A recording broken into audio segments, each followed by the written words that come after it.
Hello and welcome to the Ranking the Demonlist Supercut. This is the entirety of the Ranking the Demonlist series up until the extended list, all combined into one long video. Now, unlike most supercuts, I'm going to put an interesting spin on this video. Instead of it just being the entirety of the series beginning to end, I'm going to reorder the reviews. I'm going to play the reviews in order of worst level to best level. One of the most interesting things I plan to do with this series is I plan to add on to some of my reviews. See, some of my opinions have changed throughout the series, and there are some levels that I like that I didn't like, and there are some levels I didn't like that I now like. My opinions have changed completely on some of these levels, and so in a lot of cases, I'm going to play my review, and then I'm going to add on to my review with new content. What this means is even if you've seen the entirety of Ranking the Demonlist, if you want to rewatch it, this is the best way, as there's going to be some subtle new content here and there. But aside of that, that's really what this is. It's just a supercut of the entire series, and I'm going to start now, so I hope you enjoy. I verified the coop in circles! What?! The Art of the Blade is one of the worst levels I've ever seen. It is an absolute waste of space on the Geometry Dash servers. I hate this level so much, it should not be the way it is. Alright, look. I'll give the Art of the Blade this. The decoration is really solid. However, this level is a prime example of just because it looks good doesn't mean it's fun to play. Because the gameplay is where the problems are. This is probably the first time on the list where I can truly talk about the gameplay, because the skill doesn't matter. The flaw with the level's gameplay is just simply how it functions. In fairness, the raw gameplay in and of itself is fine. I don't have an issue with it. What I do have an issue with is what you have to do while you are playing the level. And rather than just sit here and try to criticize it, I'll explain it verbatim, because explaining it puts the point across way better than criticizing it. So in the level, there are 3 visual indicators that pulse different colors that you need to remember in the level. The first one is this giant pillar in the robot part. Not too hard. The next is, and I'm not joking, this singular pixel on the top of the screen in this part. And then finally, it's not this whole board of arrows. Believe it or not, all of these arrows are irrelevant and don't matter. It is just this one very specific arrow on the bottom left. Each of the 3 objects will pulse between one of 3 colors, and that color is completely random. There are 3 colors that it can pulse between, and each one represents a numerical value. And keep in mind, this is random, so you need to be watching for this every single attempt while you're playing, which is great when one of the objects is a pixel in which 2 of the colors it can flash are gray on black and black on black. And then finally we get to the black orbs. Each of these rows of 3 black orbs, each orb represents a different number. So the top one would represent one number, the middle is another, and then the bottom is another. This is static, this does not change. The problem is you can't see any of this. You need to remember what each black orb represents on each of these rows, and the order is different for every single row. So you could have 90 on the top on one row, but then it's 90 in the middle on the next row. So you remember how I said that each pulse represented a different numeric value? That value, you need to use that to get through each row of the black orbs, remembering not only the numbers that you got from the pulsing, but also what number each of these black orbs represents. Alright, so you understand all that information and you take it in? Good, because now you need to do this for an entire section of just going through these black orbs, hoping that you don't mess up a single row. If you get any of this memory wrong whatsoever, a spike wall will appear at the end of the level and kill you. So after listening to all that, you might notice a problem here. This is way too much for a human being to figure out in just the span of a 1.5-minute long Geometry Dash level. And you'd be right. It's because of this that when basically any victor ever gets to the board of arrows, they pause and look at their attempt as it's happening. Now bear in mind, even if you pause to make the level easier, you still need to remember not only your numbers, but on top of that, the order of the numbers in the black orbs, and on top of that, you still need to remember what number each color represents in the first place. This is the worst thing I have ever seen in this game. I'm sorry, but designing your level around forcing the player to pause is the dumbest thing ever. I'm not going to be one of those people that's like, pausing during runs is cheating, because no, I think it's a legitimate strategy. If the game allows you to pause, you're allowed to pause. But forcing the player to do that is one of the dumbest things I've ever seen. And even when you strip away all the problems, it's not that creative of a memory part. The only thing creative about it, maybe, is how the RNG works. But aside of that, what you have is just an overcomplicated, randomized, messy version of the key part from a bizarre phantasm. It sucks. I feel like I've gotten really angry this review, and so I'm gonna dial it back. Obviously, I feel very strongly towards this level. I'm gonna give it a 1 out of 10. Oh man, this level has me f***ing heated. Next up we have Launchpad Labyrinth, and I do not know what the hell I was just looking at. Like, please tell me I'm being trolled here. This looks like a really bad LDM of a 2.0 level. I don't know what to say. This level legitimately just does not look good in my opinion. It looks like a bad 2.0 remake of Castlemania. And I'm not just saying that because of the song, I'm saying that because the level follows Castlemania's format beat by beat. Just imagine Castlemania, but it was made in 2.0 and it only has one single path. I don't know, I don't have a lot to say. This level is just really, really boring. The boss fight at the end is really, really cheesy. I don't know. I cannot take this level seriously. It is legitimately one of the most boring things I've ever seen. As for a number, I'm gonna give Launchpad Labyrinth a 1 out of 10. Like, I don't know. There's just not a lot here. It's just, if you took Castlemania, only had one path, super buffed it, and then made the deco terrible.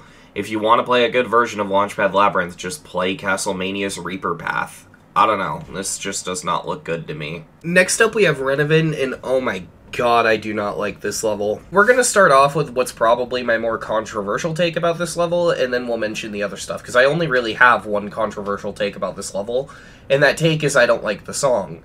Yeah, I mentioned something similar in my top 10 worst rated levels video and got a small amount of pushback for it, so I'm gonna mention and reinforce that this is my opinion and that it's fine if you disagree with me. Now, the reason I don't like this song, and the reason I don't like a lot of the Living Tombstones discography, is because at some point the Living Tombstones started to abuse this sound with the voice. It's like a robotic filter, it's kind of hard to describe, but it makes the song annoying as hell to me. I hate when the Living Tombstone does this to his vocals.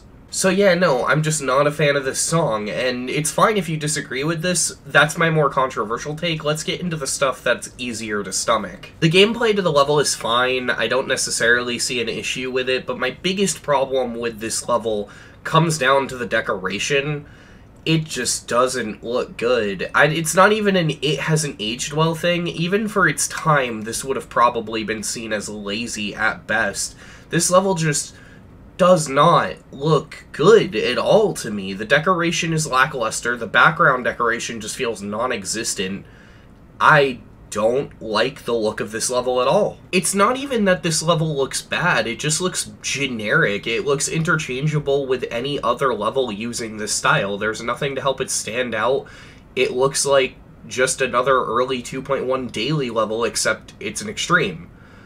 And I really do not like that. I think Renovan is going to be the first level to get a 1 out of 10 in the series. There's just nothing redeeming or special about it. At least with Abyss of Darkness, there is something of substance there, and there's something to care about, even though I find the levels bad.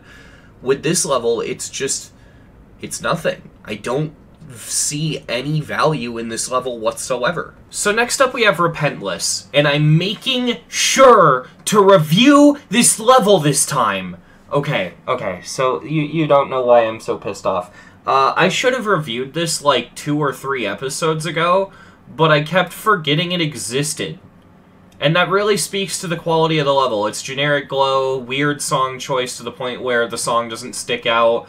Level itself doesn't do anything remarkable. The only part of this level that's somewhat memorable to me, maybe, is the end screen, but even then, I'd have to really stretch the definition of the word memorable.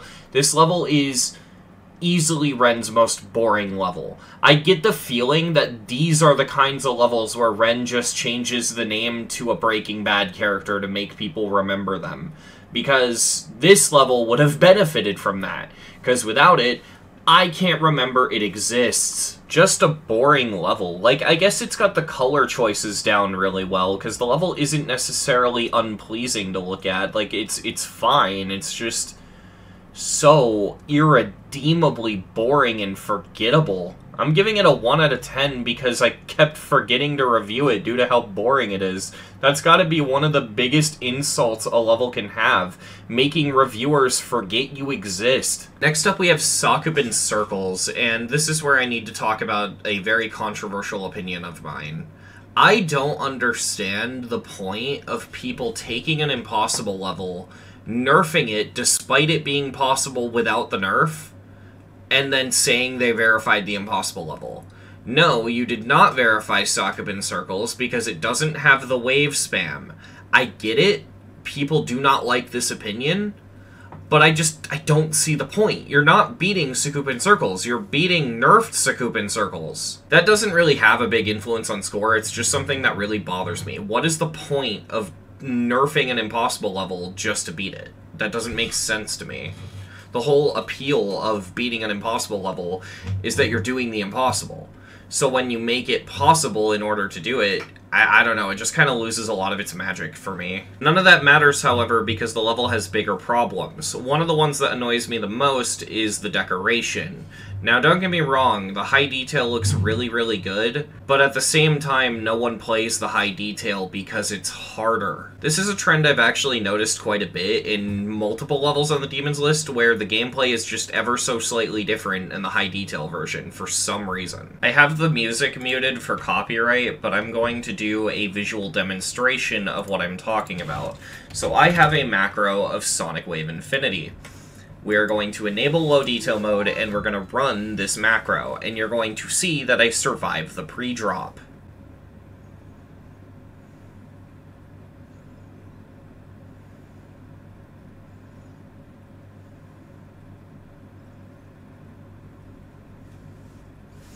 And there you go. Now if we back out of the level and we disable LDM,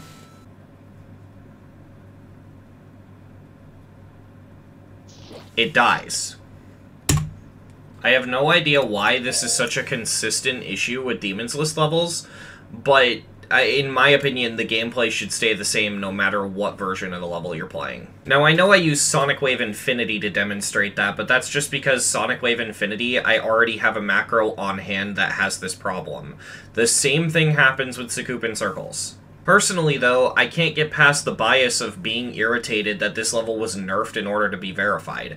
I get it, verifying the unnerfed version would have been absolute hell, and I don't wish that on anybody, but I'm just saying, it kind of ruins the magic of verifying an impossible level if you have to nerf it to do that. I'm aware that Silent Clubstep had to do the exact same thing, but at least with Silent Clubstep, the nerfs are so minor that it doesn't really change the level. In this case, it's an entire wave section that was nerfed. Yeah, no, I'm not a fan. 4 out of 10. So yeah, in the original video, I gave it a 4 out of 10, however, I bumped this one down to a 1 out of 10 because I just really don't like Sakubin Circles.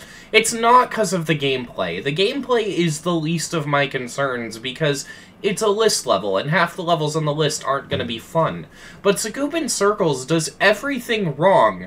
Yeah, the decoration in the full detail looks good, but no one's gonna play the full detail because it's harder. For like the first 2 parts of ranking the Demon List, I would do this thing trying to be unbiased where I would take away and or add extra points to try to compensate for my own bias, but like, it's a review. It's supposed to be biased. And this is one of the many levels where I really botched the review because I mean, I have a major problem with it, and I think that is a very major problem. And I already explained it in the review itself, but I just can't get past the simple fact that they nerfed an impossible level and then said they verified the impossible level. That's just stupid. Like, you can say that this is the official version of Sakubin Circles and all of that, but to say you verified an impossible level is just wrong. Couple that with the fact that people have been able to get runs on the wave spam, and even have played the wave spam from different points in the level.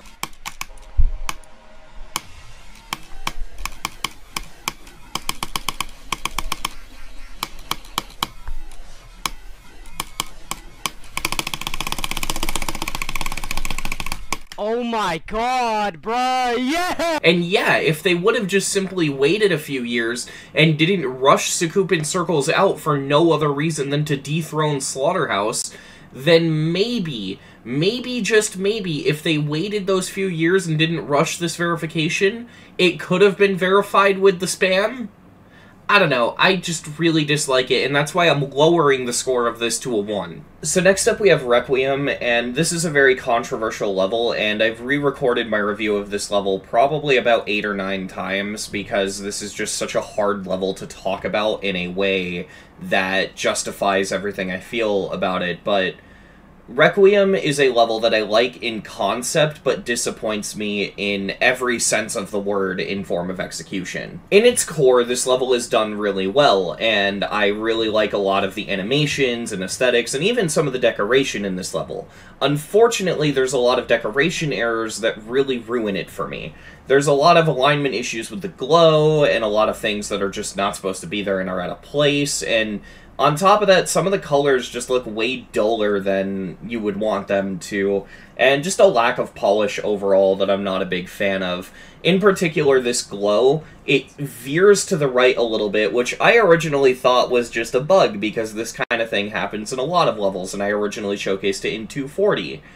However, I went back to showcase it on 60 in the hopes of fixing this visual error, and it still happens, meaning, as far as I can tell, it happens on every refresh rate. This level also has one major problem, however, to explain this problem I need to contextualize it a bit.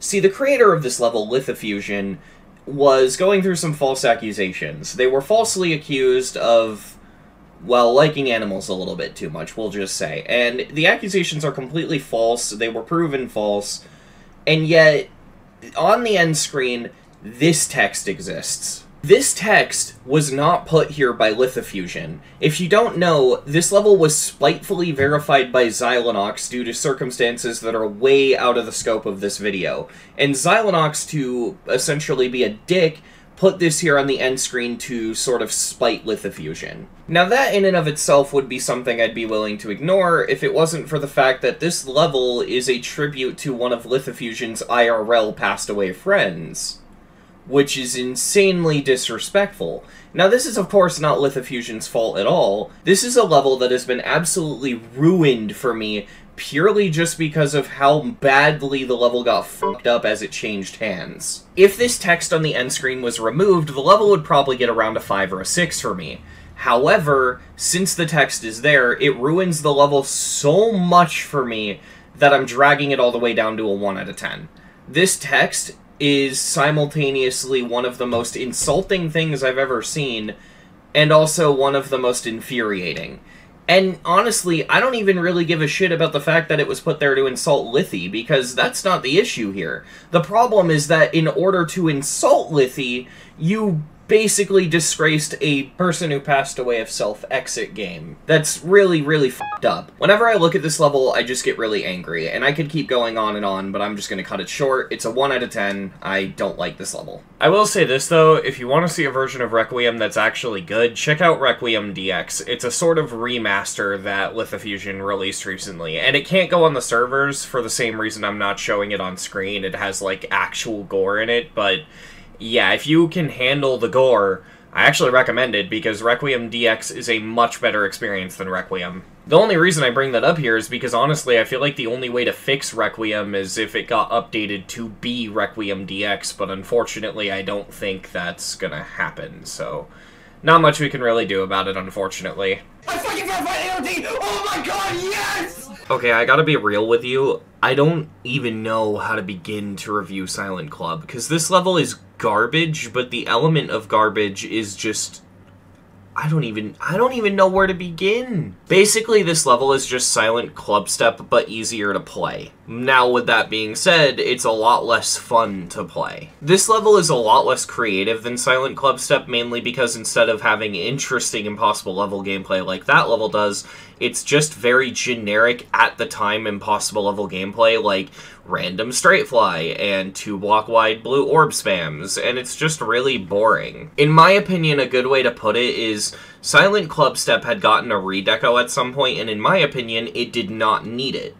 Silent Club, on the other hand, I feel absolutely would have benefited from a redeco, because the only thing this level could have had going for it is the way it looks, but it doesn't look good. Again, even when this level was released, it was subpar at best. I don't know, I just don't give a shit about this level. It's always stood out as just being really obnoxious and really annoying. I'm gonna give it a 2 out of 10. Ah yes, my Silent Club opinion. So when I dropped ranking the Demonlist Part 5, this opinion pissed a couple people off, and I don't think that was because of the score. I think it was just because of how botched my explanation as to why I didn't like it was. And the main reason for that, mixed with the fact that I gave Silent Clubstep a higher score, was that I didn't properly explain why I don't see value in this compared to Silent Clubstep. One sticking point is that Silent Clubstep was never rated. This was an actual former top 1. But to me, honestly, what it really just comes down to is that everything this level did, Silent Clubstep did right, and this level did wrong. This level feels like Silent Clubstep's stepping stone, if that makes sense. And obviously, like, this is something I gotta explain. The rate thing, the former rate doesn't really matter to me. It doesn't change anything, because back then, level being rated or not, people assumed that levels were verified legitimately because it didn't cross people's mind that it was possible to cheat. So both Silent Club and Silent Clubstep were perceived as legitimately verified somehow.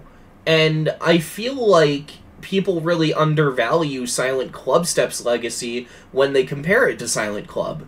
And I gotta be honest, Silent Club just feels way less important, in my opinion. Like, rate doesn't matter to me. It never really did. Silent Club is just so unbelievably boring, and the gameplay is just so lazy.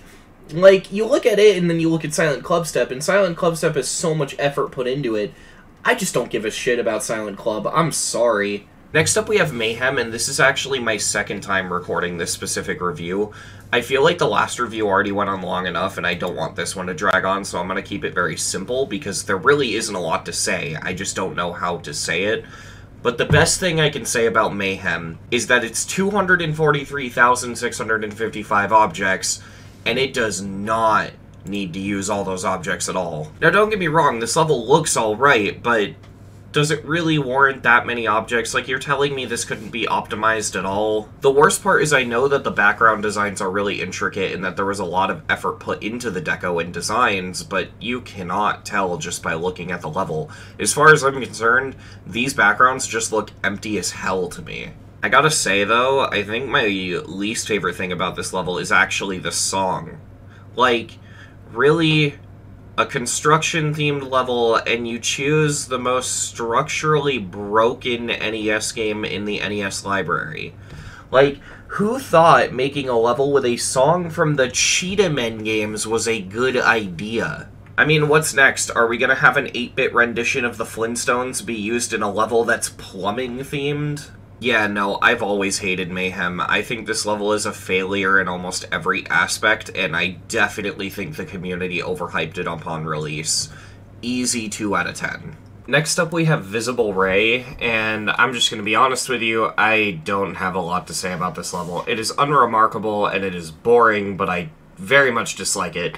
It's a very incoherent Mega Collab, and at best, it's okay. At worst, what the hell is this? One thing I really hate are these stupid custom portals. I'm already not fond of custom portals, and I hate the type of, like, modern levels that use them, but this is worse than that. Instead, you just get a giant circle with text telling you what you'll turn into, like, ball big flip, or back big TP flip. That's really unnecessary, and it just comes across as a really forced gimmick. This level's weird because, ignoring the actual deco quality in and of itself, this level can go from under-decorated to core in a matter of seconds, and I don't get why. This level can't even decide on if it wants to have custom jump rings and portals or not. On some part you'll have normal portals, on other part you'll have portals that look like they're from a modern level, and then on other levels you'll have big ball flip. Yeah, I'm not a very big fan. I'm gonna give it a 2 out of 10. So next up we have Trodile.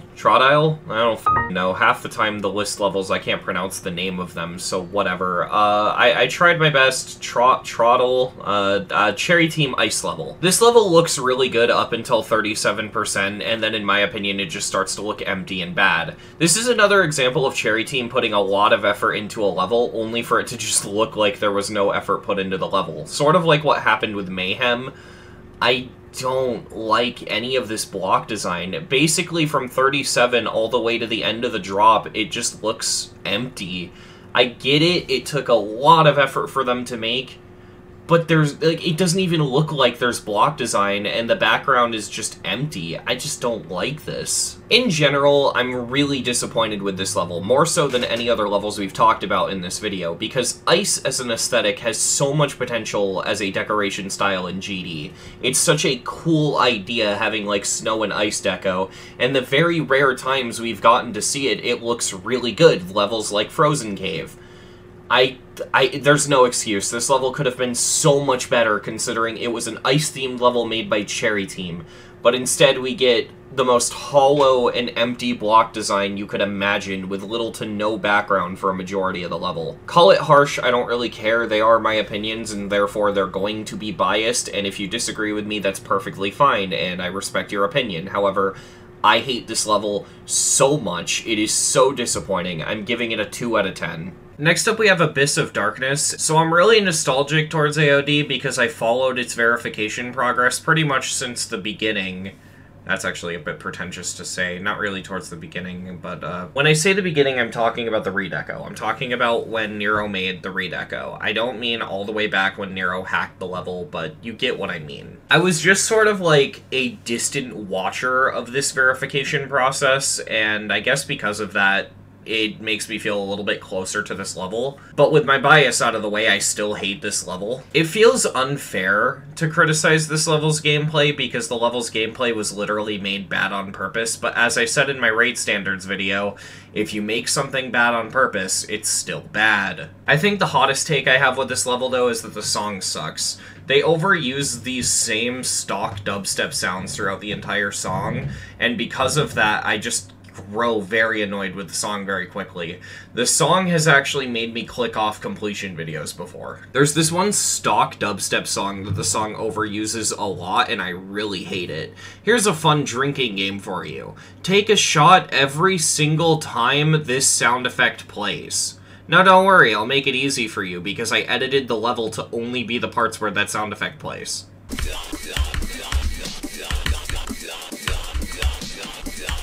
Hey, did you guys hear that? Sounded like a chipmunk.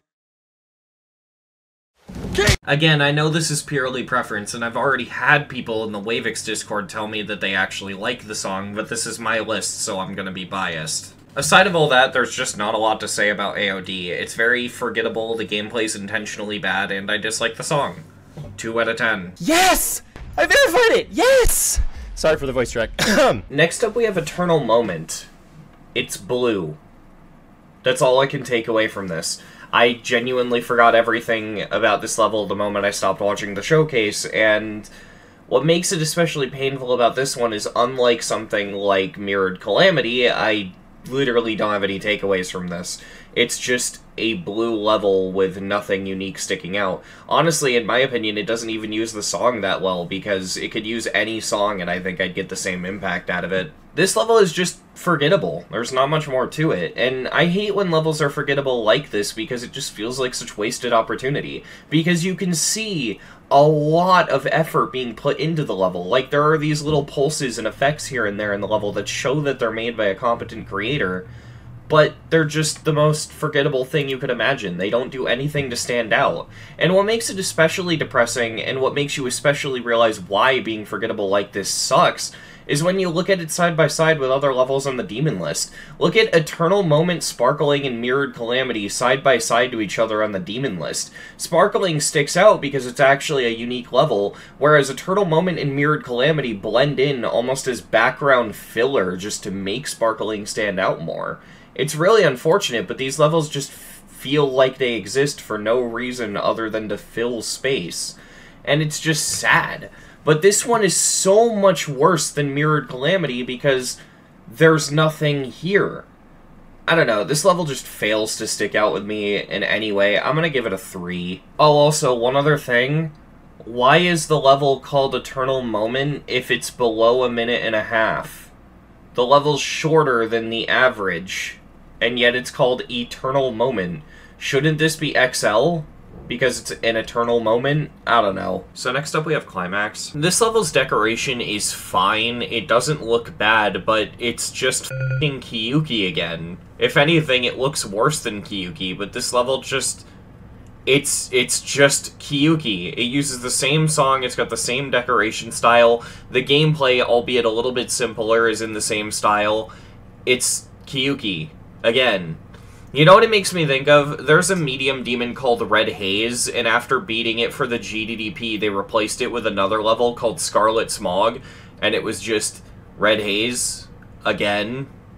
This is just Kiyuki. Again, this is like Purple Smog, I guess, if I could call it anything. This is just the Scarlet Smog of Kiyuki. Level's fine, but to me it just seems a bit creatively bankrupt and I don't get anything out of it. I don't care about this level. 3 out of 10. Ragnarok is yet again another mixed bag, which is a trend I'm noticing for this batch of levels, but this one, unfortunately, at its worst, is really bad. See, when this level looks good, it looks really good, but when it looks bad, it looks bad. One thing that stood out to me as annoying is on this one part towards the beginning, there's this face that keeps flashing, and I just find it distracting and annoying. Even in completion videos, it just kind of annoys me visually. I do not like this. There's this slope block design at 38, which as far as I'm concerned, the longer you look at it, the worse it looks. I don't like the color contrast here. The weird rocks in the middle of the old school block design just look out of place. And then you look at the 3D lines in the center. What is even going on with those? I don't know. I just do not like this block design at all. And there's many moments like this throughout the level where I just look at the block design or the background deco or anything else in the level and I'm just like, why? Why was that done at all? This is also just personal bias, but I really don't like the song, which, of course, as we've established in the past, does not help. Don't get me wrong, the level does have some good deco throughout, but it just doesn't save the level as far as I'm concerned. I think what solidified how much I hate this level is both of Technical's 98 deaths. Now, normally, I don't factor in other people's opinions or other people's experiences with levels, but look at these deaths. He dies once in a corridor with no indication that that corridor can kill him, and another completely blind while art of an eye is on screen. There is nothing visually telling the player that they should have to do anything here. To me, this looks like an end screen, and so this is the equivalent of just dying off screen. It's really, really dumb, and I do not like the fact it's possible to die here at all. These parts should have just been nothing. You should have just had to go through them normally, but nope. Yeah, no, I'm not gonna lie, I really do not like Ragnarok. I'm gonna give it a 3 out of 10. Next up we have Critical Heat. This is a level that I really wanted to like, but unfortunately it just ended up being really disappointing. And I think that sucks too, because the idea of a gasoline-themed level is just really neat to me. The block deco, while obviously looking fleshed out and does look like it had some effort put into it, does just end up kinda looking plain. The fire in the background is obnoxious and realistically just very distracting. There are these white pulses that just kinda hurt my eyes, and on top of that, there's just a general level of polish missing from this level. The level abuses the scale hack in a way that's really obnoxious. I don't normally mind levels using scale hack to make things look better because honestly it can be done really well, but in this specific case, they just scaled up the fire object a ton and then spammed it everywhere. It just doesn't look good. I mean, really, all I need to tell you is that this screenshot is from this level, and you get it. This is ugly. This level just does not look good. I'm sorry. In general, I find Critical Heat to be really disappointing and just lacking in every sense of the word, so I'm going to give it a 2 out of 10. Next up, we have the Yandere, and I really wanted to like this level. Mainly because I think the Yandere's Puppet Show is a really good acid notation song. Unfortunately, the level kinda falls flat. This level's deco has not aged well at all, being very early 2.1, and on top of that, the theming in this level confuses me. It takes a while to see anything related to a yandere in this level, and it's a badly animated boss fight where knives are stabbing behind you. And beyond that, the level is just blood and red. Something we've seen a lot of, if I'm being honest. And then you just get weird shit like this. Why is there a Wendigo in a Yandere-themed level? That makes no fucking sense. Like, I know that the Wendigo is supposed to be symbolism for greed, but at the same time, the Wendigo is also usually associated with cannibalism. And yanderes have nothing to do with either of those two things. Like, what is the thought process of the creator here? Like, yanderes don't like it when other people try to go near a guy they have a crush on. So that must mean they're greedy. Let's throw a Wendigo into the level. What the absolute fuck? I don't know, maybe it's just me, but this just comes across as a little bit, you know, racist. Like, not only is it cultural appropriation, but you're also mixing Japanese culture with Native American culture, and you're misrepresenting Native American culture. Which, yeah, I don't like that. The rest of the level's pretty mid. It's not horrible, but like I said earlier, it's just a lot of badly aged early 2.0 deco, and yeah, I'm really not a fan of it, so I'm just gonna give it a 3 out of 10 and move on. So I want to record a little tidbit here. Even though my opinion on the Yandere hasn't changed, my opinion on the racism talk has, because I just want to give a little bit of context where I was at behind the scenes, and I don't think this is racist at all anymore. Funnily enough, I was dating someone at the time. I'm no longer dating them. We had a massive falling out, but we were together, and they're native, and they heavily stressed to me that just simply using imagery of the Wendigo in any way, shape, or form is automatically racist, and they told me that, like, I needed to put a trigger warning in the video so that way it didn't offend natives and all this stuff. Since then, I've talked to other natives, and apparently this is just, like, mildly offensive at worst, nothing burger at best, you know what I mean? Like, this literally doesn't matter. They did agree that it was cultural appropriation to an extent, and that whole part about it being weird that you take something from native culture and put it in a level themed around Japanese culture, like, that's all still something I agree with, and that's true, and that's a fair criticism.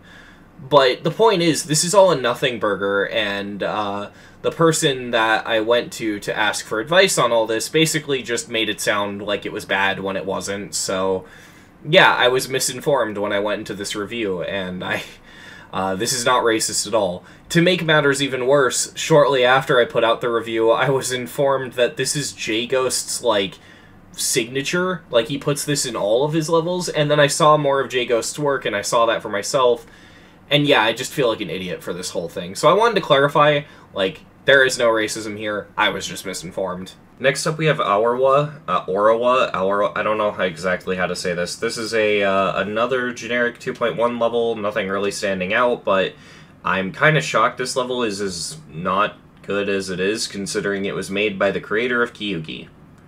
It's not a lot stands out, and the stuff that does stand out is okay, but it's so few and far in between, and usually it's just, wow, they got that to work.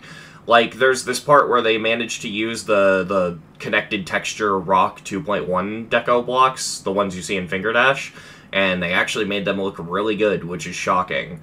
But then you get stuff like the Orawa logo, which looks like it was written using the swipe tool and a pixel block. It's, interesting. But for the most part, the level just kind of has that generic 2.1 feel. There isn't a lot to stick out to it, and to some extent, it kind of looks unpolished, which is not something I thought I'd say about a Demisho level. I'm not a big fan. I'm going to give it a 3 out of 10. Next up, we have Combustion. Yet another 1.9 level. These are oddly common now, and I just find them boring. I'm sorry. They all tend to be the same. There are some really cool levels that are made in the 1.9 private server, but then you get levels like this that just feel like they're doing the bare minimum in terms of decoration. It's not like people can't make good stuff in 1.9. People have, and they do, but I just don't like these generic 1.9 levels. I'd actually rather generic 2.1 glow over generic 1.9. It's not interesting to me. On top of that, I don't like this level song to the point where it drags it down for me. This song sounds like if you were at, like, a low-end metal concert. Like, just, like, not really metal, but just, like, a rock concert, I guess. And if you, like, went into the bathroom and you, like, started washing your hands and you were hearing the song through the bathroom walls. That's what this sounds like. It sounds like a rock concert being listened to from within the bathroom. I'm not a fan of the decoration. I'm not a fan of the song. It's clearly one of those generic 1.9 levels. Wait, that end screen. This isn't 1.9, this is 2.0. Then why does it look so bad? Listen, I know it seems like a gag or something, but I swear to God, this level is so bare bones that I legitimately thought it was a low-end 1.9 project. Holy shit, this level is f***ing boring. I'm giving it a 3. Next up we have Super Hate Me World. Super Hate Me World is a very bizarre level to review here, and I'm gonna have to approach this one differently than everything we've talked about on the list so far, because Super Hate Me World is an interesting case. The gameplay is absolute f***ing dog shit, but the bizarre thing about that is I can't really criticize this level for it because it was done on purpose. I have to make a statement here that's gonna affect the rest of the series, and I know what I want that statement to be because I know how to approach it, but it's very controversial. I've said other versions of it at other points in time, however, Super Hate Me World is going to be a case where it actually becomes controversial. If your level's gameplay is bad on purpose, the level is still bad, and therefore I'm not going to hold back in saying this game has bottom-of-the-barrel dog shit gameplay. It is some of the worst gameplay I have ever seen. Not helping is that I don't like the decoration in this level. Don't get me wrong, it's fine, it looks okay for what it's trying to do. I think I'm just sick of Iced Cave Hell levels because they always end up looking the same to me. There are parts in here that literally just look like parts we've seen in the trailers for Grief. I get that this level came first and that criticism should probably levy on Grief and not on Super Hate Me World, and does, but I think when you're derivative, the derivativeness kind of retroactively affects your backlog, so even though this was the level to do it first, it's still irritating. Part of the problem with this level, and what makes me not like it, comes down to the fact that it's hard to take seriously. I had a hard time pinpointing this, and I had a hard time really phrasing this, but I finally figured it out and I know how to explain it. Super Hate Me World is not a level I can take seriously. Due to the fact that this level takes itself so seriously and tries so hard to be edgy, mixed with the terrible level name, Super Hate Me World, this level just kind of comes across as a joke level to me. And it probably is kind of considered a joke level, but no, people look at this like it's some serious, edgy masterpiece. I can make an entire analogy for the level out of the title of the level. Super Hate Me World. Garbage name, makes a lot of people laugh when they hear it because it's hard to take it seriously. How difficult would it have been to rename the level to just Hate Me? If the level was called Hate Me, that would be even just slightly easier to take seriously. The name Super Hate Me World sounds like it would be the name of a shitty Mario creepypasta, not of a Geometry Dash level. Oh, wait a minute. Oh, I see. Okay. There are many other problems like this that I have, like the fact that the level just abuses the shake trigger throughout the whole thing. Like, it feels like every 2 seconds a shake trigger activates. And the sad part is I don't even know if that's a genuine criticism or if that feeds into the whole intentionally bad gameplay thing. At the very least, that is a minor criticism because you can actually turn shake triggers off in the game settings. Yeah, those are my main complaints, I just don't have that much more to say. It all boils down to the fact that the level tries way too hard to be edgy, is impossible to take seriously, and that it's interchangeable with basically any other Iced Cave Hell level.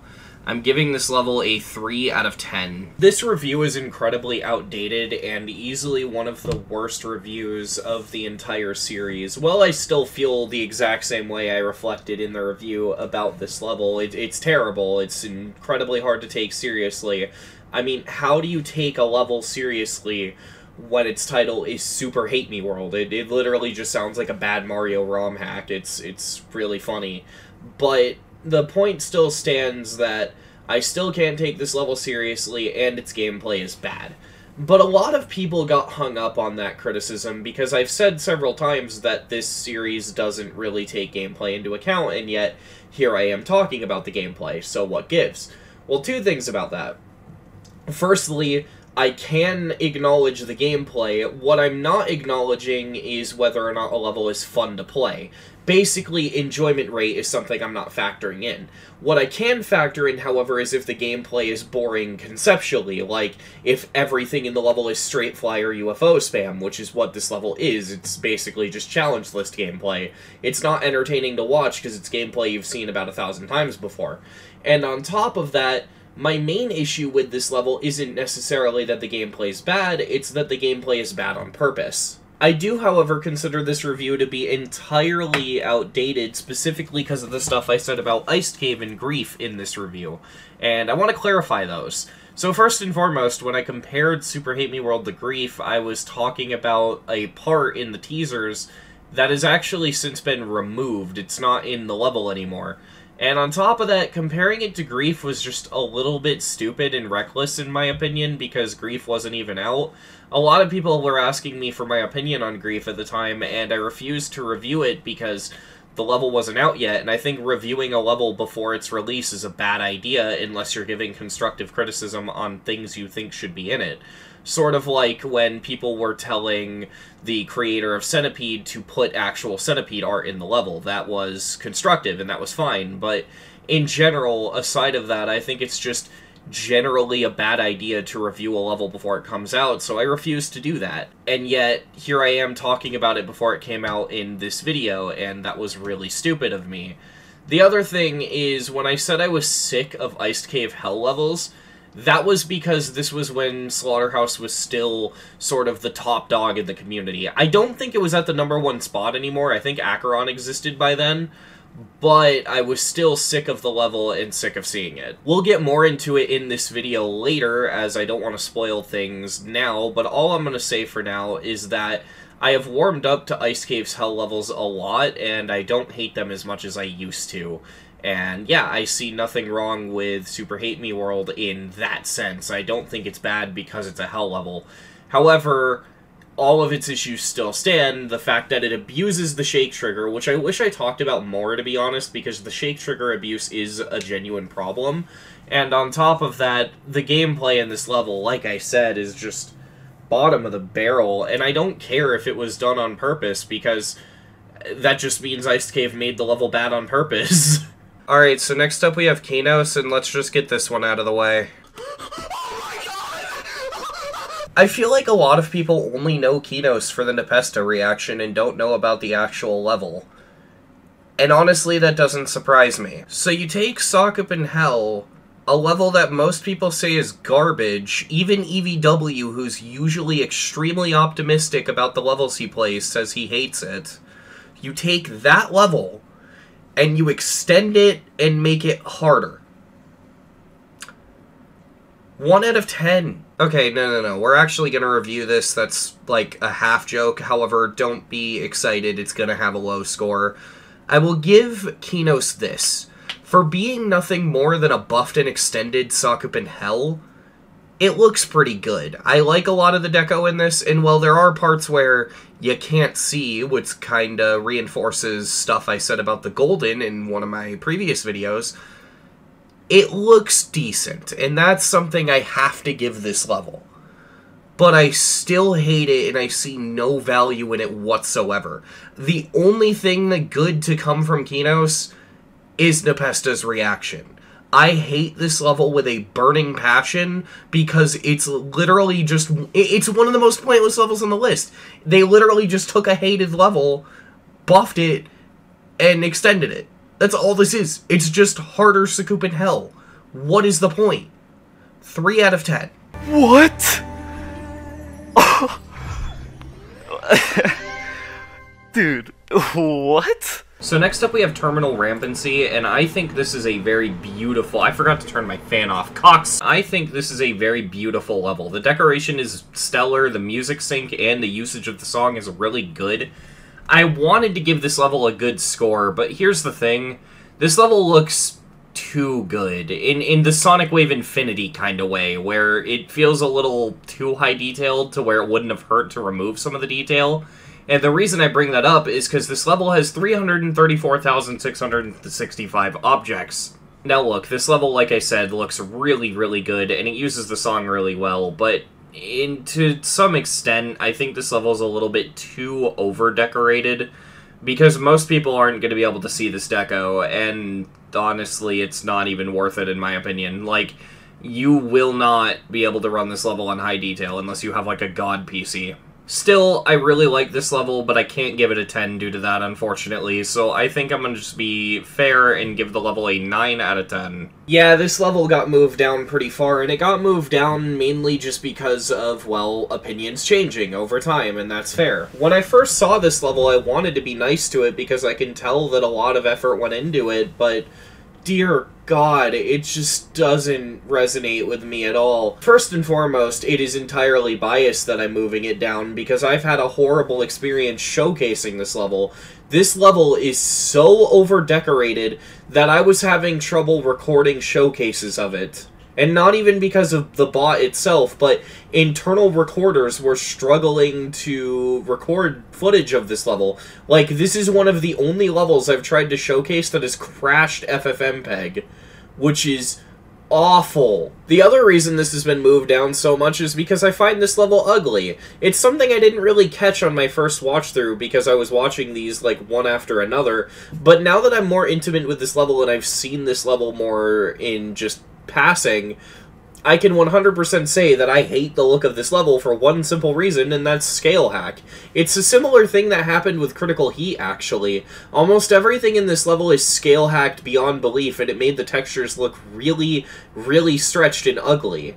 And I just don't like that. I don't like this over-reliance on scale hack because it looks bad. Oh god, I just realized I have to review Sonic Wave Infinity. Okay, well, it's time to get my comment section pissed off at me. Alright, you know what? I might as well do this as quick as possible. If the pool water is cold, jump in, as they say. I think Sonic Wave Infinity is the worst of the Sonic Wave remakes.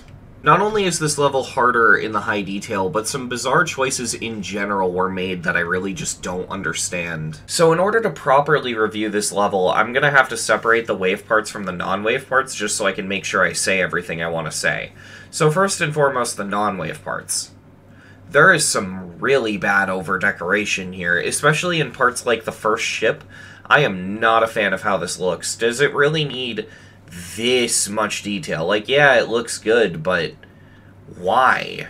Why does it need to look like this? It's not necessarily that it looks bad. In fact, this is probably some of the most breathtaking visuals we've seen in the game, which is something for this level to be able to say for itself, that's for sure. But at the same time, to me, despite it being impressive, it also looks cluttered and a bit chaotic in a way that I'm not a fan of. Now, this obviously doesn't apply to everything. For example, there's a cube part in between the first and second wave that I really like the look of. I think this might be the best non-wave looking part of the level. But on that note, let's talk about the wave. I think the wave parts in Sonic Wave Infinity are the best looking parts, and with that being said, I'm still not a fan of them. I do not like this wave part, and the main issue I have with it isn't really necessarily that one part looks bad, because yeah, each individual section of the wave looks beautiful. My issue is that it changes decoration styles pretty much constantly to the point where it feels like this level's having an identity crisis. That's not to say Sonic Wave Infinity is all bad. I really, really like a lot of the decoration choices made in the wave, and I really do like a lot of individual sections. For example, this ground spike spam, which is probably one of the most famous parts of the wave, I love the decision to have this part switch to light blue as a callback to the original version of Sonic Wave made by Cyclic, like the oldest version with the weird mini UFO thing. That callback is just a really fun addition to the level, and it's not shoved in your face either. It's, if you get it, you get it, and I think that that's really cool. I also gotta say, even though it pulses differently in different parts of the wave, I love the pulsing in Sonic Wave Infinity. I think it's done really, really well. I just think the thing that holds Sonic Wave Infinity back for me is just simply the fact that it's over-decorated. I mean, is there any part that this wave part needs to look this detailed? I think the best way to describe my feelings about this level is that it's good, but it is nowhere near as good as it could have been. So I'm going to give this level a 6 out of 10. Before we move on from Sonic Wave Infinity, I have one final thing I'd like to mention. I actually like the low detail mode more than I do the full detail. I don't know why. They made the decision to make the low detail mode the legacy mode, or how the level was originally decorated, and I actually prefer that over the super high detail, extreme frame rate killer thing that the full detail is. I don't know. I just think this version looks better. I've always loved the LDM. Though I think it's dumb that the full detail end screen is in the level. Like, yeah, it's the end screen, you're not gonna die to it, but what if someone lags out and the game crashes? That just seems like a bad decision. Oh, wait, actually, there is one other thing I want to mention before we move on, because it's going to be important for the future. Anytime a level with a copyright-free version of the song comes up, we are going to ignore the existence of the copyright-free version, even if it was made by the level creators. AP Team's cover of Sonic Blaster is awful. It's not as bad as their cover of Hydra, but their cover of Sonic Blaster is just not good. I do not like it. And so, if I took that into account, I probably would have lowered the score to a 5. But in-game, the song is just the original Sonic Blaster. And so, with that being said, I'm not going to let the bad copyright-free covers tarnish my enjoyment of the level. We're just going to act like they do not exist. Sonic Wave Infinity was also lowered a little bit. Admittedly, I hate the SWI review in the series, and I hate it specifically because I was intentionally too nice to the level because I was afraid of making people angry. Why was I afraid of making people angry? Well, I, for some reason, thought the community liked this level. As it turns out, Sonic Wave Infinity is not liked, and so I don't feel bad for being honest about my opinion with this level. This level is an absolute piece of garbage and should not exist in the state it exists in. There's so many issues, from the fact that I don't know if it's the LDM or the full detail that's harder, but one of the two is harder. And I hate when levels have a low detail mode, and the low detail mode makes the level easier. It makes me so fucking angry. But ignoring that fact, this is just a bad adaptation of Sonic Wave Infinity. I tried to be nice and point out the positives in my original review, like, oh, isn't that cool? They make it light blue, just like the old version of Sonic Wave. But Sonic Wave Rebirth did that before Sonic Wave Infinity came out. This level has nothing special going for it. I just don't like it. It's, oh, well, it's core, so it's good. No, the fuck it isn't. This level is ugly as shit. You guys want to know something funny?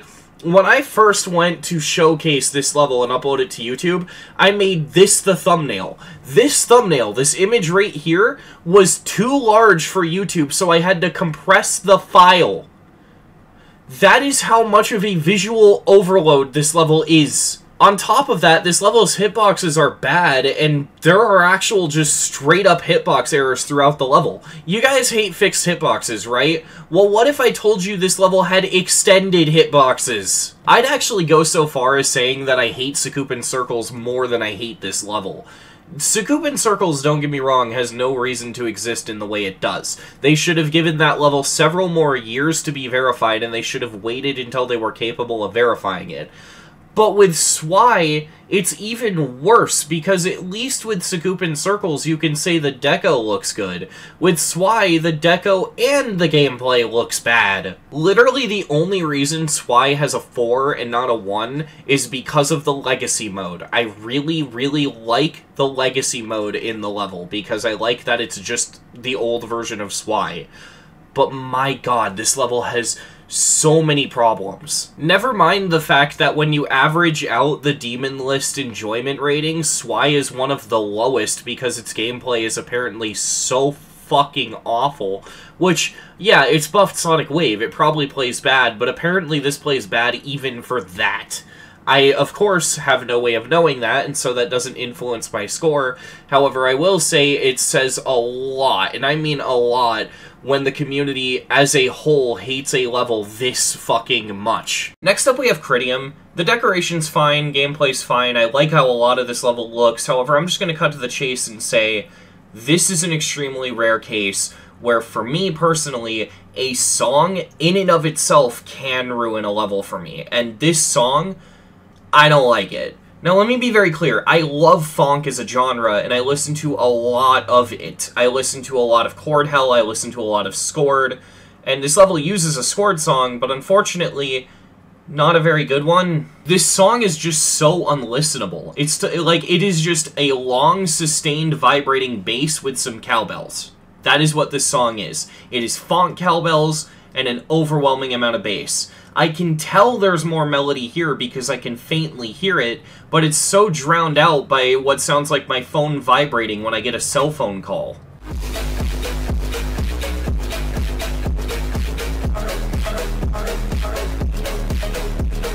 Now, it's rare that I let a song influence my opinion on a level. However, this song is really, really bad in my opinion, to the point where I have a headache. I just got done watching the showcase, and now I have a fucking migraine. I'm giving this level decoration's good, actually, and it's got a fucking banger of an end screen, so I'm not going to be that unfair.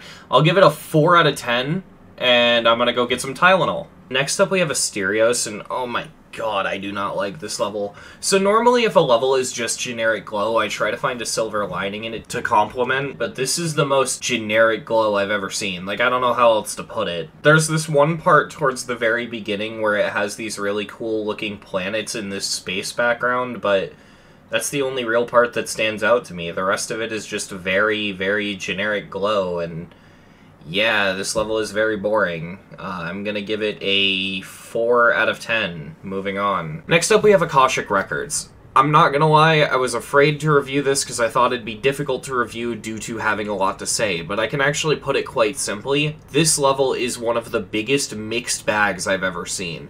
It has some parts that are really, really cool, and then other parts that just look generic and awful. The sad part is, in this level, you have parts that look genuinely good, and then you have parts like this, where it literally just uses 1.0 blocks with glow on them, which is probably the weirdest thing I've ever seen. To be clear, a lot of the parts that look bad because there's not much there, and it just looks really, really empty, and the problem with that is when you have parts that are super high detailed and look really good, in comparison, the low-effort looking empty parts are going to look more empty, and it makes them stand out like a sore thumb. I also find the song choice a bit irritating. I don't usually do this with levels because I find that, oh, maybe it's bias, but really, the song from Digital Descent, that makes this just feel so derivative, because this level is just a generic 2.1 glow level.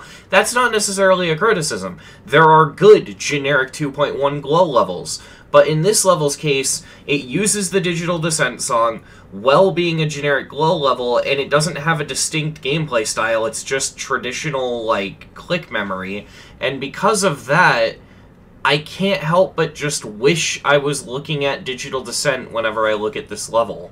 And I don't think I'm alone with that. Let me create a good analogy for what I'm talking about, because I have a sort of hard time explaining it. So, imagine you're creating a 9 Circles level, and you use a super unique, never-before-used song. The level has a chance of standing out.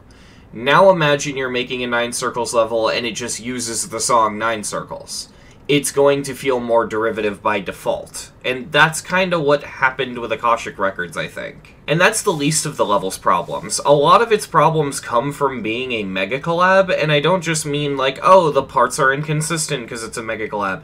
No, I think things were broken when this level was merged. At 2 minutes and 7 seconds, there's a part that uses glow as the foreground to create this sort of blending effect. This is not an issue because there's levels that do this all the time. The problem is that when the level was merged, the glow was kind of messed up. At 2 minutes and 6 seconds, you can watch the transition between these two parts, and I don't know what exactly happened here. I don't know if color triggers were used incorrectly during the merging, or if it was transparency issues, or what have you, but something was messed up with the colors here, because for a single frame, all of the foreground glow just appears as this gross, harsh green. The reason this matters is because if you look at the transition at normal speed without, like, pausing or anything, you just look at it normally, this flash makes the part look way more harsh than it's supposed to. The level has mistakes like this all over the place, and I'm pretty sure they are due to merging because they all tend to happen in between parts. It's really, really bizarre, and I don't know how this level got messed up this bad. And even if the merging went fine, the decoration just kind of isn't great in a lot of parts, and I don't know, I just don't see a lot of things saving this level. I'm not a fan of Akashic Records. I'm gonna give it a 4 out of 10. Next up we have Saul Goodman, which is yet another level in the Breaking Bad series. Literally everything I've said about every other level in the series applies here, but this is the final level in the series, and it still feels derivative. These levels have nothing going for them, and with every entry, I hate the series more and more. I'm giving this level a 4 out of 10. It's got some interesting use of music, but its deco is actually lame compared to the rest of the series, and overall the series is just getting boring. Sinister Silence is the most nothing level I've ever seen on the list. I am, like, actually baffled at how boring and nothing this level is. It's got the most subpar generic decoration I've ever seen, to the point where I was actually trying to figure out whether or not it was a 1.9 private server level. It's not. This level has modern gameplay with stuff like D-block sliding waves, robot, spider. This is not a 1.9 level, but it looks subpar for the 1.9 private server. I am just not a fan of how this level looks, and not helping is that it is an extremely long level, and throughout most of that it is basically the same thing. This level is, the only word I can think to describe it is boring. It is literally nothing. I don't even know how to go about reviewing this. I am reviewing a level that barely exists to begin with. 4 out of 10. So next up we have Fragmented, and this review is going to end up being very similar to the Calamity review in the sense of it's a 1.9 level that fails to stick out in my opinion. I don't know if this one was made on the 1.9 private server. I think it was. I'm like 75% certain that it was, but there's still a chance that I was wrong. And if it's not, well, you know. But either way, Fragmented just has that generic 1.9 feel to it, and I'm not a big fan. The level's song is a really good choice, being a song by Far Too Loud, which is an artist that I highly recommend. They're very underrated in the grand scheme of things. I want to praise this level for the song choice alone. This is a really good song. I will say, however, and this is the first time I've complained about something like this in the series, I hate that the replacement song is Get Smooshed. That is the song from Super Probably level. And what I just said there is frustrating. I gotta say, in general, I hate when levels have really bad replacement songs, like Aerial Gleams' Jawbreaker, which is really annoying when you go to play Jawbreaker and you have the replacement song. Killbot's replacement is Sweet Dreams by Ruckus, which is the Crimson Clutter song, and I'm gonna add this to the collection of terrible nongs. Why would you use the Super Probably level song as your replacement? It doesn't even fit with the level. I'm getting deja vu from when I just reviewed Calamity, but this level can be praised on the basis of its object count. I don't know if it was going off the 1.9 limitations, but even if it isn't, I'm just going to say that this level manages to be under 40k objects, sitting at 34,860, which, as I've said in the series before, I really value low object counts. Overall, I'm just not a very big fan of this song, and in general, it feels like a very big waste because I really like Far Too Loud, and I'd like to see a really good level using a song by them. Like, maybe someone could make a good level using Drop the Bomb or something like that. But, I don't know, this just ended up being really disappointing because I saw that this level's Nong was a Far Too Loud song, and it ended up being a generic 1.9 level with nothing going for it. I'm gonna rank this level a 4 out of 10. Next up we have Promethean by N-Level. Fuck me! Although that does describe the level pretty well. Promethean is just straight up disappointing. The decoration and the gameplay is fine, but what kills it for me is the song. The song is actually really good. The issue is how it's used. So the song The Promethean Kings by Inferi is like a 6-minute beast of a rock ballad. It's a really good song. Unfortunately, I can't play it to demonstrate my point because copyright, but just know that the song is like 6 minutes long and it is an amazing song. The best part of the song doesn't really happen until 3 minutes and 15 seconds in when it starts to pick up the pace. But even then, the build-up before that is still really good. But the best part is the second half of the song, objectively. Promethean, the level, only uses the first 1 minute of the song. Barely even. And that is just depressing. To explain why this is so disappointing, and to hopefully put it into terms people who haven't heard the song might understand, imagine if Sonic Wave did not use the drop of Sonic Blaster, and it only used everything before the drop. Or imagine if Silent Circles didn't use the drop and only used the first part of the song. That's the kind of lame we're talking about here. It may not sound like a big deal to a lot of you, but this really does ruin the level a lot for me. It is an extremely disappointing level, and it just feels like such a waste of a Nong. It's just not good at all. Promethean is going to get a 4 out of 10. I want to talk about this review in particular just because I'm really embarrassed by something in it, and the best way to tackle embarrassment is to just simply address it. I misused the word objectively, and I'm suffering listening to that in editing, and I just want to point it out and sort of laugh at myself like, yeah, I misused the word objectively, and this is something Warwin pointed out that I did. Actually, I think Warwin was talking about my 9 Circles video, where I think I used it well, but, you know, in this specific case, I horribly misused it, and the reason I misused it is because for a little while I had this weird thing in my speech where I would fuck up and I'd mix up the words subjective and objective. In this review, I meant to use the word subjective. Aside of that, though, the rest of the review is pretty much fine. I agree with everything I said. The level is massively held down for me by the fact that it doesn't use the song very well, because it's a missed opportunity. The Promethean Kings is a really good song, and I think it's really sad that it was used so poorly in GD. Creators, if you want a free idea, remake Promethean and make it an extended, like, XL thing and make it really long and use the entire song, because that's something that this song actually deserves, in my opinion. Maybe make it easier than Promethean 2, because I've heard a lot of people complain about the level's gameplay. Obviously, I wouldn't know, but, you know. But yeah, no, I think it's really funny that I messed up really badly here. Next up we have Plasma Pulse Finale, and this is another one of those ones that's really hard to review.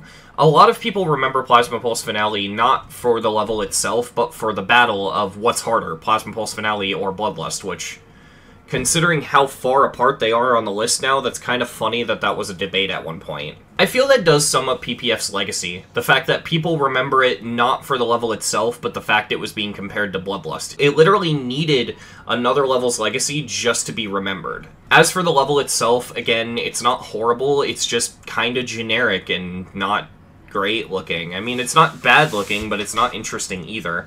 Though there is one thing I gotta criticize this level for.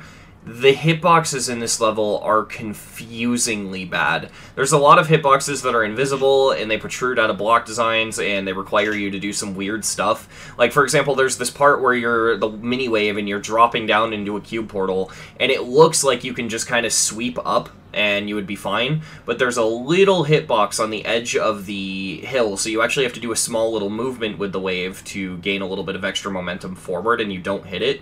It's hard to explain. I'm obviously going to show stuff on screen so you get an idea of what I'm talking about, but the point is, there's just bad hitboxes like this all over the place. I don't get why the hitboxes in this level were so messed up, but they really were. And yeah, I mean, that's all I really have to say about PPF. It's a generic level with bad hitboxes. I'm going to give it a 4 out of 10. Next up we have Mirrored Calamity, and this is yet another one of those levels that I just kind of forget exists right after seeing it. It's just not memorable. Every time I finish watching a showcase of this level, I forget what I saw. And yeah, I'm not a big fan of it. I really don't have that much to say, however, I will say in this sort of genre, I guess, of levels that are so painfully generic that you forget what's in them, there were one or two things that did stick out to me in this. In particular, I really like this part when the drop first kicks in because of the background. I like the rotating stars. Aside of that, like, Things in this level are either forgettable or random and don't fit well. Like, why is there a random boss fight for, like, 2 seconds just to fire 2 shots at you and vanish? Like, must be the easiest GD boss fight I've ever seen. All in all, unfortunately, I just don't see anything special in this level, and it doesn't stick with me. I'm gonna give it a 4 out of 10. First, we have Lotus Flower, and Lotus Flower is a level that's really, really, really hard for me to review. See, the thing about Lotus Flower, and what makes it so special, is that this is probably the hardest rated duel level in the game. About half the level is duel, and this is probably one of the hardest duels on the list. The gameplay in this level is very Kermal-esque, with a god-tier level of music sync, but gameplay that looks really, really frustrating, not because it's bad, but because of how unconventional and strange it is. If I could compare the second half, the duel specifically, to anything, it kinda looks like the ending to Falling Up. As I mentioned before, this level has an amazing level of music sync, and it's kinda mind-blowing how the duel syncs so well to the song. And yeah, the level's actually pretty cool. Except there's a problem. See, to present this review in the best light and the way I see this level, I've been intentionally omitting the beginning of the level, even though you've seen it in the background footage. I've intentionally chose not to talk about the beginning of the level up until now, and now I think we need to talk about it. The beginning of Lotus Flower is one of the most boring things I've ever seen. It's still comparable to Kermal gameplay. It does have a lot of those unconventional and strange timings, and it even has its own gimmick. However, it relies way too much on this gimmick, and it gets stale probably around 10 to 15% into the level. What that gimmick is basically there are these platforms that constantly shrink and grow in size, and so you have to predict where the platform will be so you know if you have to dodge it or land on it. That's really it. It's just, it's boring. Now, this problem wouldn't be so bad if it wasn't for the fact that this entire section, the part I'm critiquing here, lasts until 54%. The really unique and interesting duel doesn't start until 54%, meaning for over half of the level, it's a boring mess. Not helping this level's case is that the decoration is extremely boring, to the point where I'm shocked this is considered rate-worthy by the current rate standards. I do want to give the verifier a lot of credit, though, because this level was almost significantly worse. This level actually used to be impossible. And I don't mean that in ILL sense of like, oh, well, it's a hard level that they nerfed. I mean this was made with the intent of getting verified, but it used to be so difficult that the creator of the level said it was easily harder than Slaughterhouse. And in the showcase video, they didn't even bother to bot it. They just made a really, really bad no-clip, and it's kind of funny. Now, normally I wouldn't bring stuff like that up in a review, however, it's relevant here because the verifier did an extremely good job nerfing and balancing this level to be fun. And I have heard people say it's fun if you get consistent at the beginning and you're good at duels like this. I know those are 2 oddly specific requirements, but I mean, that happens a lot with list demons. I mean, if you're good at Slaughterhouse-style wave gameplay, you're probably going to enjoy Slaughterhouse and so on. But the point is, people enjoy Lotus Flower, and that's a good thing. They could have easily just forced someone to throw themselves at the impossible version until they beat it, and then you'd have a really terrible top 1. But instead, the level was nerfed so that it could be fun, and I'm gonna take that into account with my score, because that's definitely something to be admired. I gotta mention, like, I know I mentioned it before, but I just wish this level would get redecorated. It looks fine, but, like, it's just so plain. The block decoration is mediocre at best, and there's literally no background. It is just a solid black background, and the level is lacking in air deco. This is so plain and boring. I just wish there was more. I will say this, though, at least the gameplay is creative enough to hold the level up on its own. I do think if this level got redecorated and it ended up looking better, I would definitely make my score higher. But as it stands, I'm gonna give Lotus Flower a 4 out of 10. Next up we have Kawineta, and I really don't like this level. I wanted to really like it, but I just, not a fan. I think in this specific case, what it all comes down to is just how lackluster the deco is, because the deco in this level looks really, really lame. However, even if I'm not a fan of this level, I have a huge amount of respect for it because of how amazing the gameplay is. And I don't mean in the sense of it being fun to play, obviously I can't gauge that.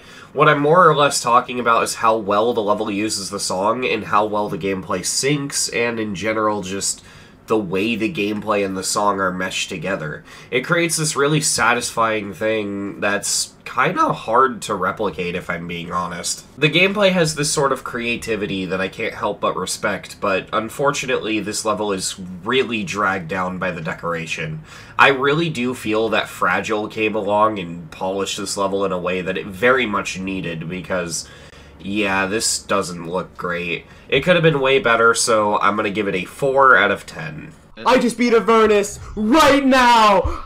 I'm not even lying! I'm not even lying! I actually just verified Avernus. Next up we have Omega. Another generic level that I don't have a lot to say about. I don't even want to force myself to review this, because it's just like another level that exists. I guess the only real way I can review it is to try to find as many positives as possible, and I like the end screen, and I think the way some of the objects move is somewhat interesting. The Greek letter series as a whole just doesn't stick out to me that much, unfortunately, so I don't know. I'm just gonna move on and give this a 5 out of 10. Next up we have Sky Shredder, and I'll be honest, I have no idea what to say for this review. Every single time I watch a showcase of it, I immediately forget what it looks like when it's over because it's so goddamn forgettable and generic. I don't like this level. I'm not a fan. From the little I can retain of the memory of this level, it's got creative gameplay, and the block design doesn't suck. Yeah, this level doesn't stick with me at all, I'm sorry, I'm giving it a 5 out of 10. Next up we have Atomic Cannon, and I already forgot what's in the level. I literally just watched the video. God, this level's forgettable. Okay, I think the level's alright. It has some really interesting music sync, but oh my god, it's forgettable. I do like some things about it, like the way these spikes flash, but aside of that, it's just nothing special. I'm gonna give Atomic Cannon a 5 out of 10. So before we get to our next review, I want to give the next level an eye strain warning. If you have a hard time looking at harsh, conflicting, bright colors, don't look at the screen for the next review. This was genuinely hard to look at. Like, I'm recording this in editing, not in recording, and I had to, like, struggle to edit this part because it was hurting my eyes. So next up we have Esfera, and Esfera is actually pretty cool at first. See, the decoration in this level is really, really cool, and the gameplay is really, really fun to watch. This level actually kind of reminds me of Digital Descent in a lot of ways. I think the problem with Esfera is that it is way too long. When I was watching a video of this level on YouTube, I got to around 30% in the level, and then I realized I was an entire 1.5 minutes into the video, which means that 30% of this level is the length of a full level. Now that wouldn't be so bad if the level did anything special to warrant that length. I mean, I gave Zodiac a 10 out of 10. The problem is that this level feels the same throughout, and while that's fine at first, when you get to like 30 to 50% into the level, it just starts to feel mundane, because you've been staring at the same thing for so long. The other problem with this level actually comes from the exact opposite problem. The parts in this level that are not mundane and boring, I don't want to look at because they hurt my eyes. There's an entire section, it's 14 to 17%. Keep in mind this level's super long, so that's way more of the level that it sounds like. But there's an entire section from 14 to 17 that I just straight up cannot look at. The sad part is, it took me forever to figure out why I don't like this part. They take the colors and they give them these really harsh, bright tones using glow, which in and of itself probably wouldn't be so bad if it wasn't for the fact that the yellows and purples here clash really, really bad. I legitimately think that an eye strain warning should be given for any showcase of this level. There are other parts of the level that also hurt my eyes in a similar way, however, this is the part I'm using as an example because it's probably the worst. And the level kind of goes back and forth between eye strain and plain and boring. I know that I have to edit this later, and I'm gonna do future me a favor and just cut my review here and shut up. But yeah, due to the overwhelmingly long length of this level, which is not warranted whatsoever, on top of the harsh eye strain visuals, I'm gonna rank this level a 5 out of 10. I actually think that's kind of high despite those issues, not gonna lie, and that's mainly because this level does remind me of Digital Descent, and it does manage to capture a lot of the magic that Digital Descent captured for me. I do really like the gameplay and the song usage in this level. I just don't like the level. So yeah, I'm gonna give it a 5 out of 10. Next up we have Aronia, and this is one of the most inconsistent levels quality-wise I've ever seen. You'll have a part that looks completely empty like this one, and then you'll have a part that I honestly thought was made by Noble Boy. It's not, by the way. This is why you don't host a Mega Collab if you don't have any direction. If you're hosting a Mega Collab, you want to at least have some kind of theme. Even if that theme is as basic as purple. Like just a single color. It doesn't matter. You have to have some kind of direction, because if you just tell people, oh, just build whatever you want, make your part look good, you end up with levels just as inconsistent as this one. I'll give the level this. At its worst, the level does look generic and boring, however, it's not the worst I've ever seen. It might be subpar at best, but it could have been a lot worse, and so I'd say that this level does look all around pretty solid. It's just very incoherent, and it could have been a lot better. I'm gonna rank this level a 5 out of 10. Next up we have Avernus. Avernus is interesting because it simultaneously manages to be one of the most unnecessary try-hard things and also one of the most generic hell levels I've ever seen. The thing that's funny about Avernus is that it was originally pitched as a sequel to The Golden, but then the moment people started criticizing it for not being a good sequel to The Golden, the creator started to backpedal and say, no, it has nothing to do with The Golden, which... real good sign of a quality level. Before people jump down my throat and get mad at me for saying that this level is generic and bad, I will address something. A lot of people have said that, oh, this level's actually alright because the deco is really good.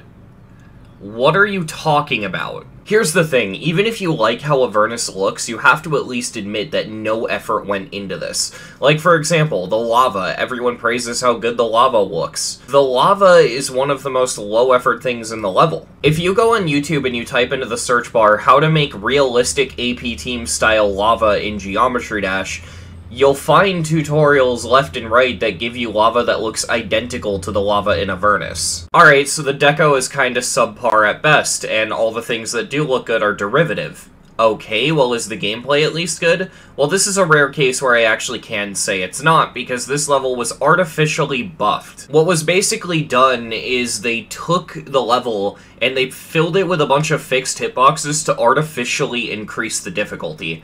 And that's kind of my big problem with Avernus.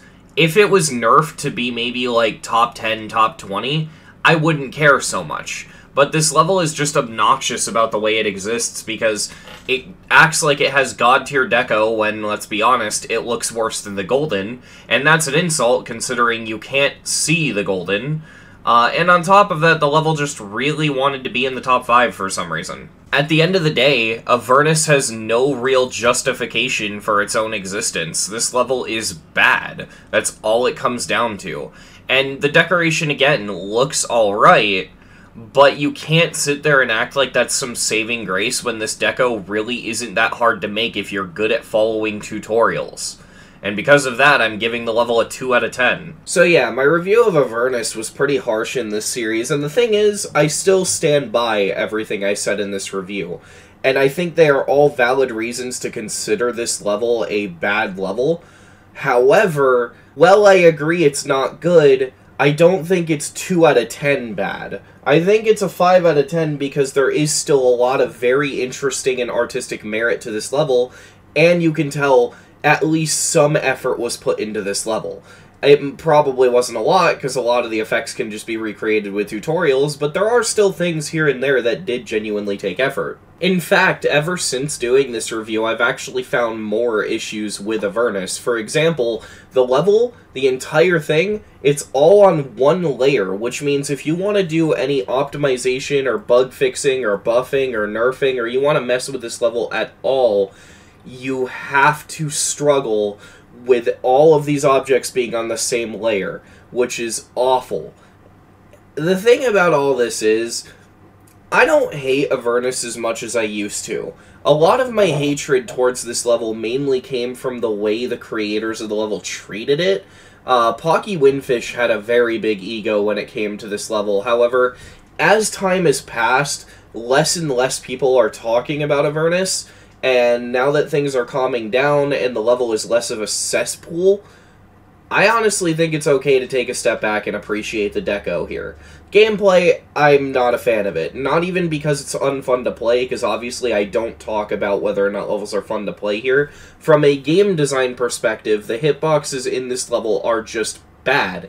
It is a just awful decision to have two spikes that look identical that have two different hitboxes. One thing about Avernus is that it has grown on me just a little bit, because in my own perception of Avernus and the Golden, Avernus actually does work alright as a sequel to the Golden.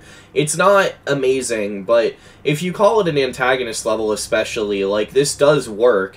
And I go more in depth on that in my video that I put out recently where I talk about Avernus, and I kind of just give it some justification for existing. Does the level have a lot of issues? Yeah, it's bad from a game design perspective. The decoration is subpar and easy to reproduce, and the optimization is terrible. On top of all of that, the entire level was built on one layer. But when I break it down in my head, that's not a lot of issues compared to other levels on the list, and it's mainly just because of that I really don't think it deserves to be a 2 out of 10. I think it's a 5 out of 10.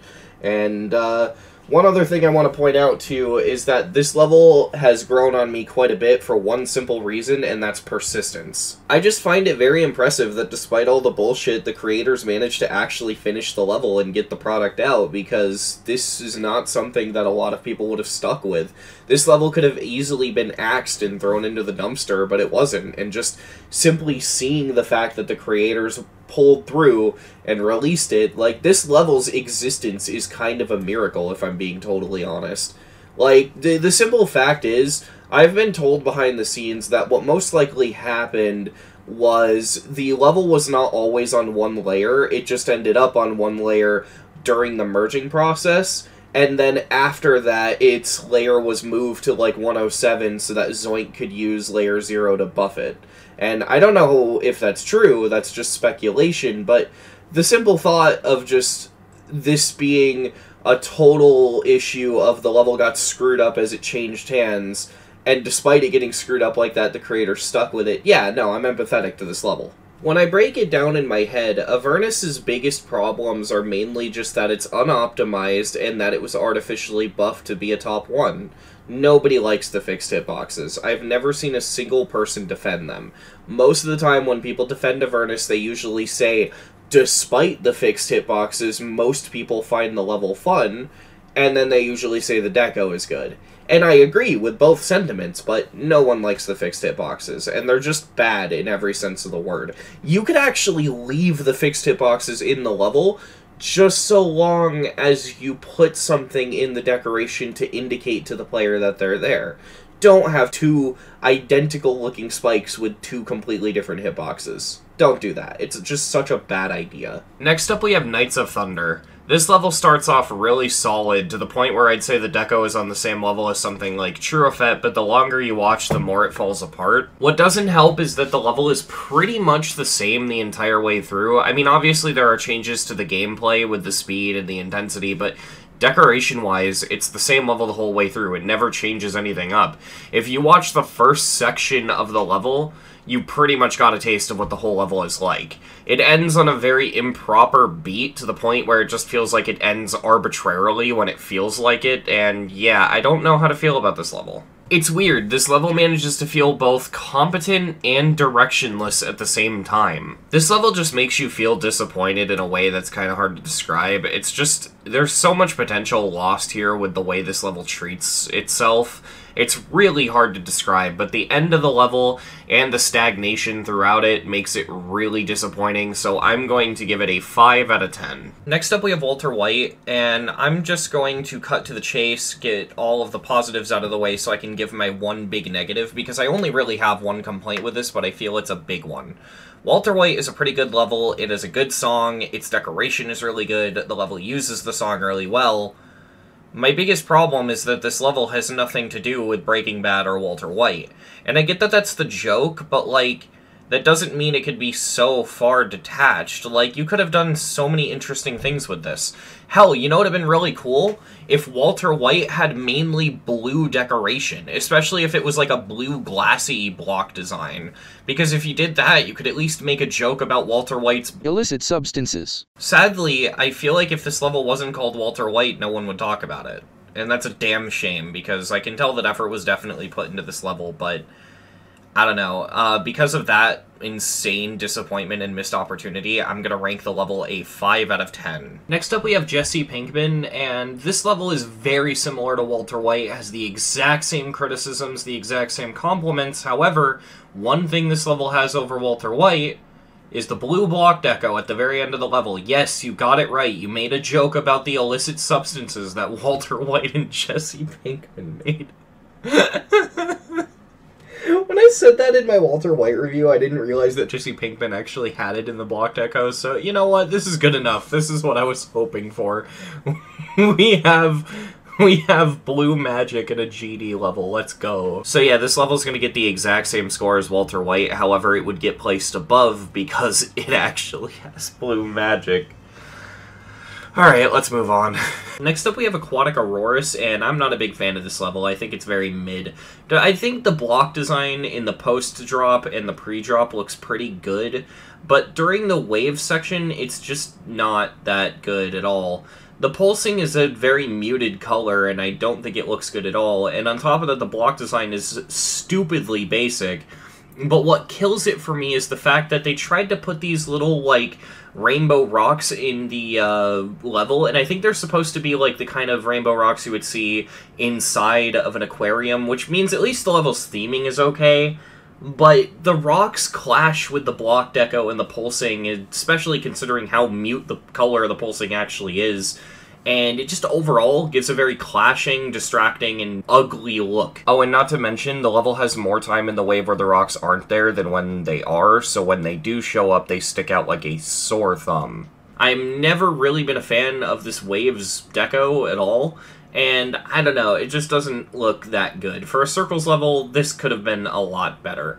I'm gonna give the level a 5 out of 10. Next up we have Horos, and I wanted to like this level, and granted, because of the reason I wanted to like it, I do still appreciate it, but I'm a little disappointed with the level itself. Ever since I saw Codependence place on the list, I've been wanting to see more and more two-player levels like Codependence be verified and put onto the Demonlist, because this skill set is something there's almost no way to prepare for, and it's certainly something that is gated and that you have to be naturally good at to be able to do.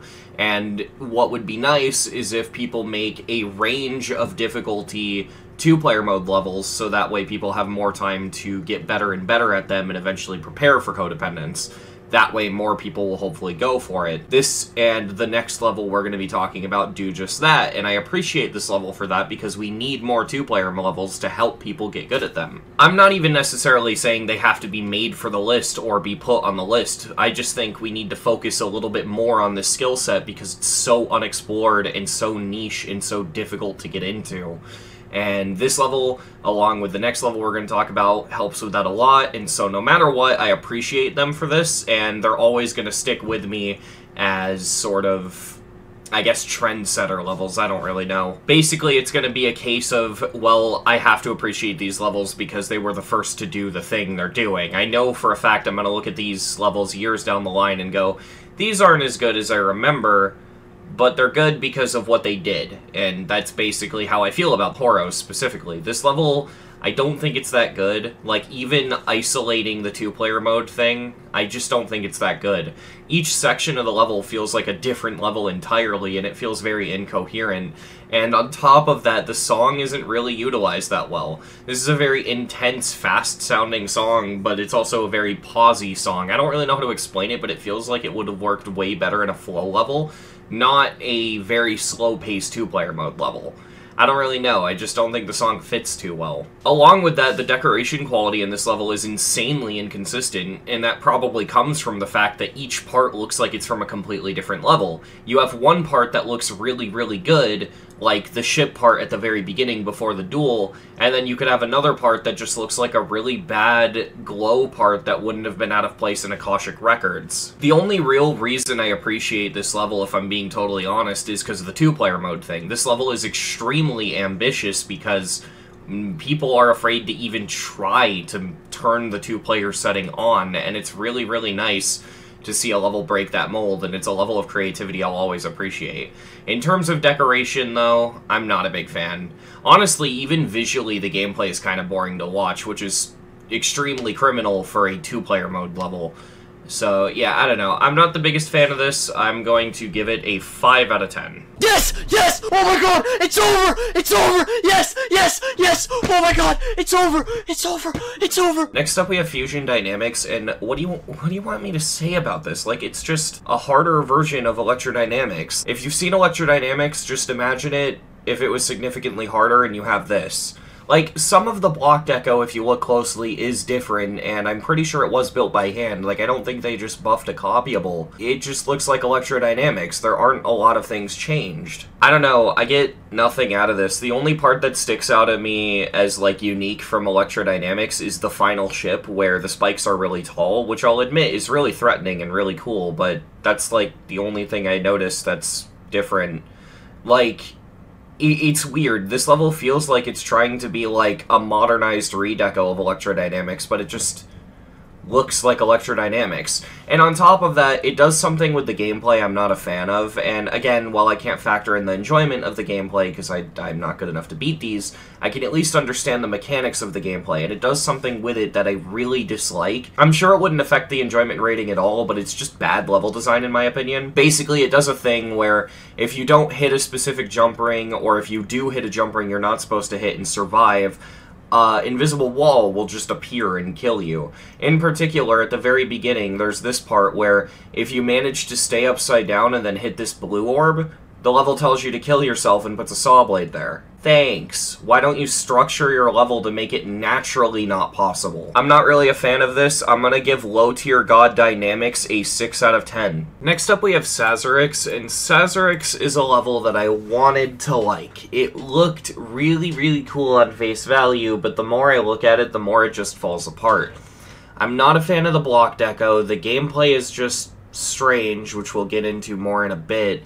And on top of all of that, the level doesn't sync very well. Now, I want to be clear, because I know I just said a lot of negative stuff right off the bat. It's not the worst thing I've ever seen. It's passable, and it's alright, but it's just not the greatest. The level will throw stuff at you like random UFO spams and random consistency waves that feel like they're nerfed top 1 sections rather than just normally built parts, and I don't really know how to feel about that. Another problem is that because of issues like the strange unsynced gameplay, the level does not use the song that well, which sucks because this is a really unique song for a level to have. I think what sucks about all of this, though, is that it just reads as a missed opportunity to me. The first part of the level has really interesting and unique decoration, it uses the song really well, but the second you get to the drop, the level just becomes one big disappointment for me. With all that said, I think I'm going to give Sazeracs a 6 out of 10. This is one review where I didn't feel I went in depth, and so I want to provide more thoughts as I have more stuff to say.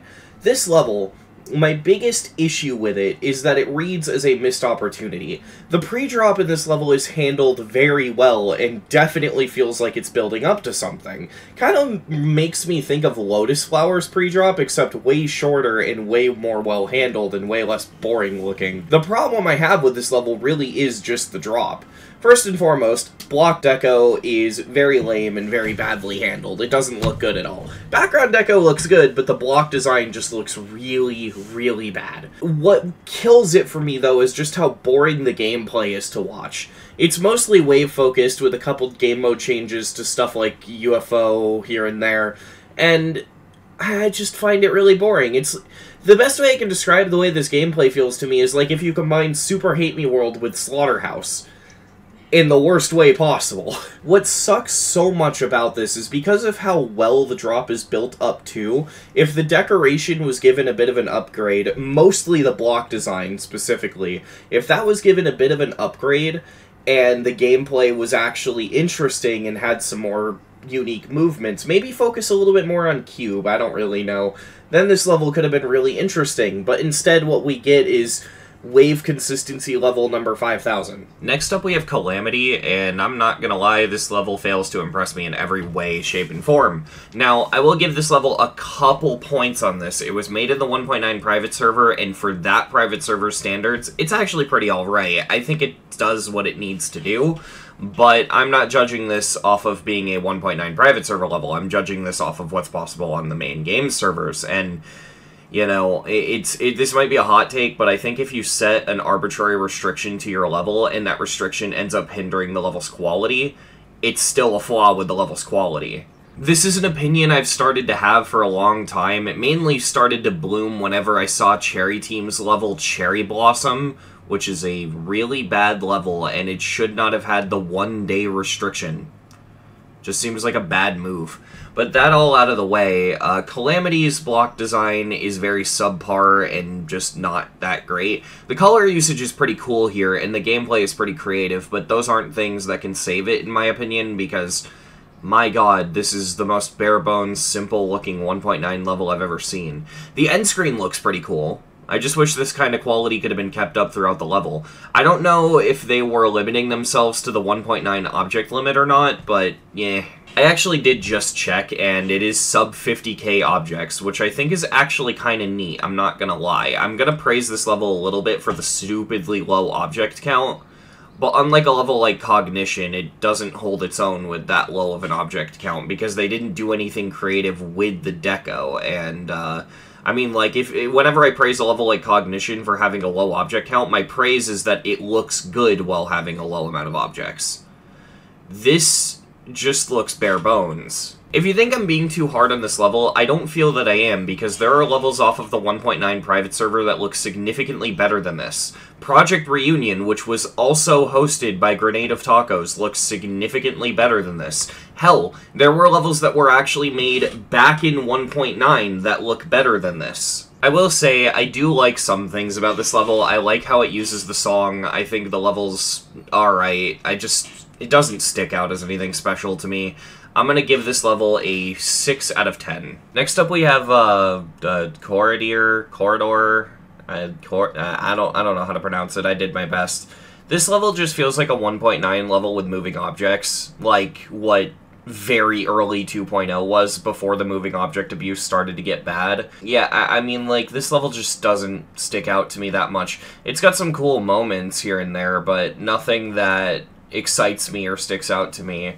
I don't know, this level just, I'm not a big fan of it. It also just feels longer than it is. I don't know, it's 100% personal bias, but this level just doesn't do anything for me. I'm not a big fan of it. I'm struggling to even think of things to say about it, so, I don't know. It's not bad by any means, it just doesn't stick out to me.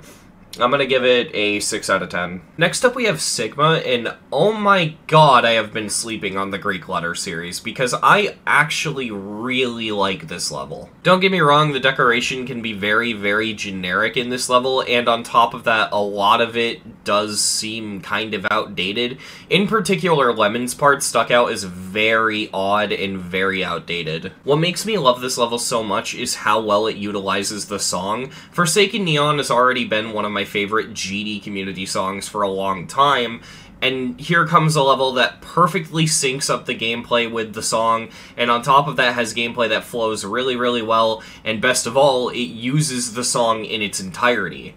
I just really like this level. However, I obviously am going to take a step back, and I'm going to acknowledge that the decoration is very subpar, and that the theming in the level is non-existent at best. That doesn't stop me from liking the level, however, as of a rating, I'm probably not going to go that high. I'm going to say maybe 6 out of 10. I will say, though, this was probably the hardest level in the series to review so far, because I really like Sigma, but it does a lot wrong, and so I could go either way with this. I could give it a bad score, a mid score, or a high score, but I think going middle of the road, yeah, this level's probably just straight up mid. This is a level that I definitely liked when I first saw it, however, I've grown to dislike it as it's gone on, mainly just because I've seen the rest of the Greek Letter series. What I didn't realize when I saw this level is that the entirety of the Greek Letter series is like this. They're all basically the exact same. Though I do like Sigma in particular because its low points are still very high, and it has the, in my opinion, the best song of the series, but yeah, it's an outdated review, because when I saw this, I hadn't seen much of the Greek Letter series. I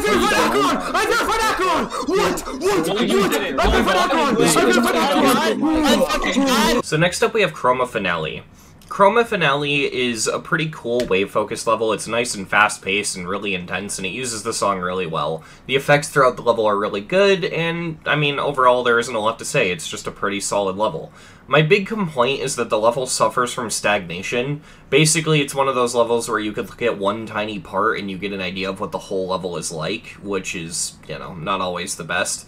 Now, I'm not going to talk about this too much, as I don't want to spoil a future review in the series, but the Chroma levels are basically all the same, like, to a annoying degree. These levels are the exact same. There's 3 of them, and it can be genuinely hard to tell these levels apart, and, the only reason I bring that up here is because these levels, with their stagnation, this is the final level in the series, so I'm taking that into account. So I'm going to give Chroma Finale a 7. Next up, we have Torn by Pocky Kairos. I meant to say Kairos, I'm sorry. I guess you can say I'm pretty torn with this one.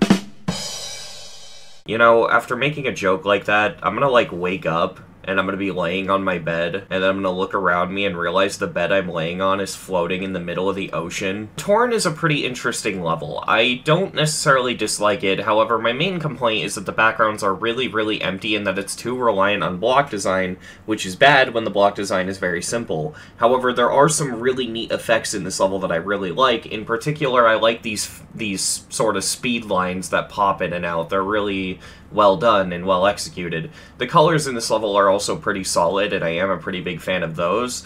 I just wish there was a little bit more here. The level is fairly empty. Not necessarily a big deal, though, as I do still like the level. I'm going to give it a 7 out of 10. Next up, we have Fragile, and Fragile is a level that I really don't have that much to say about. The level is inspired by Kawaretta, and it literally just feels like Kawaretta to me. There really isn't much to say about this, because I don't want to spoil my review of Kawaretta for later on, and this level is basically going to have the exact same criticisms and compliments as Kawaretta. But just know that I really like this level, however I see it as nothing more than derivative to Kawaretta despite that. Either way, I can tell there was effort put into this, and there is a certain level of polish that's kinda hard to pull off. I liked the level, I enjoyed watching a completion of it, despite the fact I had never seen it up until now. I think the level's pretty cool. I don't have much more to say. I'm gonna rank this a 7 out of 10. Obviously, when I originally reviewed this for the series, I was trying to keep my review vague because Kawaretta came after, and this level is basically just a redeco of Kawaretta, and so I didn't want to give my opinions on the Kawaretta parts of the level, as that would just make it so that I'd already reviewed Kawaretta before I got to it. But in this supercut, this is after Kawaretta, and I'm just gonna explain how I feel about it now. So, this level does not fix any of the issues Kawaretta has aside of the decoration. This level still looks really good, and it's definitely just Kawaretta but better, and that's why it's a 7 out of 10, because Kawaretta is just a lame level all around. This is a lame level with really good deco. Next up we have Ithacropolis, and, I mean, I like it. I don't necessarily think it's bad, but it fails to leave an impression on me. I don't know, this level is just very, very mid-early 2.1 glow, and not a lot of stuff sticking out. Although there are a couple moments where it does have some stuff that breaks that mold, like the city part and the end screen look really good, but I want to say at least 70% of the level is just glow, and that doesn't leave an impression on me at all. On top of that, the song choice is just kind of lame, in my opinion, being the song from VSC. I'm really trying to like this level, because I always try to look for as many of the positives as I can. I don't like just delving straight into the negative, but this level just fails to stick out to me at all. I already forgot what half the level looks like. The only parts of this level that are memorable to me are the smaller parts of the level, and for that, the small parts of this level that I remember do leave an impression on me and are really good, but so much of this level is just nothing. I don't know, I'm not a big fan, but I can also respect it, and again, it's not that it looks bad, it's just that it doesn't stick out to me. So yeah, I don't know, I'm gonna give it a 7 out of 10. Next up we have Sparkling and, the Yakuza OST. I'm not saying it's bad, that's just a very interesting choice. Points for originality in the song choice, I guess. Oh my god. This is another example of simple but effective. It is possible to make a level that leans more on the side of being generic but still manages to be a bit memorable for one aspect or another. In this level's case, it doesn't have a lot going for it in terms of gameplay or decoration, although I will say from botting it I can tell that the gameplay has a lot of double clicks in it, which is very interesting. I don't really know if I like the gameplay or not, of course, because I'm not good enough to play it, but I can definitely at least observe that it has a lot of double clicks, which you don't see double clicks that much, so I guess I can at least acknowledge that the gameplay seems original. But aside of that, the gameplay and decoration doesn't really stick out to me that much. What does stick out to me is, first of all, just in general how well the song is used. The level would already be memorable to me just due to the very strange song choice, because I would always be able to say, oh yeah, it's the Yakuza level. You know, which is in and of itself is enough to make me remember it, but beyond that, the gameplay syncs to the song well enough to warrant the song choice and make it feel worthwhile. The other thing is, even though the decoration itself doesn't stick out to me, I do gotta point out how clever it is to make the level pulse in the way that this level does, because, well, the level's called Sparkling, and it's decorated in a way to make it look like it's sparkling. It's effective, and it's nice attention to detail. Aside of that, though, this level doesn't stick out too much, unfortunately, but I do like it. I'm gonna give it a 7 out of 10. So next up we have Verdant Landscape. Verdant Landscape is an all-around really solid windy landscape-inspired level. I think it is kind of shitty that there's such a massive difficulty spike between Windy Landscape and Verdant Landscape, because it's going to be horrible for people who liked Windy, but that's besides the point. That's a very minor nitpick. That doesn't influence score at all. That's just a wacky little opinion. But Verdant is a level in which, I'm going to say right off the bat, I am biased towards hating this level. I despise this level, and it's not because it's bad. I just don't like how the community treats it as if it's the best creation ever made. Yeah, the level's fine, it's good, but stop treating it like it's the holy grail of Geometry Dash. It is a good level. It doesn't need to be treated like it is the final frontier of quality. The thing is, I acknowledge how biased I am towards not liking this level, and because of that, I'm going to bump up my score by 4 points. And I feel like that'll be a fair way to properly even out the bias, because trust me, 4 points is just barely enough. I think Windy Landscape uses the song really, really well. I think the decoration is really solid. I even just think the player movements throughout the level are really creative and interesting. One little confusing thing, though, I don't like how the coins are handled. They're just kind of lame. I feel like the coins could have actually been, you know, put somewhere in the level, but that might just be me. But either way, the level's pretty solid. I'm gonna give it a 7 out of 10. This is another one of those reviews where I upped my score because I thought I was being biased, and you'd think that, like the other ones, I would lower my score of the level because I thought that that was stupid. And the only part of that that's accurate is that I thought it was stupid. The thing is, I hated Verdant way more then than I do now, and so this is like the only time in the series where upping my score because of bias worked, because, well, that actually reflects my modern opinions on the level now. Verdant is fine. I don't like it that much, but I don't hate it either. I think my problem with Verdant is just simply that the decoration in the level is kind of lackluster. There aren't many foreground effects, the block deco looks kind of bad. I guess the best part of it really is the air deco, if I'm being totally honest, but, like, the little foreground deco it does have is usually, like, overstretched objects that look really bad because they use scale hack, like the fire on the foreground, for example. However, I do find Verdant entertaining to look at, and while I think it's terrible at being a sequel, or rather inspired by, or whatever you want to call it, I think it's terrible at living up to the legacy of Windy Landscape, I still think the level's fine. It's just okay, and so, you know, I think the score is fine, and I'm not moving it, but yeah, I think the whole, like, lowering and raising score thing, like I said here, is just really stupid. Next up we have Thinking Space. I am so scared to review this level. Alright, so this is where I need to do the disclaimer thing again. Please, for the love of God, just remember, it is okay if you disagree with me. If you don't like a level I like, that's fine. If you like a level I don't like, that's fine. It's okay to disagree with me. Please, do not get mad at me. This level starts flame wars in comment sections, and I really do not want that to happen here. So please, just be respectful. Alright, and with that disclaimer out of the way, I really like Thinking Space. It's flawed, don't get me wrong, but I think it is a really solid level. I like the way the level uses the song, I like how creative some of the gameplay is. There's some gameplay ideas here that are really, really interesting, like orbs that just look like they're in the wrong place until after you hit them. I like the way some of the fakes in the level work. I like a lot of the ideas for wave gameplay in the level. I like a lot of the ship gameplay. I don't know, I like watching completions of this level, I like the way this level flows, it's really fun to watch, and it's just a joy to see people complete. However, we do have to address the elephant in the room, and that elephant is the decoration. I feel the decoration is one of the main reasons this level gets flack, and for every reason. To the people who defend it by saying, oh, this level looked good for its time. This level was mid as for its time. Don't get me wrong, it's not the worst 2.0 decoration I've seen. I mean, there's the infamous Phobos part, but this just doesn't look good.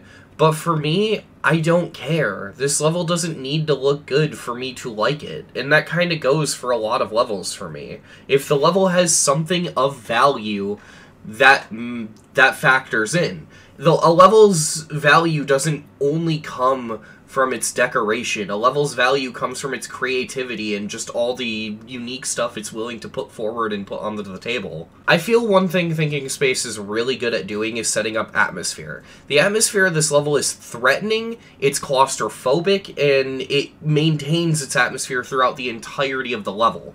The decoration might be a cluttered mess, but at the very least, there's never a single part that looks out of place. That being said, I of course have to be fair and acknowledge that this level doesn't exactly look great, and that that's obviously not a good thing, but I don't know, I'm just willing to defend this level.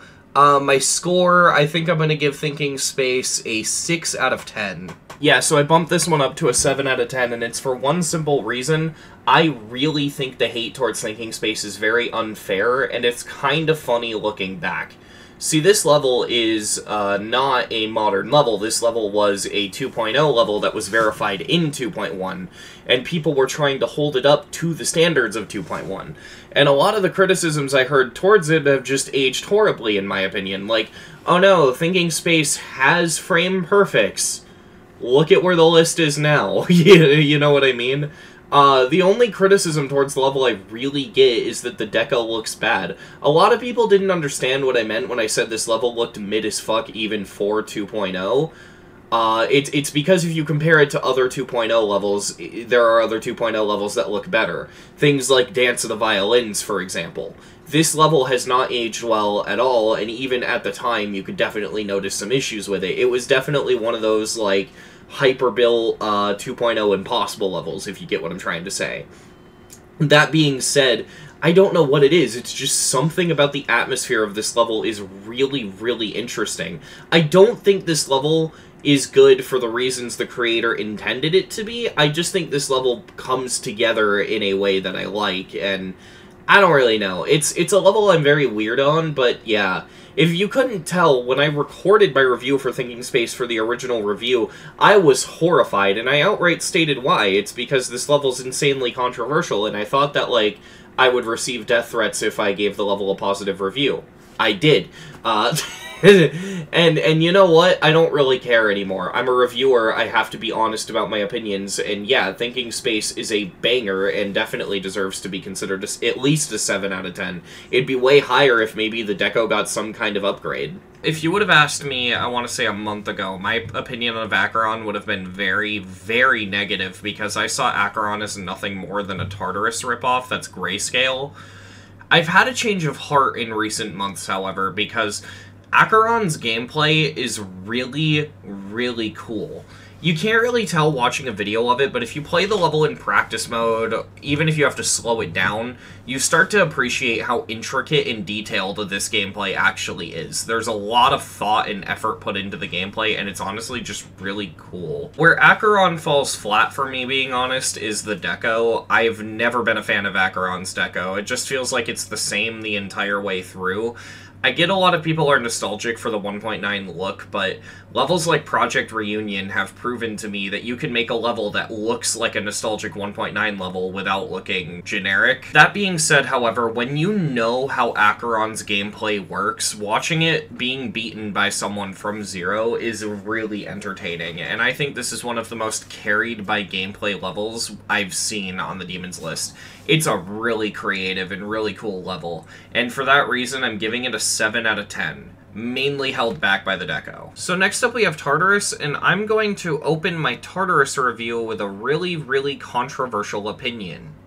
Tartarus is better than Acheron. So before you say anything, yeah, I get it, generic hell level, blah blah blah blah, I'm sick of them too, but just hear me out here. See, Tartarus wasn't always Tartarus. Tartarus used to be known as Silent... Yeah, so for reasons I'm not going to get into here, I cannot tell you the original name of this level due to the current goings-on on YouTube right now, because I don't feel like getting demonetized. What I will tell you is that I just can't say the original name of this level. I will call it Old Tartarus from here on out, but it used to be a silent level, and you're looking at its gameplay in the back right now. It's not good. Make no mistake, I'm not saying the decoration in Old Tartarus is bad. I actually think it's fine. I'm more saying the gameplay's bad. Now, Tartarus has a lot of the parts from Old Tartarus in it, but a lot of parts were also replaced and changed entirely, and you can tell looking at this that there was a reason for that. Some of these sections just literally cannot be fun. Like, I'm looking at this trying to be optimistic, and like, there's no way that's enjoyable. And so there is a reason I bring up Old Tartarus here. See, it was entirely possible if they wanted to, for Riot to have just made Old Tartarus the level that was up for open verification, but they didn't. They fixed the level and then made it up for open verification, which in my opinion is really, really cool, because that means they made the level better before letting people verify it. And for that reason alone, this is automatically getting above 5 for the score. But yeah, no, I like I said, I just enjoy watching completions of this level. Even if it's not fun, which I've heard most people say it's not fun, I just can't help but enjoy watching people beat this level. Now look, I've given it a lot of thought, and I'm gonna give Tartarus the exact same score as Acheron, a 7 out of 10. They both accomplish basically the exact same thing. However, for the record, I like Tartarus more, and I think Tartarus is better at doing what Acheron does than Acheron, which is kinda sad, to be honest. Next up we have Spectrum Cyclone, and I find this level to be very forgettable. The gameplay is a little bit unique, albeit it's probably not a gameplay style I'd find very fun. Just personal preference. I'm not saying the gameplay's bad, I just personally wouldn't like it. But the deco is actually pretty alright. It does have a very 2.0, early 2.1 feel, like sort of that transitional era. I don't know when this level actually came out, but that's just the feel it gives me. Obviously it's got like Spider and stuff, so it is 2.1, but it has that older charm to it. The deco is a little bare bones, to be fair. I think the block design could have used some work, and I think the backgrounds are a little too detailed at some points. But for the most part, this level is pretty solid. I'm going to give it a 7 out of 10. We have a very controversial pick right off the bat with Congregation. Congregation is controversial in much of the same way Lit Fuse is controversial, as this level starts off with a very simple, very atmospheric pre-drop, but due to its focus on being atmospheric, it is very boring. This Q part goes on for an eternity. It's basically the same throughout the entirety of it, and only when it gets to the drop does it get relatively interesting, and even then, I have a hot take.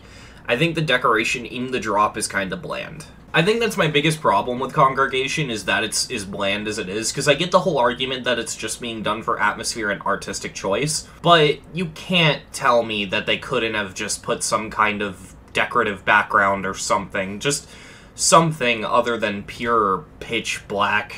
That is about where my complaints with Congregation end, though, as this level is really good at setting up and maintaining a very intimidating, yet very claustrophobic atmosphere. I feel that out of any level on the list, Congregation is one of the better levels in regards to making you feel nervous, and as a cinematic piece, you know, something you'd watch on YouTube, this level is very, very intense and does a very good job at setting up atmosphere very well. What I really like about the level is, and mind you, I still feel like more could have been done with this, but that being said, I like how the level sort of evolves the longer you play it.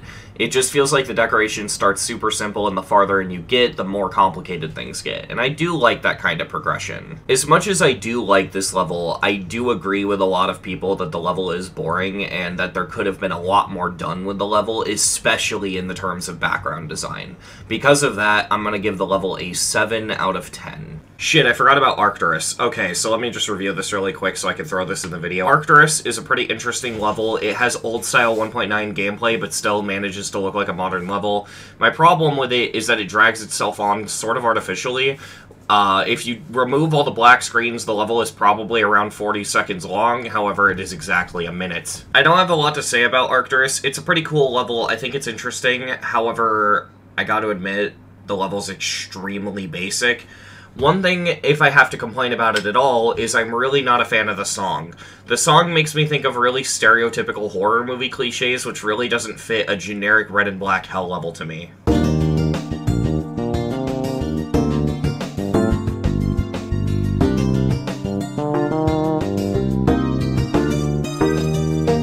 I do like it despite those two things, however, so I think I'm going to give it a 7 out of 10. Next up we have Akira, and this is one of those levels in which I can tell it's really, really good, I can tell a lot of effort went into it, and I really like it visually, but it just feels so damn forgettable.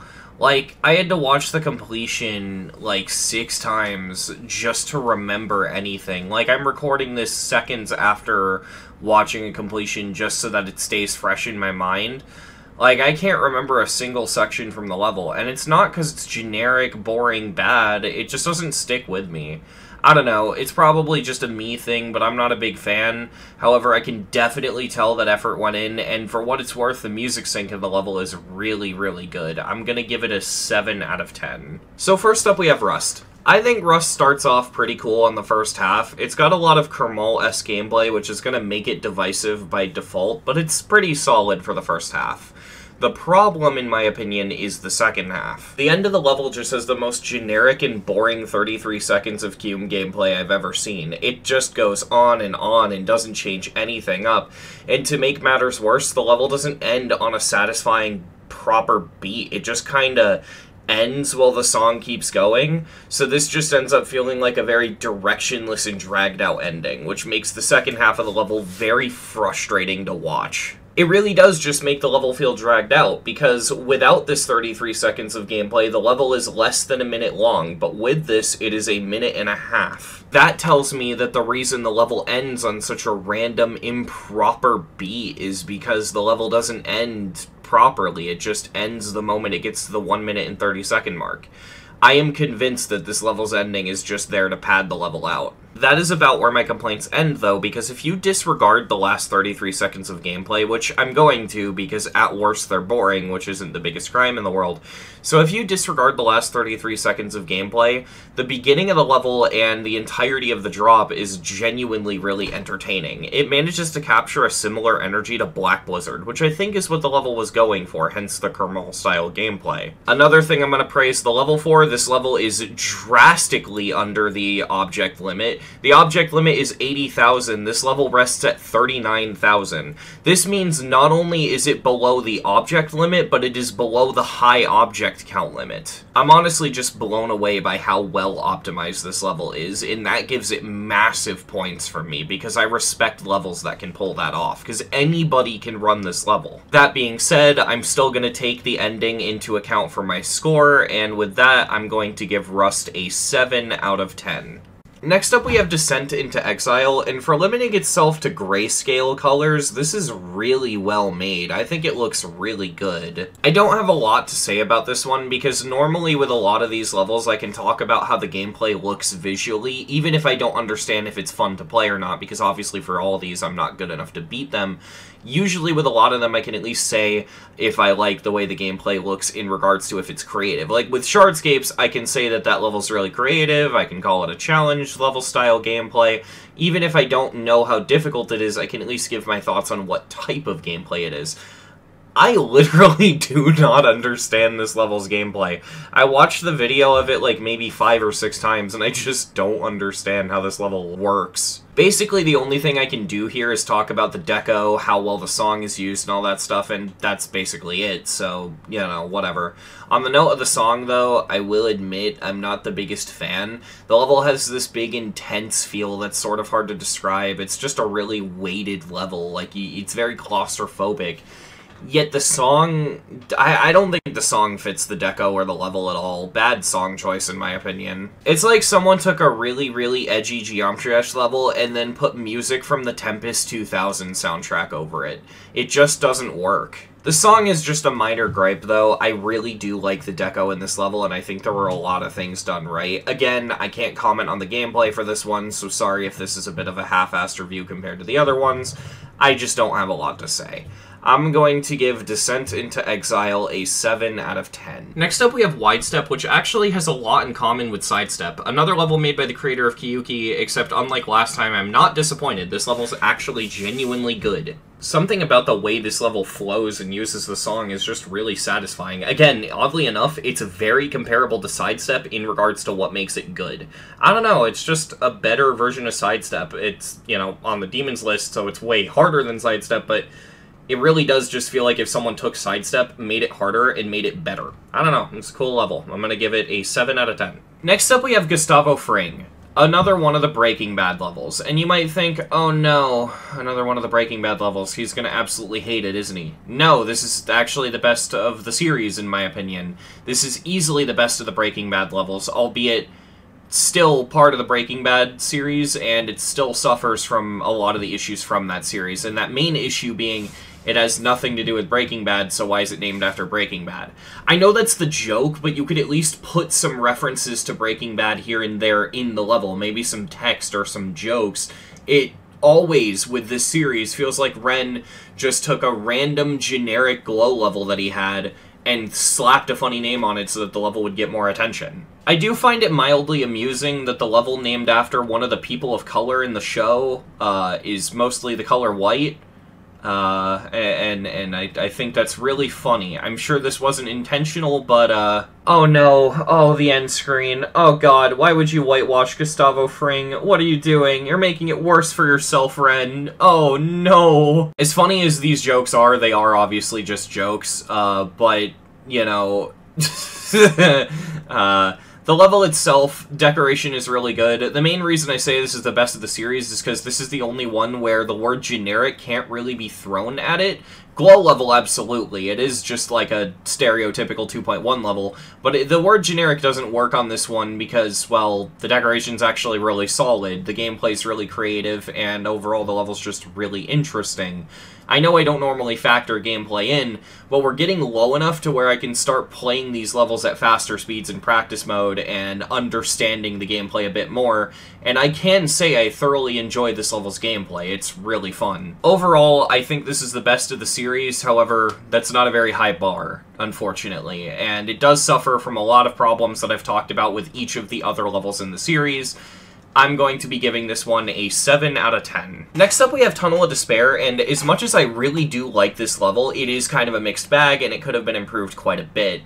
I do really like it though, especially in terms of the gameplay, not how it plays, but as I'm always saying, like, there's a visual aspect to gameplay.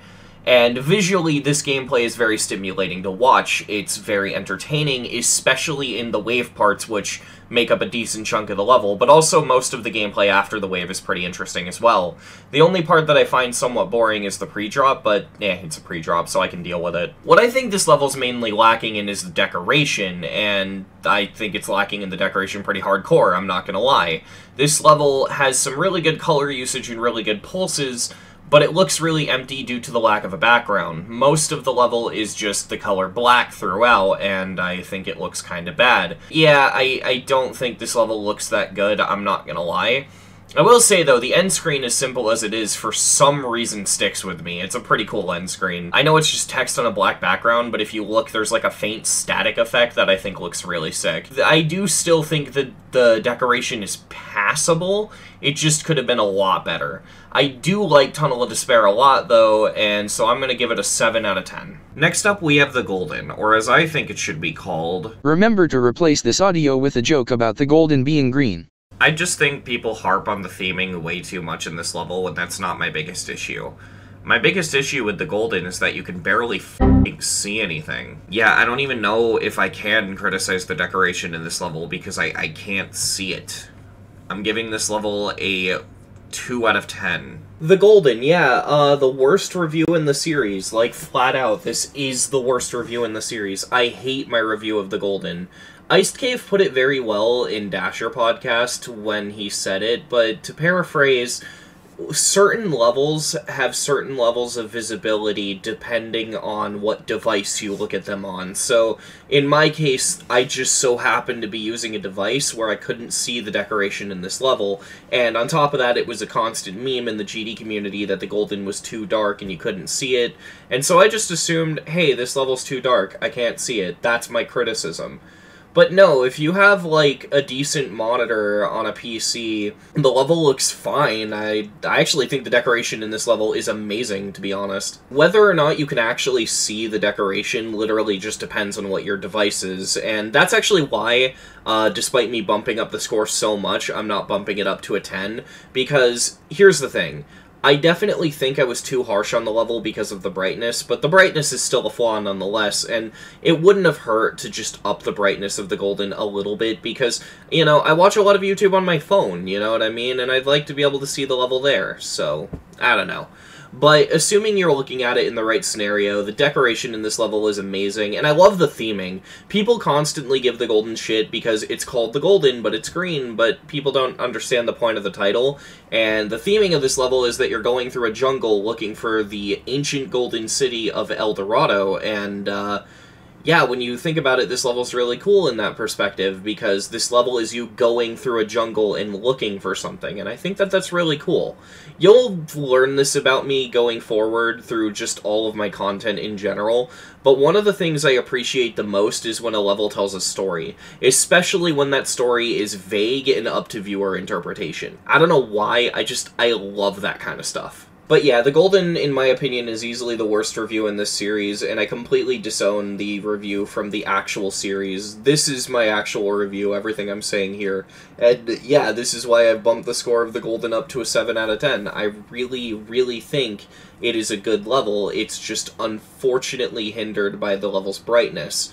It's not so much of an issue that you can't see it at all, and I definitely should have been able to criticize it, but it's not good either. Like, you might want to just raise the brightness up a little bit, and that's really it. I do like this level, though. Next up we have Kiri's, and I really like Kiri's. It reminds me a lot of Truefet, although it's not as good as Truefet. The gameplay is good in the exact same way as Truefet. It is a blast to watch the gameplay of this level. It's really entertaining. It's just overall an interesting level to watch people complete. The downside is in the decoration. Don't get me wrong, the decoration is great. It's just more in a similar vein to Zodiac. It hasn't aged the best.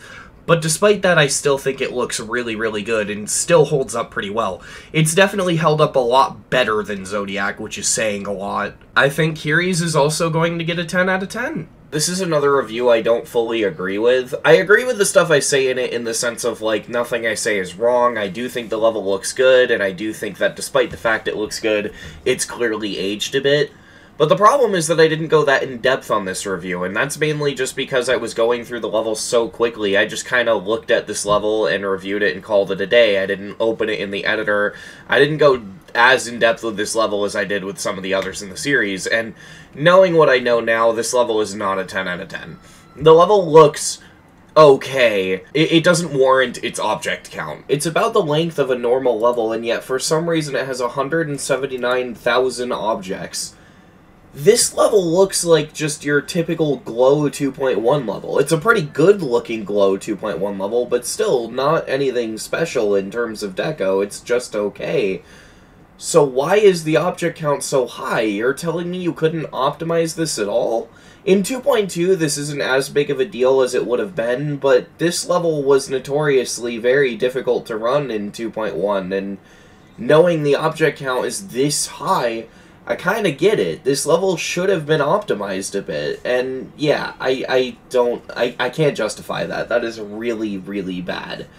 I still love this level, but I feel it's fair to lower the score down to a 7 out of 10. Next up we have Cold Sweat.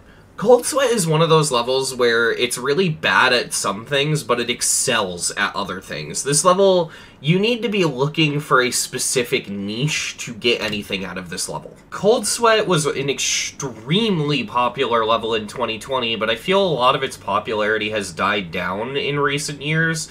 Not really sure why, because the level is pretty cool, but like I said, you need to go into this level wanting a specific thing out of a level. Like, if you're just looking for a traditional GD level or a traditional List Demon, you're probably not going to get anything out of this. Cold Sweat back then, and hell, even now, is an extremely creative take on memory in Geometry Dash. It starts off being a timing level, and the farther in you get, the more difficult the memory gets. Then, of course, when you get to the climax of the song, the level switches completely from memory to raw skill wave gameplay, and it ends up making this part feel really out of place, yet really, really tense. After that bit of raw skill, it ends up being one of the hardest parts of the level, not in terms of, like, gameplay and skill, but in terms of memory.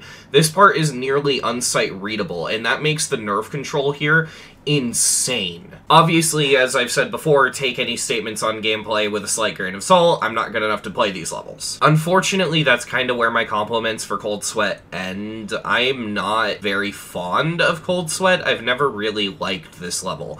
As creative and unique and as well put together as this level is, there's a reason people only talk about the wave part and occasionally the UFO part right before it. Some of the sections in this level are just so forgettable to me. Like, every time I watch this, I feel like I've never seen the first cube before, even though I have. Unfortunately, I feel like a lot of people only know Cold Sweat because of the wave part, and that sucks, because this level is really good and really well put together, but I also kind of see where people are coming from on that. I don't know, I'm very mixed, because on one hand I respect this level a lot for its creativity and all the stuff it puts forward, but on the other hand, so much of this level is just forgettable to me. Because of that, I think I'm going to rank Cold Sweat a 7 out of 10. Next up we have Bloodlust, and I come to you with some bad news. Just like I did with Limbo, we're gonna have to kinda skim over this a bit and not say a lot, and it's for the same reason I plan on dedicating an entire review to Bloodlust. There's just too much to say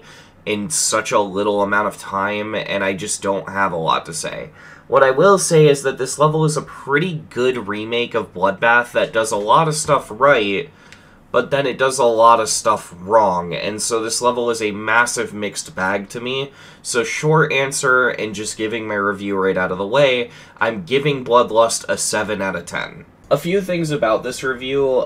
First of all, I am still saving my thoughts on this because I do still have a review planned for Bloodlust. It's no longer just a Bloodlust review, though. I'm going to be reviewing, like, all of Riot's Hell levels in one video. So that's a thing. Look forward to that, I guess. But ignoring that, considering how far into the future that video is going to be, I thought I'd actually give some thoughts on Bloodlust here. I'm not going to go too in-depth for the same reasons, but I do have some things that I want to point out that are just obvious little flaws. So first of all, Bloodlust looks amazing. I, to this day, think that this level is aged very well. Yeah, it leans a bit more on the Jarrett Glow side, but at least this Hell level actually has hellish imagery. It's got art and stuff like that, and the art actually looks really good. I always will say that the Blood Moon at the very beginning of the level is a very good first impression for the viewer. Just a very intimidating little section. It looks really nice. I like the deco in Bloodlust. I think it's really good. A lot of my problems with Bloodlust actually come down to the gameplay. Not the playability of it itself, because obviously I'm not good enough to play this. I don't know if it plays well or not. What I can say is that my main issue comes from the gameplay in comparison to Bloodbath. And what I mainly mean by that is the easiest parts of Bloodlust are the parts that are in Bloodbath. So, Mishy's part, for example. In Bloodbath, Michigan's part is the hardest part of Bloodbath. You could argue it's Etzer, but it's one of those two parts. Usually people say it's Mishy. In Bloodlust, Mishy's part is one of the easiest. And it's just kind of weird to me, and I was never really a fan of that. And it's just little problems like that here and there that I have. I find a lot of the new gameplay parts to just be kind of lame, even just visually, because obviously, like, they might be fun to play. I don't know, I can't play this level.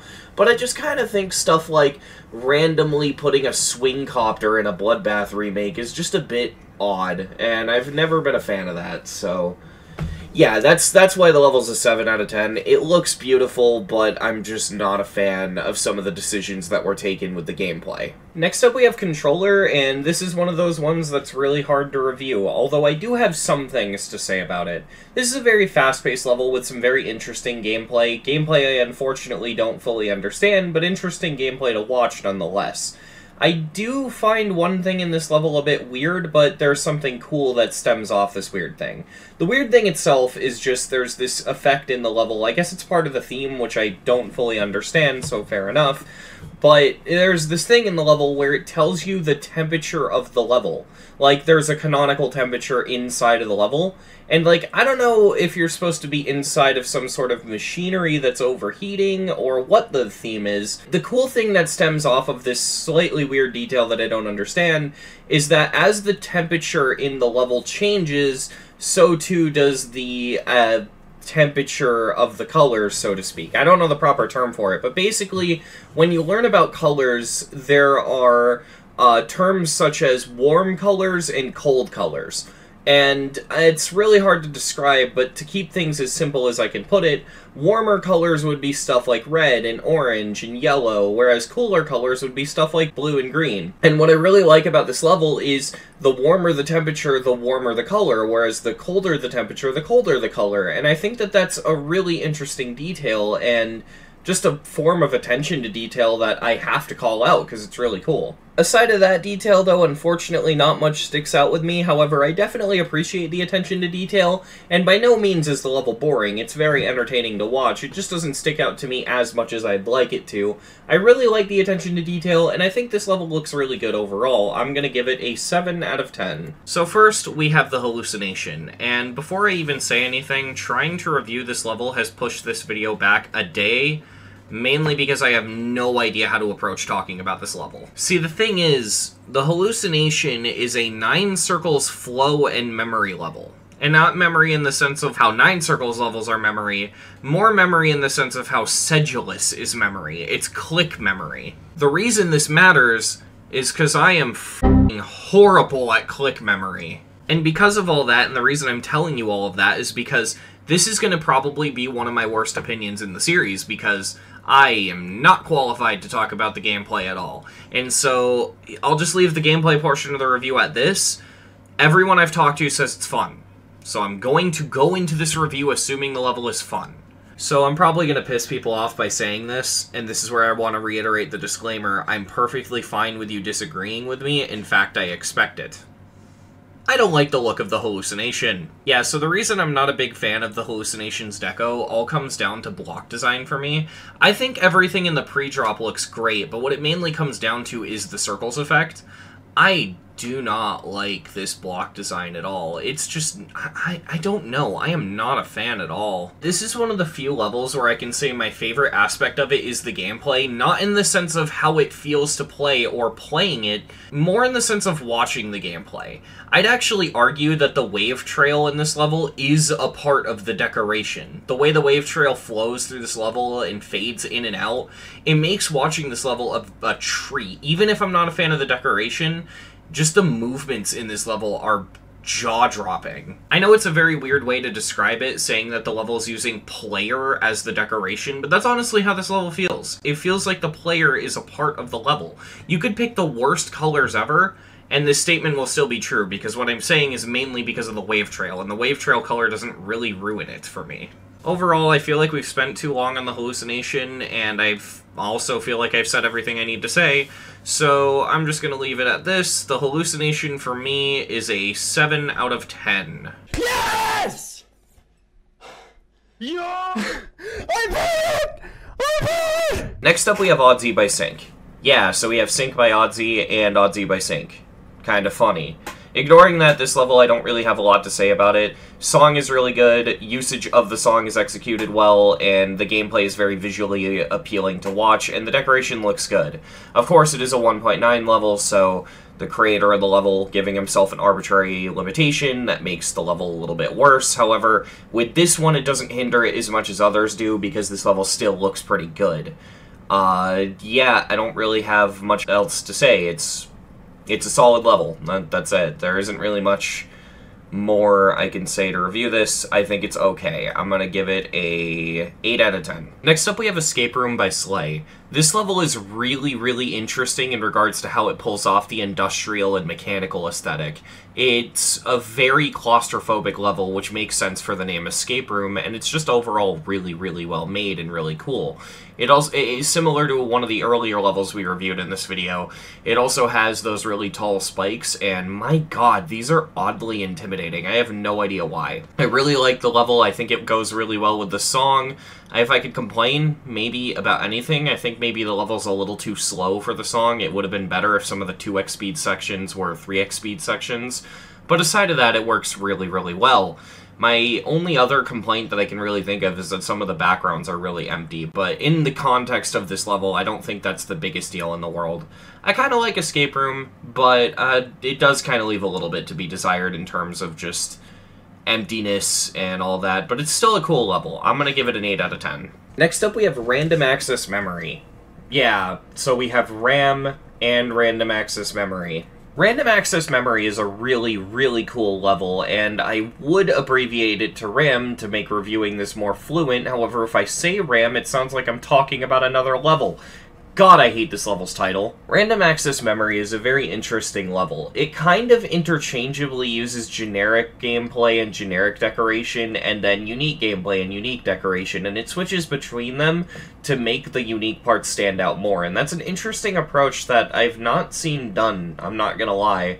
I mean, I guess it's probably been done before by accident, and I don't know if this level does it on purpose, but the way this level does it almost makes it feel tactful to build up the impact of the unique and really cool parts.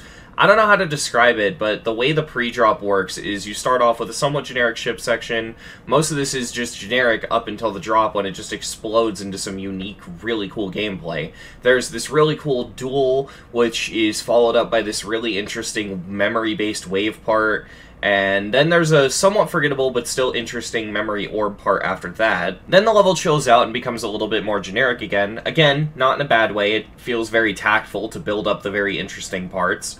But it chills out for a little bit, and I gotta say, as much as I call this a little generic, Props to you for using the breakable blocks. It's a very underutilized feature, and I'd love to see it used more. After a little bit of this chill, almost generic build-up, we end up getting hit with a really cool section. I don't know if the gameplay itself is cool, because honestly, I don't even know if I botted it correctly, but I can say that the decoration in this part is really stand out to me. The block design isn't anything special, but what does make it really cool is the way these blocks wave back and forth. I think that's a really interesting effect, and it definitely managed to get my attention. In general, what I can describe the way this level feels like is, it feels like this level has a lot of ideas, and it's just throwing them all at the wall to see what sticks, but most of them are sticking. And I think that that's really cool and really interesting because it gives the level an almost experimental feel. I like it a lot. I don't think it's a 10, unfortunately, just because the more generic parts hold it back. But it is a cool enough level to where I think I'm willing to give it a somewhat high score, so I think I'm going to give it an 8. Next up we have Beyond Hell. I'm not fully sure how to review this, but that mainly comes from the fact that the way I feel about this level is I look at it and it looks to me like it's a Supercut Hell remake. But not really in the same way Kinos is a Supercut Hell remake, more in the way that Supercut Egg is a Supercut Hell remake. This level aims to take Supercut Hell and make it fun. Now, I don't know if this level actually is a Supercut Hell remake, but the gameplay style is so similar, plus it's Hell-themed, plus it literally flashes the Supercut Hell Straight Fly at you at the end of the level. I'm pretty sure this is a Supercut Hell remake. If it's not, I apologize, but that's the vibe I get from this. Honestly, for a Supercut Hell remake, this level does a pretty good job. The gameplay is very entertaining to watch, and while I can't speak for whether or not it's fun, I can definitely say I didn't come across any bugs or any issues botting it. The level does seem to just kind of work, which is good, and if that seems like a weird thing to praise a level for, this is a Supercut Hell remake. Supercut Hell does not just work, so, you know, huge step up. For being Hell style, this level has some pretty good decoration, especially with stuff like the end screen helping it stick out despite being a little bit more on the generic side. I do think this level's really interesting. Unfortunately, it does still lean a bit more on the generic side, and it definitely does seem like there could have been more done here, but it's not bad, and I do really find it interesting, so I'm gonna give this one an 8 out of 10. Next up we have Obscura, and I really like this level, but unfortunately it's one of those levels that are very hard to review, and on top of that it kind of fails to stick out to me in a lot of cases. The idea of the level is very cool. It has the same decoration style as something you'd see in the Crystal Gauntlet, but it's done well and it looks good. I think the main issue I have with this level is that it looks pretty much the same the whole way through, which isn't necessarily a bad thing. However, in this case, the level doesn't really add much throughout, and so I feel like if I've seen just the beginning of the level, I've seen the whole level. I will say, I did notice that there were indicators for the UFO. Yeah, the level has indicators, despite the fact it's on the list. It's not a bad level, I really just don't have anything to say about it is all. I do like it, it's just, I really don't have much to say about it. I think it's because the crystal aesthetic has been done to death, and so I could say anything I'd said about any of the crystal levels about this one. I just don't really care for this style that much, but it doesn't look bad, and I do like it, so I think I'm going to give it an 8 out of 10. So next up we have Frost Spirit, and other than the fact that I don't like the name because it took me 50 f***ing takes to successfully say the name of this level, I like this level. It's really cool. This level successfully pulls off the ice theme in a way that I really like, and this is definitely something I've been wanting to see more of. And what makes that especially impressive is that this level was made on the 1.9 private server. Yeah, this is a 1.9 level. It certainly doesn't look like it.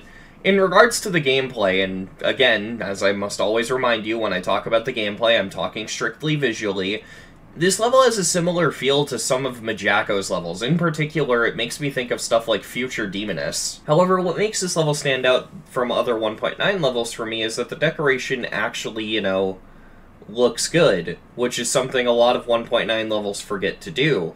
And this actually looks good enough to where I'd say it competes with some 2.1 levels. The decoration of this is genuinely solid, and in particular, the way the crystals and the ice look are really well done. They look like actual ice, which is insanely impressive for 1.9. I like these little mini ice chunks, too, that are made by combining spikes. It's really cool. but the actual icicles, especially towards the beginning, are really cool. And there's just a lot of stuff I like in this package. It's really well made. The funniest part, too, is that I think ice as an aesthetic has a lot of potential, but unfortunately it hasn't been done very often, and the few times it has been done, it hasn't been done well. The only good ice-themed level I can think of off the top of my head is Frozen Cave that's actually good, and the other stuff I think of really isn't. Like, I think of Trodel by Cherry Team, which I think we reviewed in the last episode, and Trodel is very disappointing, and this makes it especially more disappointing because now you have a Cherry Team level being outdone by a level on the 1.9 private server, which shouldn't be a thing. This level unfortunately does have one major flaw, however, and that flaw is that the level is way too long. This level would have been way better if it just ended at 64%. Like, 64% would have been a perfect place for the level to end, but instead it just kind of keeps going, and it makes the level feel way too long, and everything past 64 is unfortunately a bit forgettable for me. But everything before that is good enough to where the level is pretty heavily elevated for me, and because of that, I'm gonna give the level a 8 out of 10. So next up we have Dance of the Violins. At first glance, this level looks like a generic 2.0 level, and to some extent it is. However, especially when you hit 50% onwards, the decoration is actually really, really good for its time. It's crazy that this took so long to get verified and rated, but I'm definitely glad someone took the time to go back and verify this so it can get rated, because it legitimately deserves the attention. Of course, nowadays it's nothing special, but you have to put yourself in the mindset of when it was made back in 2.0, and if you can do that, this level's really good for its time, especially everything 50% onwards. I'm genuinely impressed with a lot of this. I think my main complaint is just that the level's really unbalanced. Like, this has some goofy balancing. Like, it gives the unnerfed 10th circle a run for its money and how unbalanced it is.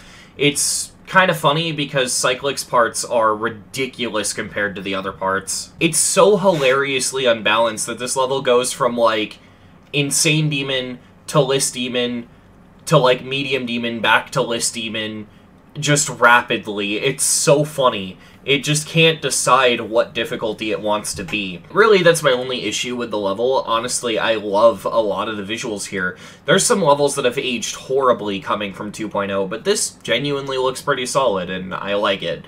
I'm gonna give it an 8 out of 10. So next up we have Gracefully, and right off the bat, I have biased against liking this level. Not because anything in the level is bad, but because of the song. It uses the same song as Melody by Sweet Dude. Beyond the fact that the song makes me think of Melody by Sweet Dude, it uses the Living Tombstone's old robot voice filter, which is something I don't know if he still uses, but I hope not, because I really hate this filter.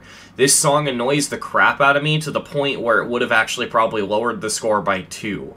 And because of that, I'm raising the score by 2, because I feel like that's very unfair to the level. So Gracefully is kinda like a modern/design level thing. It's really hard to describe, but it's mainly a modern level, and while it does suffer from modern level, and by that I mean it has custom jump rings, if you ignore that fact, this level's actually pretty cool. Not only does the gameplay flow in a really interesting way, but the decoration is genuinely breathtaking. Some of the art in this level is just really, really cool. One of my biggest complaints is that I really hate that the special thanks text appears at the end of the level, but like during the gameplay and not on the end screen, because I find that extremely distracting.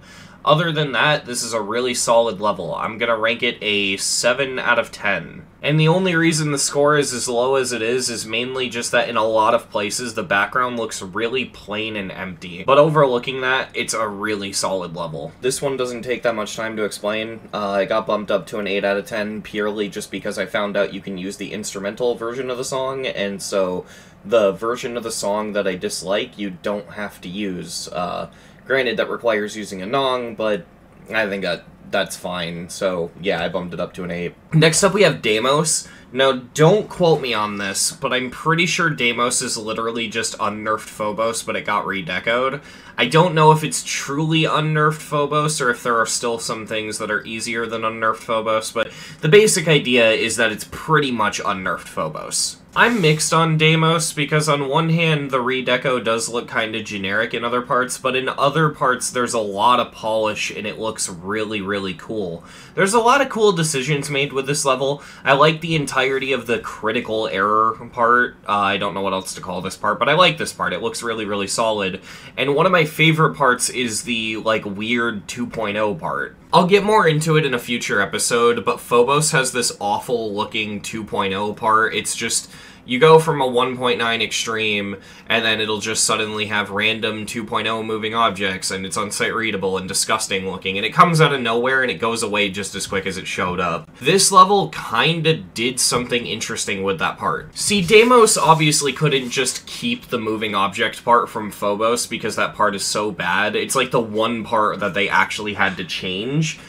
But what they did is cool. They fixed it up to not be disgusting, but they had these really lively moving pillars in the block design to give it that feel of early 2.0 moving blocks without actually having them, and I think that was a really good decision, because it keeps the sort of energy of the old level alive while not being disgusting and terrible. Of course, the level's not perfect. There are a lot of complaints I have, like the shake trigger abuse. I'm not really sure why this level uses shake triggers the way it does, but it does. I kinda would have rathered this level not have shake triggers at all, because, you know, Phobos didn't have any shake triggers, but whatever. That's just a personal gripe. Overall, I think Deimos is really, really cool. I'm gonna give it an 8 out of 10. Next up, we have Shiketsu, and Shiketsu is a really bizarre level. It has gameplay that kinda reminds me of, like, the Wasureta levels, but the decoration is really bizarre. It's filled to the brim with all this art and text, and it's really hard to describe, but it's certainly an experience to watch.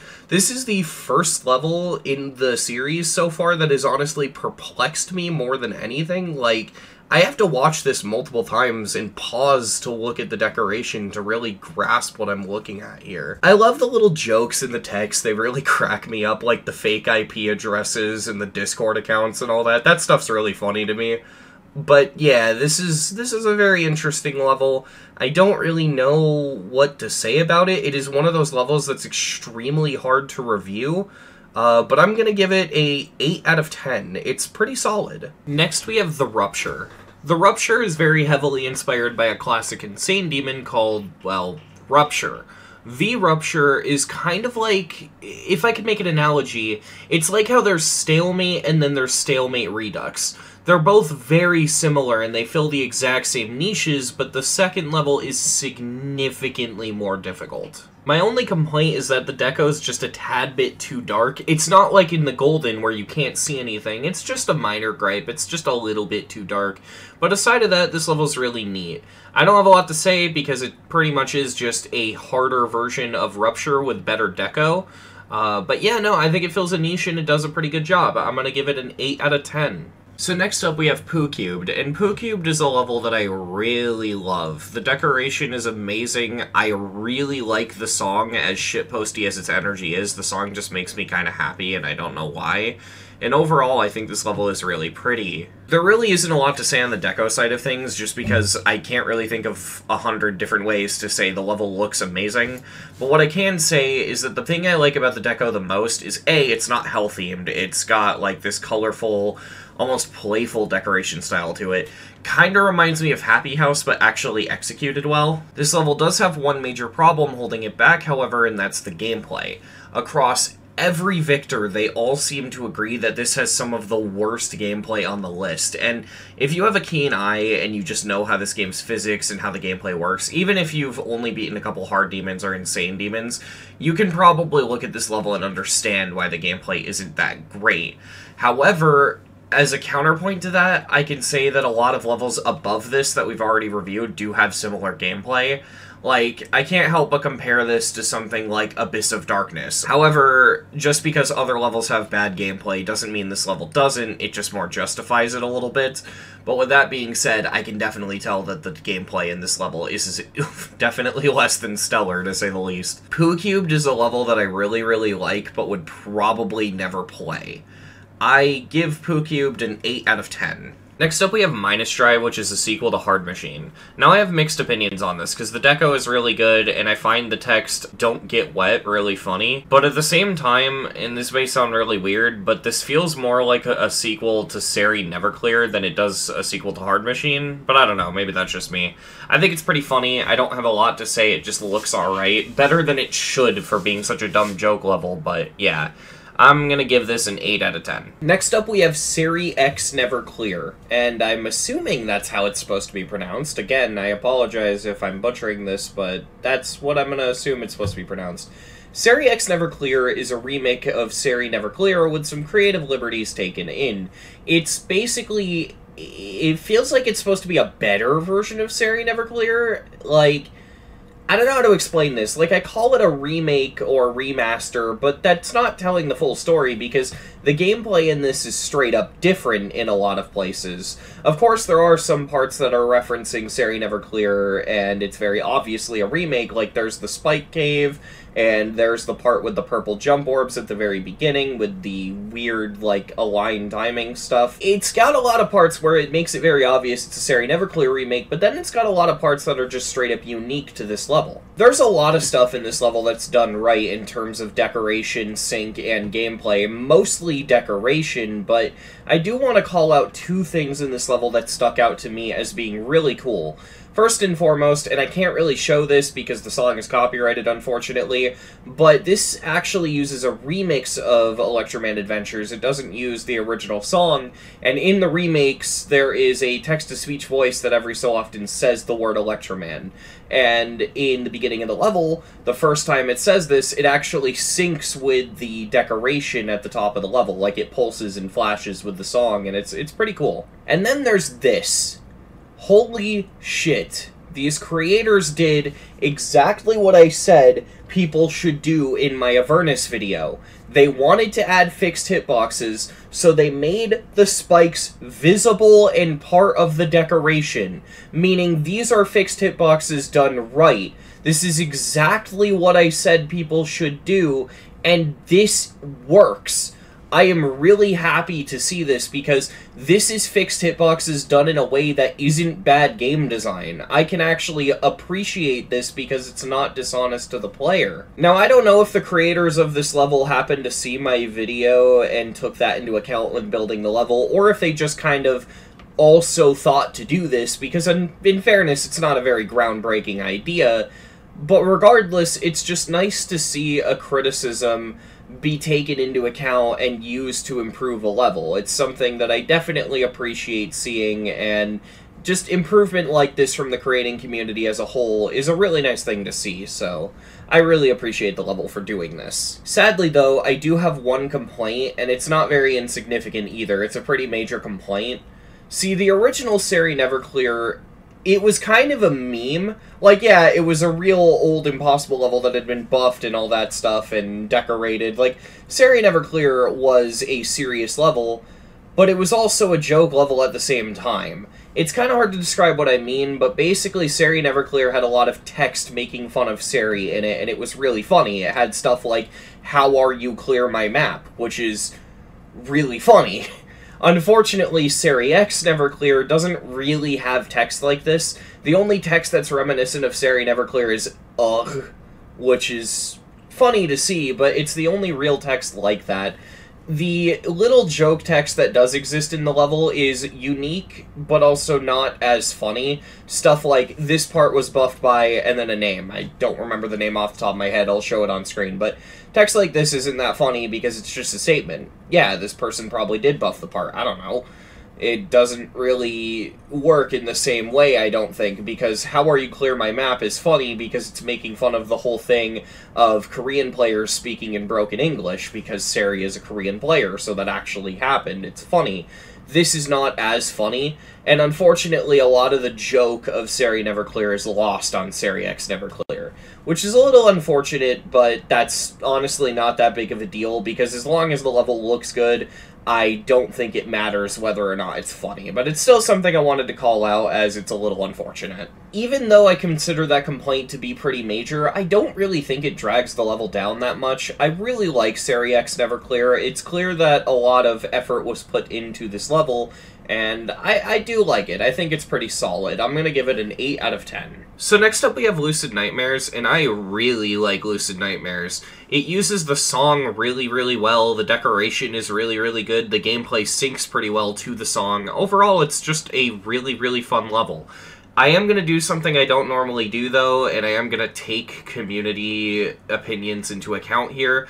Universally, across everyone I've seen who's completed this level, they say that the gameplay sucks, and they especially specify the transitions are not good. So I am going to take that into account, but I do really, really like Lucid Nightmares. I'm going to give it an 8 out of 10. Next up we have Eyes in the Water, and in this episode, this is probably the one level that everyone is the most interested to hear my opinion on, because this level is very divided in the GD community. I'm mixed on it. I don't hate it, in fact I really like it, but it's also got some problems.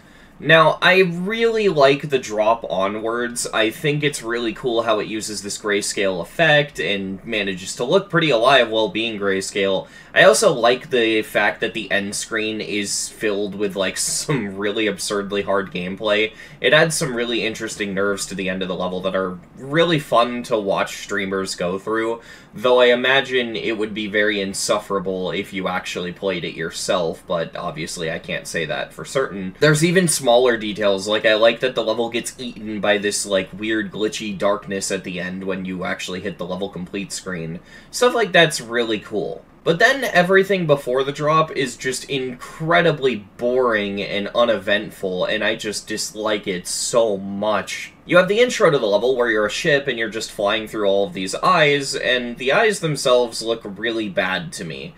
The art itself is fine, but what ruins it for me is they put saw blades inside of the eyeballs, and you can see them.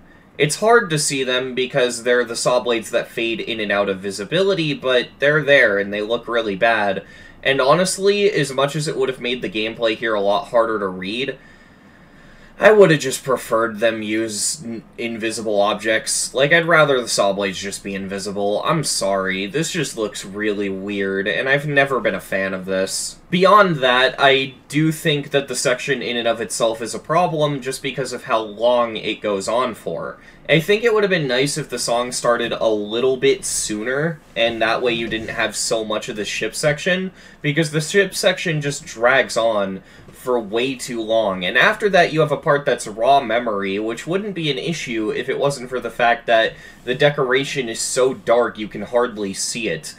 I don't like anything from in between the ship and to the drop. Just this chunk of level is just nothing to me. I can barely remember it. Drop onward, though, things do get a lot better, and there's some things in the drop that are really interesting to me. I like the art of the eye in between sections here, and then right after the eye you get into this...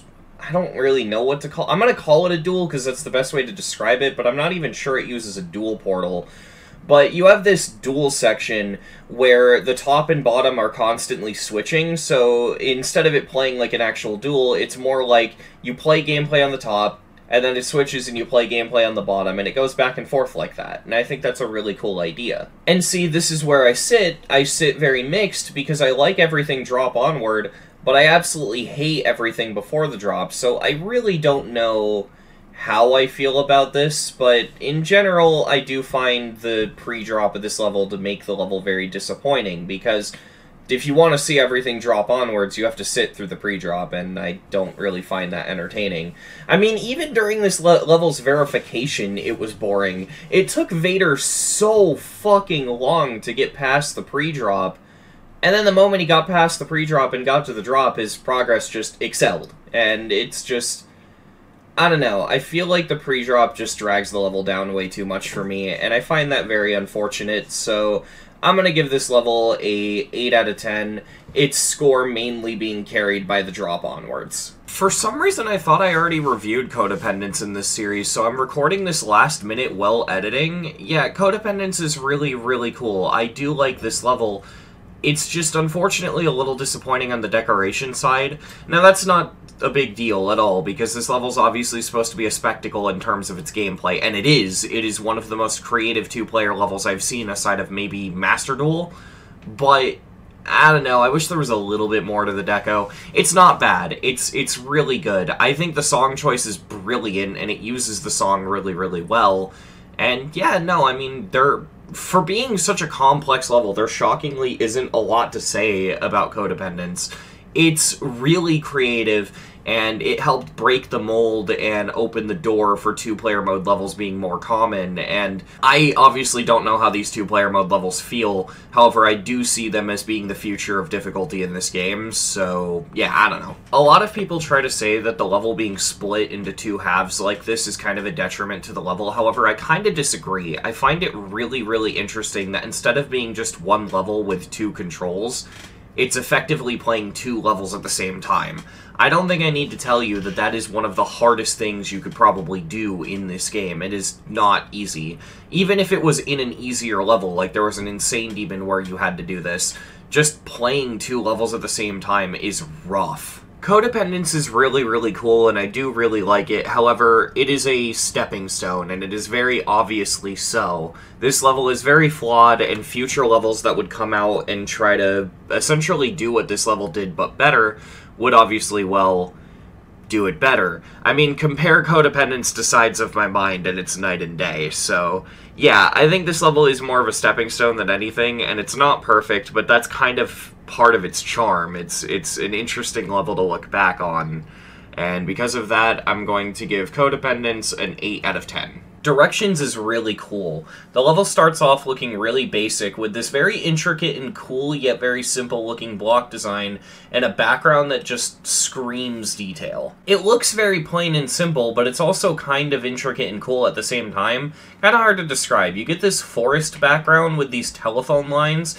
It kind of reminds me of the old Sunset levels. It's really neat and I really like the look of it. It doesn't really change up until 46% though, and the whole time you're sitting there thinking, I wonder if the level's going to change anything up, because it starts to feel boring, but right when it starts to feel boring at 46%, it completely switches up style and becomes an extremely chaotic level. I'm not even going to try to describe the level after 46, it just looks really chaotic and really interesting. It's almost like a sandstorm, but with different colors flashing in the background. Overall, I really like the way this level sets things up, and I think it's really neat. I'm gonna give it an 8 out of 10. Next up we have Nevermore. I don't really know how to describe the decoration for this level, but it is really good. It's just something you have to see for yourself. It's not something that I can properly explain with words.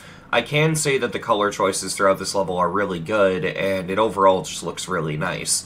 What I especially like about this level is the slow gameplay paired with the song. It really reminds me of Acropolis. It's really cool, and I think this level's really neat.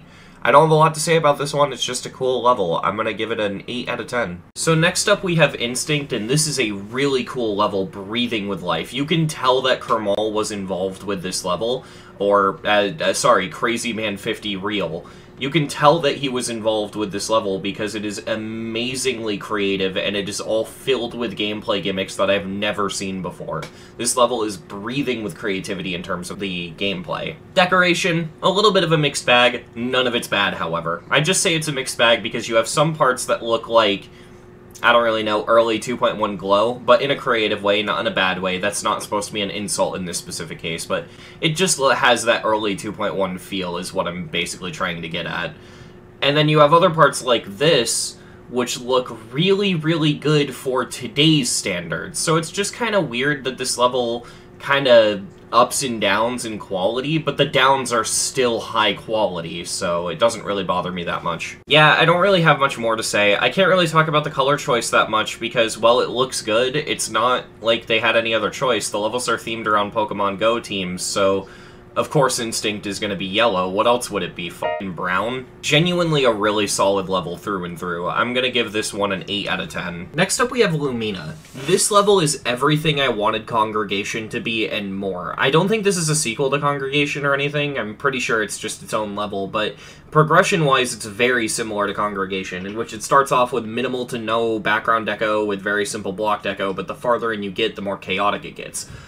Unlike Congregation, it evolves to the point where the level is really fleshed out and genuinely really interesting, and the beginning doesn't dwell on super long, so it's not stupidly boring. The level has a mostly yellow color scheme until we get to the drop where it becomes a mostly white and gray color scheme, and then it evolves to add this sort of spiral effect, which looks genuinely really good. The way Lumina sets itself up and the way it handles its execution is just beautifully done. I think this level is really solid. I'm going to give it an 8 out of 10. Next up we have Amalgam, and this is a very hard level to review as the decoration is clearly secondary. The description of the level says it best when this level exists to be the impossible wave level, in the sense of, like, this level's verification is the spectacle here. The fact that this level is possible and was verified is kind of in and of itself amazing, and honestly, that's all I really need to say for the review. This level stands out purely on the gameplay more because it's mind-boggling that anyone can beat this at all.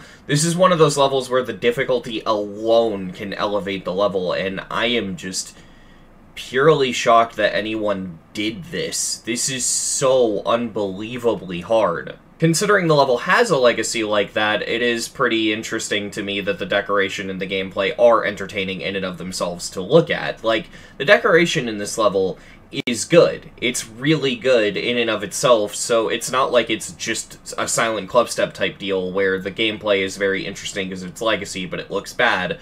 This level is legitimately good, and I like it. This is definitely the most carried by gameplay level on the list, but it's interesting enough to where I'm willing to say that I like it. I don't really have much more to say, but I'm going to give it an 8 out of 10. Next up we have Oblivion, and Oblivion is a level where if you would have asked me a few weeks ago, I probably would have said I despised it, and that's mainly because I fall into what I can describe as sequel syndrome. What I mean by sequel syndrome is if a level is a sequel of and or inspired by another level, I will judge it on that basis alone. So I'll get mad if it's not as good as the thing it's a sequel from. Like Reanimate, for example, I didn't like Reanimate because I didn't think it was faithful enough to Reanimation. My opinion on that has changed. I like Reanimate. Pretty much all of my opinions coming from sequel syndrome are garbage and usually change within a month or so of me seeing the level or piece of media or whatever, and Oblivion is no exception. I actually kind of really like Oblivion. I think Oblivion uses the song really well. I think the gameplay is really, really floaty and it looks fun to play. But most importantly, this level looks amazing for what it's trying to do. It has this very simple, very down-to-earth style, but even with that, it tends to look pretty good. The song, as much as it doesn't capture the magic of what Cognition's song captures, I still think the song is pretty good. Overall, I think this level, while not being a great sequel to Cognition, is a pretty good level. Oblivion is a pretty hard level for me to rank. However, if I were to give it any sort of ranking, and I were to throw my bias away, which I want to begin with because this whole sequel syndrome thing is kind of garbage, I think I'm going to give it an 8 out of 10. Yeah, this review's a little all over the place. Again, episode 1 wasn't exactly the best. I feel like the series got better with each episode, but that being said, I do want to talk more about Oblivion because I feel like now that I'm a little bit better at this whole reviewer thing, I can properly explain what I dislike about this level. I do think it's really good. I think it does what Cognition does well, just not as good as Cognition. And I think my two issues with this are, first of all, Cognition never needed a sequel. Like, I don't even understand why this level was made on a conceptual level, because to me, there's just no reason to try to perfect what Cognition did, because Cognition is already pretty much perfect. I don't know. It just feels like a bad idea. It just, I don't know. Maybe that's just me. The other thing is that I think the song choice is kind of bad. I avoided being controversial in the first episode, but I also didn't avoid being controversial. It's weird. I don't know why, but I was just really afraid to shit on the level song choice, but yeah, I really, really dislike the song in Oblivion. Let me rephrase that. I like the song, I dislike it in the level. It doesn't fit at all. The song doesn't fit Oblivion at all, and I don't know. It's really, really lame, and it's funny because back then I hated it more because it was a bad sequel. Now I don't really give a shit about if it's a sequel or not. I just think it's a very boring level, and it was outdone by the level that it's remaking, so I don't know. I'm just, eh. It looks fine, gameplay is very visually stimulating. I still agree with the 8 out of 10 rating, it's just... I hate it for a completely different reason now. I don't know. Oh yes! I beat Atomic Cannon Mark Doodoo, I mean 2! Let's go! Next up we have the Devon, and this is a level I just straight up don't know what to say about. It's clearly a memory level, and the decoration looks really good. But I'm gonna be honest, I don't really have that many interesting thoughts about this level. The only real thing I can say about it is this is a rare case where I feel like the level ends too quickly, because it feels like the moment the level gets started, it just kinda ends. But I do like this level a lot, it's really cool. I just unfortunately don't really have much to say, so the review is gonna kinda seem a little lackluster. It's unfortunate because levels like this are worth talking about. I'm just not really sure what to say. I think part of why I have so little to say about this level in particular is that if you look at it, this level very much seems like it's supposed to be the gameplay that's at the forefront. But I can't play the gameplay because I'm not good enough to play the gameplay. So I just end up not knowing what the hell is going on. But for what it's worth, this level is visually stimulating in a way that's kinda hard to pull off, and I do genuinely enjoy the deco, as hard to even consider reviewing as it is. I think the color usage is pretty solid, some of the effects are really good. I just unfortunately don't have a lot to say. I'm gonna give the Devon a 9 out of 10. Right off the bat, we're starting with a level I've never seen before in Pagodia, and this is the second time in the series in which I dismissed a level based off the name because it sounded like a name you'd see for a generic 2.1 Glow level, but this is not a generic 2.1 Glow level. It's actually really cool. There's a lot to love in this level. The decoration looks really, really good and almost looks kinda shiny. It's really hard to describe. And on top of that, there's just a lot of minute little details in this level that work really, really well. One thing that stuck out to me is really cool that this level does, and it's like a very small detail, but it just goes to show how polished this is. You know how some levels will spam blue pads before the drop?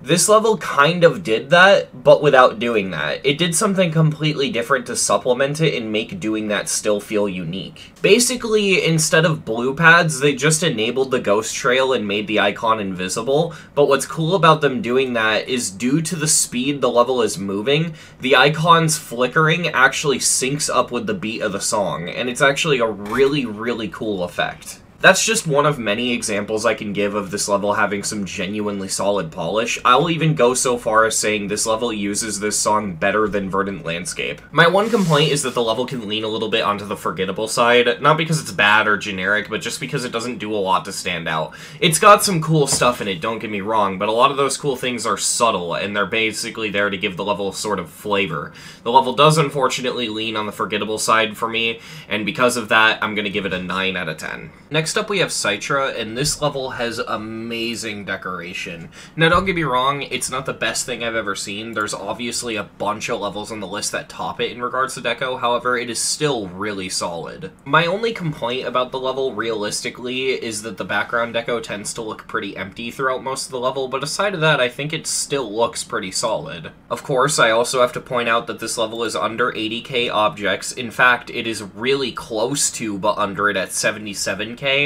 showing that there was effort put into optimizing it. In my opinion, Citra's big downfall is the length of the level. The level is only 42 seconds long, which means it's probably enjoyable to play, but the only reason I think this is a downside is because the moment the level seems like it's hitting its climax, it just kinda ends. For reference, Citra's 42 seconds long, right? The Geometry Dash World level Space Pirates is 33 seconds long, meaning Citra is only 9 seconds longer than a Geometry Dash World level. I don't know, with the quality of the level, I can't help but just watch it and want more of it. Like, I just think the level's a little bit too short, and I think an extension would have really benefited. But aside of that, I still think the level's really, really solid. I'm gonna give it a 9 out of 10. I'm probably gonna butcher the pronunciation of this next one. Quio? I don't know. I did my best. Text will be on screen to correct me. But Quio is a very, very simple level. It only has 3 sections, and it's barely a minute long, but it is a very interesting level. This is actually an extremely easy level to describe in regards to how the gameplay works, because it's literally just, first you do a wave challenge, then you do a cube challenge, then you do Shardscape-style robot gameplay till the end. It's super basic, but it honestly plays into that basic nature really well and ends up coming out with something very interesting. The decoration to this level is honestly really stellar and really good, and while it doesn't hold a theme and each part seems to look different from each other, it still looks really good. I love the decoration in this level. The only thing holding it back for me is the song. The song is very, very boring and doesn't really do much for me. Not a bad song, just not a song I'm very interested in. Overall, I'm giving... I still don't know how to pronounce this. I'm giving this level a 9 out of 10. Next up we have Terminux, and this is another one of those levels where I don't have a lot to say, however I do really like it. Terminux is basically what happens if you take the generic glow mid-early 2.1 style, get rid of all the bad that came from that, and only include the good. On top of that, just add a bunch of polish, and yeah, Terminux is a really, really cool level.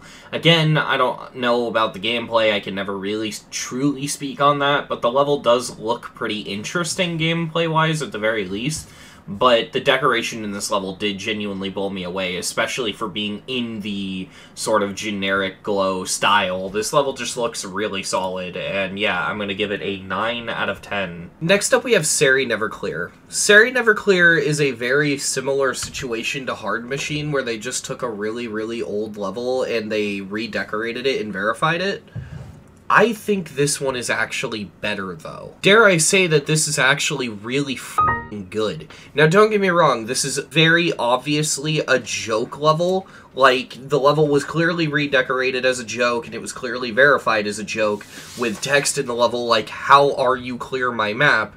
It is clearly a meme because Sari is a meme. With that being said, the original Sari Neverclear is such a bare-bones, boring, and simplistic level, it's not even funny. The original Sari Neverclear, for lack of a better way of putting it, it sucks. It's a terrible level. And so for the decoration to come out this polished and this good, it's something to be impressed by in and of itself. Not to mention, the level's just very polished in a way that's very hard to pull off. And, unlike most joke levels of this nature, this one's actually really funny. Now, I don't need to focus much on it or say much about it because I think you already get it. The gameplay sucks, we all know this. I'm just going to factor this in my review, but I don't really need to dwell on it that much. You get it. It's basically just a really long challenge level. And with that being said, I'm giving Sari Neverclear an 8 out of 10. Sari Neverclear has also been moved up. It is now a 9 out of 10, and the reason this one has been moved up is pretty simple. Over time, the levels become more iconic. Everyone knows Sari Neverclear, and there's a reason this level is so iconic. It's because it does a lot to be memorable. Its humor, its abstract and strange gameplay, its unique decoration style. There's still a lot of things in the deco that I like to this day. I've always liked stuff like the Spike Cave, and it's just a cool level overall, and I just decided to bump it up 1 point because I like this level more now than I did then. Next up we have Tenoch Tietlin. That's the best I can do. I'm sorry if that pronunciation is way off the mark, but I tried. Regardless, this is a really, really cool level.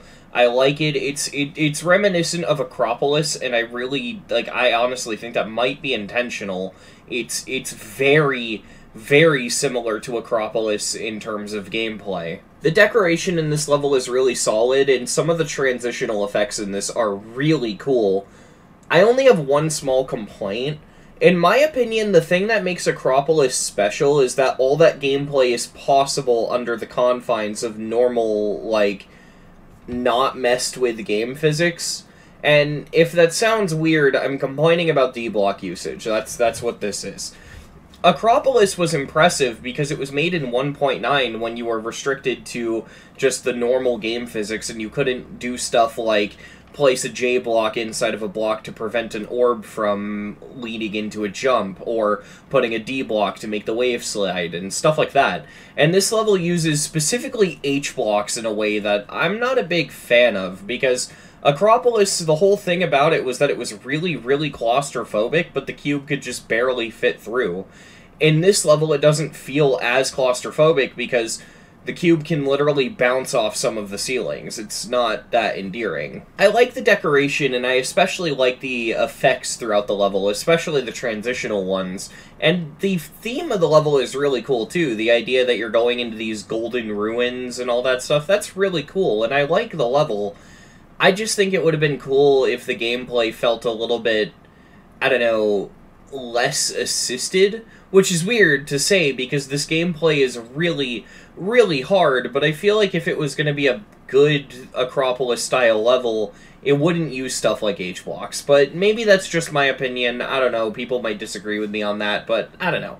It's still a really cool level, and I think I'm going to give it a 9 out of 10. So, yeah, I just reviewed Tenochtitlan, and I know I'm still not pronouncing that correctly. I apologize, but I just got done reviewing it, right? And then after I record the audio of me reviewing it, the level gets deleted from the Demonlist because apparently people were lying about their opinions? I don't know what the hell is going on with this, but the level is kind of wiped from the Demonlist now. I'm gonna choose to leave the review in the video and keep it as a part of the series anyway, as it technically was part of the Demonlist, but it's a bit weird. So next up we have Hard Machine, and I don't even know how to begin to review this level. It is pretty interesting that they took such an old, difficult level and gave it such a good redeco. For what it is, this level looks way better than it has any right to look. In fact, I'd say that it looks decent. What holds it back is the gameplay. The gameplay in this level is really, really, really, really bad, but I love its deco, and so, keeping it simple, I'm just gonna stop here and say I'm gonna rank this level an 8 out of 10, despite the gameplay. Yeah, so this one's been bumped up to a 9 out of 10, and I just gotta say, I know I've mentioned it multiple times up until this point, but I really, really do hate the first few episodes of the series, and if I could remake them, I would. That's pretty much what this video is for. I don't know why. I talked about the gameplay not being fun in Hard Machine, even though I'm disregarding gameplay for this series. And on top of that, even if I didn't disregard it, it's worth pointing out that Hard Machine's gameplay really isn't that bad. Obviously, it depends on who you talk to, but there are a lot of people that do like it, so I don't know. I shouldn't have judged this one off the gameplay. That was really weird of me. I don't know why I did that with this one specifically. So next up we have Slaughterhouse. This level is controversial in the GD community. It wasn't originally controversial, however the controversy has actually built up slowly over the years, mainly because people are really upset that it's still towards the top of the Demons list. Even now, it's on number 2, which is insane to think about. This level has been in the top 2 for a ungodly long amount of time, and I think people are just sick of Slaughterhouse. There was a charm to it when it came out, but I feel like it's just weighing on people at this point. My take is that Slaughterhouse is a very average, middle-of-the-road level. It's not bad, it's not good, it's just okay. It looks fine, it's basically just exactly what it needs to be, but at the same time, like, a lot of the deco looks really empty to me, and most of it is carried by the intense gameplay, which at this point, this level's been around so long that you're probably used to seeing how difficult this level is, so even that's starting to wane. My take is that River's part is the best looking part of the level, which is kind of funny because everyone says it's the most annoying to play due to either bad gameplay or a massive difficulty spike, depending on who you ask. And I just think that's really funny because that means the best looking part of the level is the worst part to play. The song also lowers it a bit, but it's completely down to personal preference and bias because I just personally do not like the song. I've heard a lot of people say that they do like it, and that's fine, but I'm not a fan. I think what kills Slaughterhouse for me, though, is the fact that it's a bad level based off of why it was made.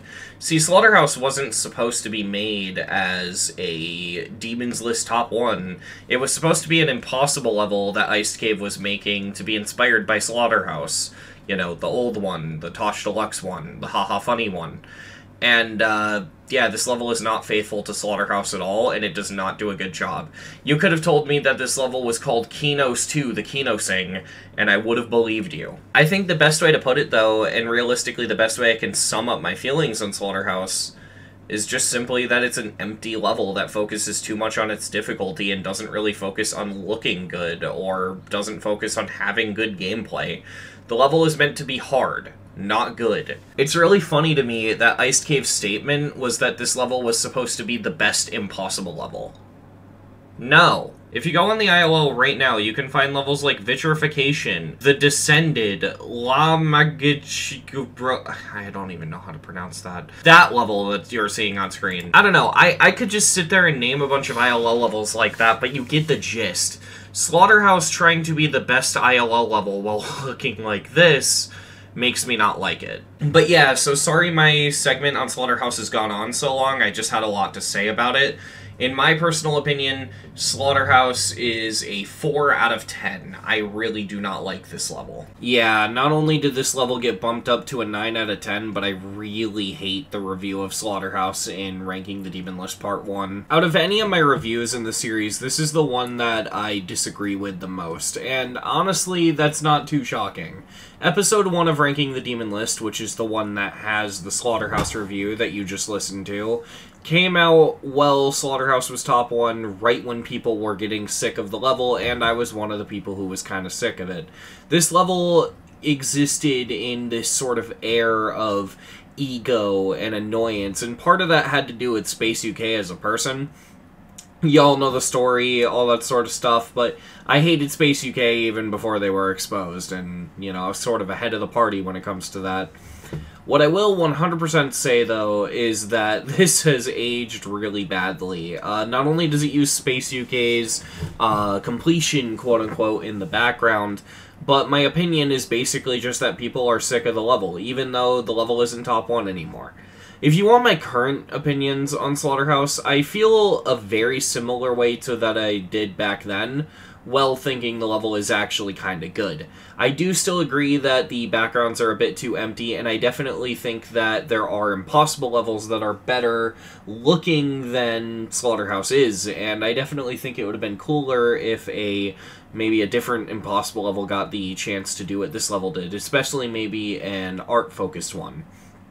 But Slaughterhouse is still really good, and what I've always appreciated this level for is its atmosphere and the fact that even to this day it still feels very threatening. Slaughterhouse feels like a barrier where, you know, everything before Slaughterhouse is one thing, and then Slaughterhouse onwards is another thing. And I don't know, it's just a really hard thing to describe, but yeah, Slaughterhouse is a very special level, and I feel like it gets better as time goes on, probably due to nostalgia, I'm not really sure, but I do like Slaughterhouse a lot more than I did, and I feel like I went a little too hard on it because, you know, people were just sick of the level in general back then, and, you know, it's very easy to get burnt out on seeing the same level over and over and over again after a certain amount of time, but yeah, level's not bad. I like it. Next up we have Untitled Unmastered. This level was a part of that trend in which people were trying to build levels in the lowest object count possible. This level has just barely less than 1,000 objects, sitting at around 947. For such a low object count, this level manages to pull off a really intimidating, unnerving, and yet very cool atmosphere.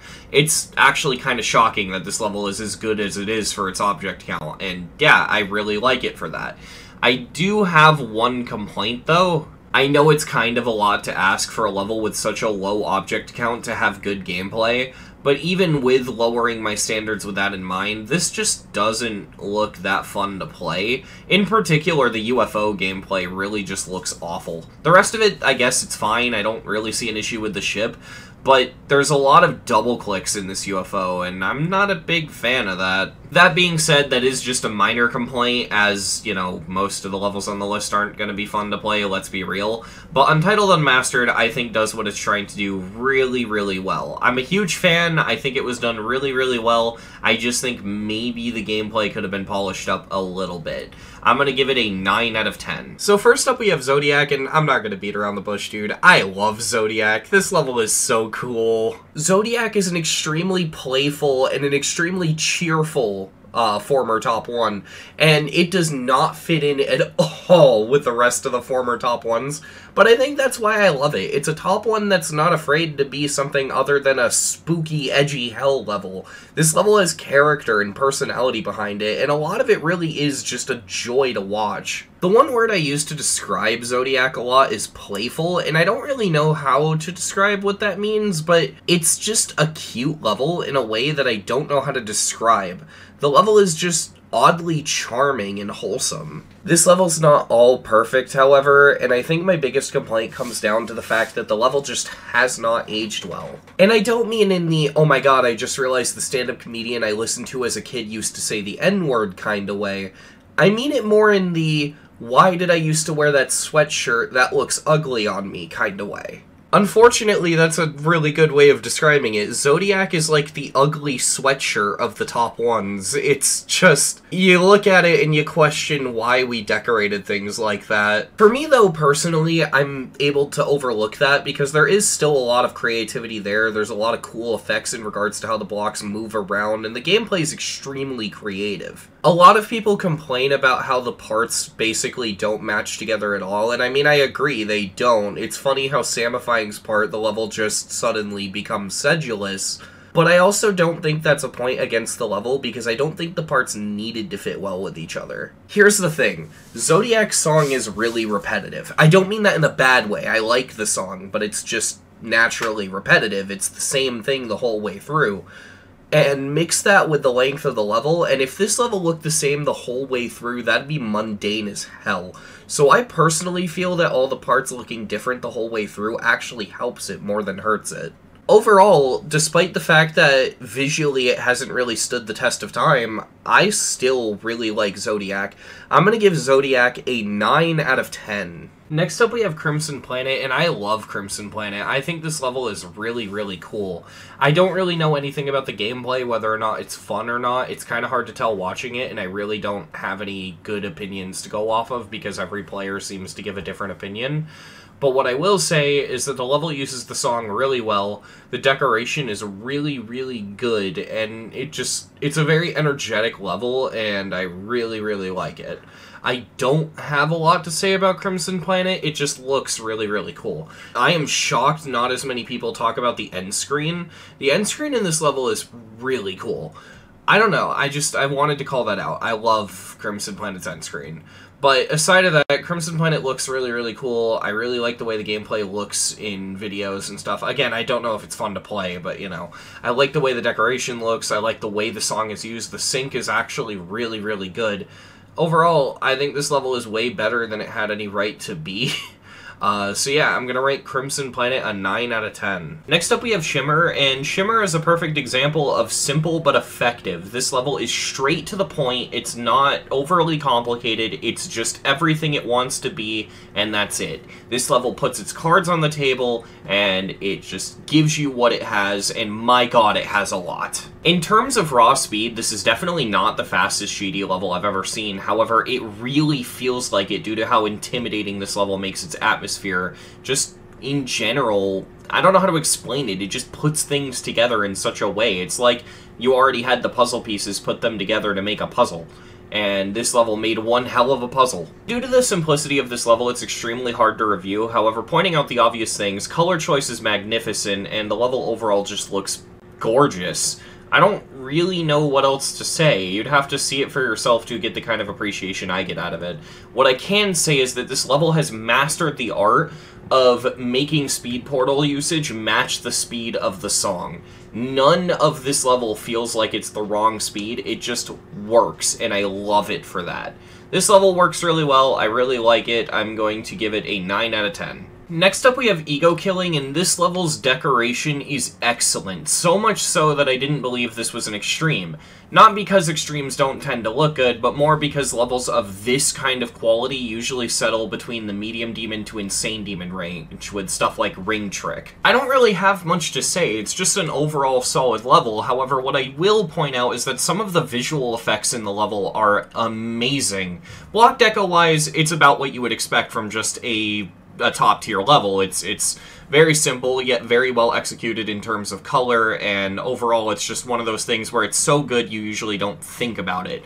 But the visual effects are mind-blowing. I don't know how to explain it, but lately creators have been popping off with these, like, really absurd transitions in levels like Ring Trick, and they're just so pleasing to look at, and of course, they're in here, and they look amazing. It is, unfortunately, one of those levels that are very hard to review, sort of like Knights of Thunder. It's just really hard to put into words the quality of the level. I really like this level. I'm going to be giving it a 9. Next up, we have Twilight, which is kind of hard to describe thematically. It's kind of like a neon LED forest type aesthetic, and it's really cool. The flashing lights and the color usage is really well executed. The atmosphere, in terms of the way the level uses the song to be intimidating, is really, really well done.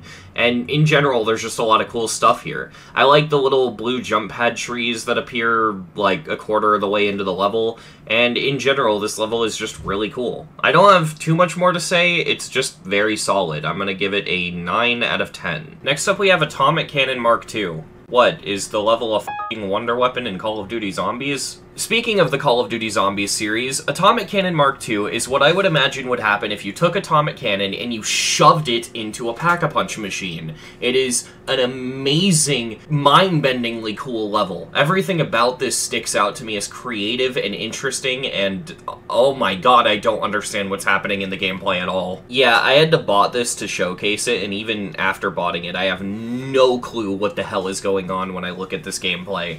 This is a very fast, very confusing level, and I'm here for it. It is so visually stimulating to just watch the gameplay. Like, this is a level where you could put it in layout mode, and I wouldn't say it's any worse just because of how interesting the gameplay is. But, of course, gameplay aside, we have to talk about the decoration, and thankfully that excels too. It's a little inconsistent in quality, but that doesn't matter. It is beautiful the whole way through, and the chaotic, inconsistent nature of the decoration matches with the really fast-paced gameplay fairly well. Atomic Cannon Mark II blew me away, and when I saw that it was the sequel to Atomic Cannon, I had the lowest expectations you could imagine, but yeah, this defied anything my expectations could have been. This is shockingly good. I'm gonna give it a 9 out of 10. Next up, we have Jupiter, my favorite. This level starts off kind of meh. Not bad, but just meh with this jump ring stuff, and I wasn't a big fan of it when I saw this part. However, the moment we got to the mini-wave right after it, this level instantly won me over. This is an extremely creative memory level, breathing with life on the level of how confusing is the level, which, I mean, makes sense because it's by the same creator. For the record, to this exact moment, I still don't know how it works, and it's so bad that I guarantee you I did not macro it properly in the showcase, so if the gameplay for the level looks a bit off, or it looks like I'm playing the level wrong, I probably am. That being said, I really like everything in this level, and I think it looks really good. If I had to criticize anything, I have two main complaints. I'm not a fan of the song. The song choice is just very out of place and weird. I don't really know how to describe it, but this song would work better in a pixel art level, in my opinion, than something like this. It's not necessarily bad, and it doesn't ruin the level for me, just not a big fan of the song choice. And I did notice a couple decoration errors here and there, most notably the random glow line in the wave part. Not really sure what's up with that, but aside of those things, the level's really good, and I am a pretty big fan of it. I'm gonna give it a 9 out of 10. Next up, we have RAM, not to be confused with Random Access Memory. God, I hate the fact that this is a thing. There are 2 levels with this naming scheme on the list. Random Access Memory will fall off soon. Just calm down. I gotta chill the fuck out.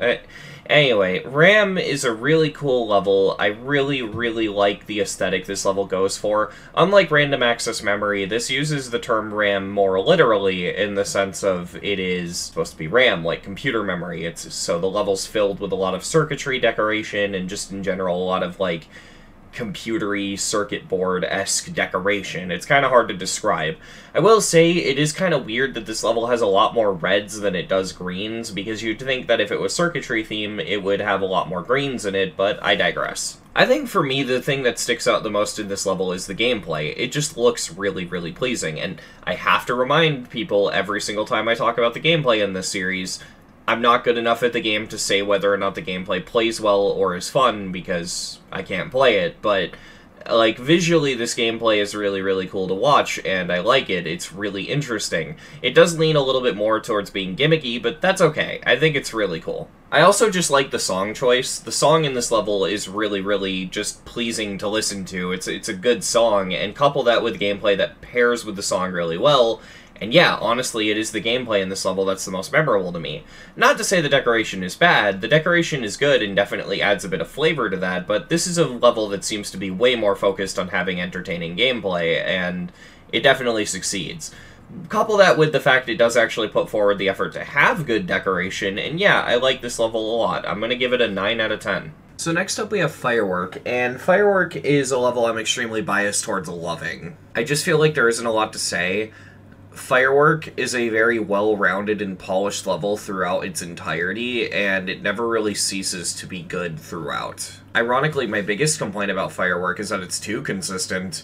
It's basically the same level the entire way through with nothing changing aside of, you know, the gameplay. That consistency can be forgiven from me, however, considering it's a pretty well-rounded and decent level. Normally I hate full levels, you would know this if you've seen some of my completion videos of them.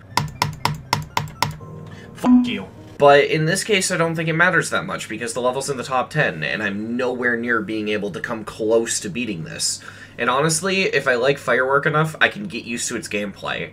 Especially considering lately I've been getting more used to flow gameplay, and there are flow gameplay levels I like. Overall, Firework is a level that part of me feels like I don't know how to feel about it, but the other part of me loves it.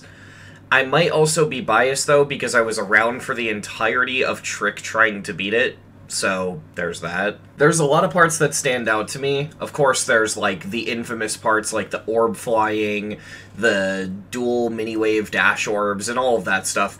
But for me, the parts that stand out the most, ironically, are some of the foreground effects in the full detail. For example, these chains that appear in the foreground in sync with the song. These chains, for some reason, always looked sick to me, and I'm not even sure why, because I don't think they're that hard to recreate. I guess it goes to show that you can put something pretty simple in your level and it'll have a big impact.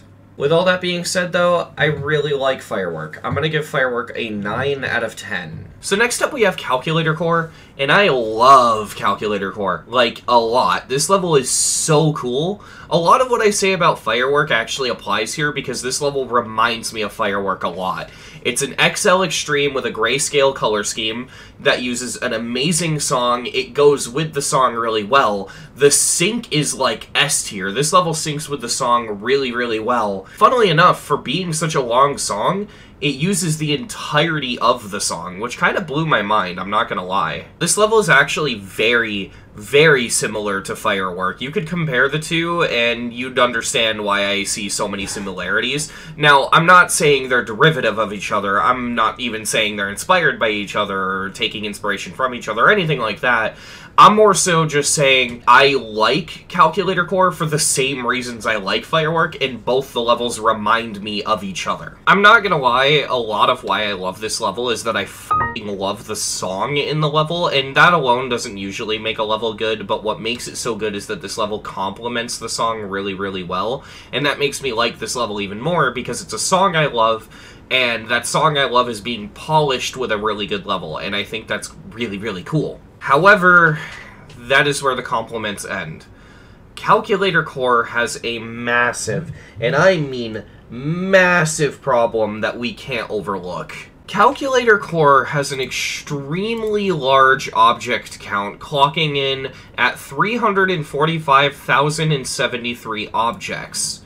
Now, don't get me wrong, this object count can be partially justified considering the level uses the entirety of its song, and that means the level is ridiculously long, and having a long level means more objects, naturally. But the problem is that this level still managed to be really, really dense in objects. I heard someone tell me at one point that Calculator Core was the second most object-heavy level on the list behind Storming Summit. Just throwing this in as some post-edit corrections, this was my source, this tweet. I found it through this Woolsey video, and as it turns out, I was wrong. It is not number 2, it is number 4. The object counts that are higher than Calculator Core are Black Flag, Freedom 08 and Storming Summit. My point still stands, and this doesn't change anything in my review. I just want to be transparent because I don't want to spread misinformation. And without getting into Storming Summit right now, because naturally we're going to review it in a future episode, Storming Summit has every right to have a high object count, considering it is a pixel art level themed around the game Celeste. So naturally it's going to have a lot of objects. Calculator Core is just a black and white traditional GD level, so being the second most object-heavy level on the list, it's kinda strange. For reference, we're gonna do what we've been doing for most of this review, and we're gonna compare Calculator Core to Firework. So don't get me wrong, Calculator Core is a full minute longer than Firework, but with that being said, Calculator Core has 345,000 objects, Firework only has 165,000. And yet when you look at videos, Firework looks like it has more objects, yet it's 200,000 less objects. I cannot justify the object count being this high, and it shows, because literally the only high detail showcase I could find on YouTube was made by Just a GD Player. I could not find a single showcase that showed the full detail off. Just a GD Player is the only showcase channel I found that showcased Calculator Core in full quality. Originally, I was gonna say this level is a very high 10, but I can't justify that. I have to give this level a 9, purely because the object count is so high. I can't justify that. 9 is still very high, but I definitely think this level could have benefited from some optimization. Alright, so I'm about to bot Neon Skyline. I figured I could record this as maybe I could use it for content or something, but I know this level is ridiculously difficult to bot, so I think I'm just gonna pull up the verification video. What the fuck? That's real, by the way. That's not like a funny edit. I didn't have to do any editing. That is actually what the Demonlist does with this level. I have no clue why. So yeah, Neon Skyline. Pretty cool level, albeit unfortunately very confusing to figure out what you're supposed to do, which probably doesn't affect the process of trying to beat it, but in terms of just playing it in practice, this is probably the hardest practice mode level I've touched on the Demonlist. Like, getting through this in practice is a chore, but that doesn't affect anything. It's just something I felt like I'd mention. This level is confusing. That aside, though, this level's gameplay is very unique. It's a type of gameplay I've really never seen before, and I think it's really entertaining and interesting to watch. The color choices in this level are phenomenal, and just overall, the level is very vibrant and looks really good, despite being somewhat limited in the colors it chooses. It's just overall a well-decorated level. I really like it. I'm gonna give it a 9 out of 10. Next up we have Solar Flare, which, it's a Circles level. I gotta be honest, I don't see much special in this level. It's just okay to me. It's not bad, don't get me wrong. Like, I'm gonna give it a pretty high score, but I don't know, it just doesn't stick out that much to me. I do like the theming, I like the block design, I think the way the level uses the song is pretty cool, but I don't know, it doesn't really have that distinct of a Circles effect in it, and on top of that, like, I don't know, it just doesn't stick out to me as anything. Later on in the level, there's this little sun thing that appears with a face on it, and according to the GD community, its name is Janet. And Janet has been scale hacked to hell, and so its texture is literally pixelated due to it being stretched out so bad. I don't think this level's bad. Like I said, I think it's fine. It just doesn't stick out to me as anything special. Ironically, I think I feel the same way about it as I feel about Aerial Gleam, which is also a good level, so I don't know. I'm gonna give the level a 9 out of 10. Next up we have Arctic Lights, and this is a level I really don't have that much to say. It's a Circles level, and it's a really solid one, but it's just a Circles level. I will give it this, it is a really creative Circles level deco-wise. A lot of people say they don't like the way this level looks, and I get it, I do, but I will admit that I think the waves effects look really, really neat. This is one of the Circles levels that I feel is easier to look at than others, and I don't know, I just think it looks really solid. One thing that I'll say about Arctic Lights that I find really, really cool is how seamless the transition into the first wave is. I find with most 9 Circles levels, the transition from pre-drop to drop is really, really jarring, because it'll go from one deco style to another, just like that. It's out of nowhere, it's awful, and I've never been a fan of it. If I had never seen the original 9 Circles and you told me that this and this were the same level, I probably wouldn't have believed you. With Arctic Lights, the pre-drop deco complements the drop deco in such a way where it feels really seamless and doesn't feel like it's out of nowhere, and that's something I gotta really praise the level for, because it takes effort to do that in a Circles level. Realistically, I don't have that much more to say about Arctic Lights. I think it's just all around a solid level. I'm gonna give it a 9 out of 10. Next up we have Excruciation Chamber. With this level, there isn't a lot to say, but there's a lot to praise. In terms of what there is to say, the level is just an extended version of an old challenge level called Torture Chamber, uploaded to the servers as Happy Chamber for reasons I don't really know, but the point is, this is an extended challenge level that has been completely redecorated, and it looks phenomenal. This level is beautiful. It's got this contrast between ice and lava, and it looks really, really nice. In particular, I love the ice parts, the way the snow looks and the way the block design just stands out to you. I think if I were to nitpick and say anything about the deco that I don't like, towards the second half they have this effect where a bunch of waves start popping up on the bottom and top of the screen. Not a fan of that. I find it a little distracting, and I especially don't like that it carries over into the end screen. But that brings us to the end screen.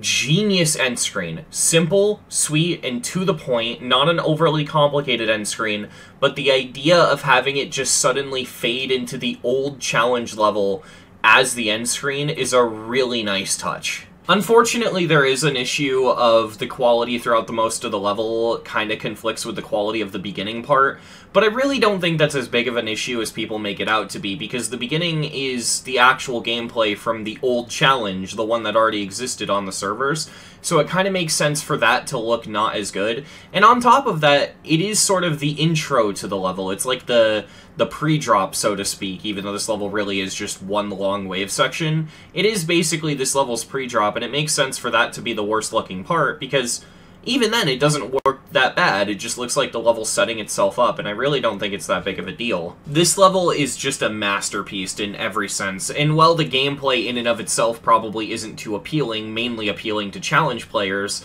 that's still a niche, and a niche that would have needed to be filled eventually. The idea of extending challenges has been around for a long time, so I think it's okay that this exists. I'm a pretty big fan. I'm gonna give this a 9 out of 10. Yes! Yes! Next up we have No Jokes, and I have no idea how to even approach reviewing this level, and rather than just try to review it, I'm just gonna show you the level.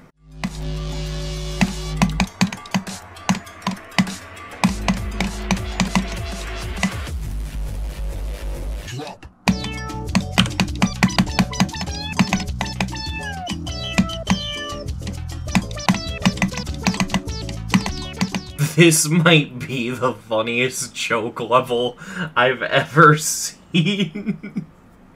It gets a 10 out of 10. It doesn't f***ing matter how terrible the gameplay or deco is. This is genuinely funny. Next up we have Aerial Gleam, or as I like to call it, I can never find this level on YouTube because I can't seem to remember how to spell the word aerial. Aerial Gleam is a pretty cool level, however, every time I watch it, I just feel disappointed. And really, I don't know why, because there's nothing I could really think of to improve the level. The level seems kinda perfect in every way. I think what it boils down to is the level just ends up feeling the same way the entire way through. So if you see like 2 seconds of Aerial Gleam, you've already seen enough of Aerial Gleam. I think part of it is that I'm just really, really bored of Kuluk's lightning effect, and that's basically this entire level. It is just the lightning effect. That's the focus. Another thing that disappoints me is that it uses the second drop of the song and not the first. This point doesn't influence score at all, it's just something I wanted to throw out there, but I like the first drop of this song more than the second because it actually has lyrics in it, and I think the lyrics sound good. Now, despite the fact I personally don't like this level and I find it kind of boring, I'm still going to give it a 10 out of 10. It's just barely a 10 out of 10, and the only reason it's a 10 out of 10 is because this level's so perfect all around, and it's just a well-rounded and good level. But this has to be, like, I could bump this down to an 8 out of 10 and I wouldn't feel guilty, but I also just feel like it's a 10 out of 10. I think a good way to put it, it's a pretty solid level, and it's just all around really good. It just personally does not interest me. And finally, we have Unknown. Unknown is one of those edgy gray and black levels, kind of like what Descent into Exile was trying to do, except this level does it extremely well. The level's decoration looks really good, and it'll do things like have the block decoration suddenly turn into sketches of the block decoration for a couple seconds, which is a really neat effect. And one of my favorite things is how well certain things are animated in the level. Things like the blinking clubstep monster are just really, really smooth, and it helps this level stand out from other levels like it. This level's pretty basic, and normally this would end up being a complaint. However, in this level's case specifically, it's very short, and so it doesn't overstay its welcome, making it very, very memorable. Overall, I really, really like Unknown, and so I'm going to give it a 10 out of 10. So next up we have Sizzlack, and this level is genuinely really well made, like to a shocking degree. Not only does it look pretty good, but the gameplay in this level is genuinely creative. Now again, as I always say whenever I talk about gameplay in a level, I'm not good enough to play these levels, so I don't know if it's fun or not, but at the very least, this is some of the most creative gameplay I've ever seen. There's some really interesting use of double clicks in this level, and one of my personal favorites is actually in this wave when you have to double click a blue orb to go up. I think that's really interesting, and in general, there's just a lot of really cool and creative moves taken with the gameplay here. There is this dual wave in the pre-drop that looks sick, and just in general, there's a lot of really cool stuff here. My only complaint is that in the pre-drop, the level makes use of fixed hitboxes for dash orbs, which I'm never going to be a fan of fixed hitboxes. Look, if you want to do fixed hitboxes, at least do a visual indicator that they're there to assist the player. Like, these spikes look no different than any other spike in the level, unless you have hitboxes on.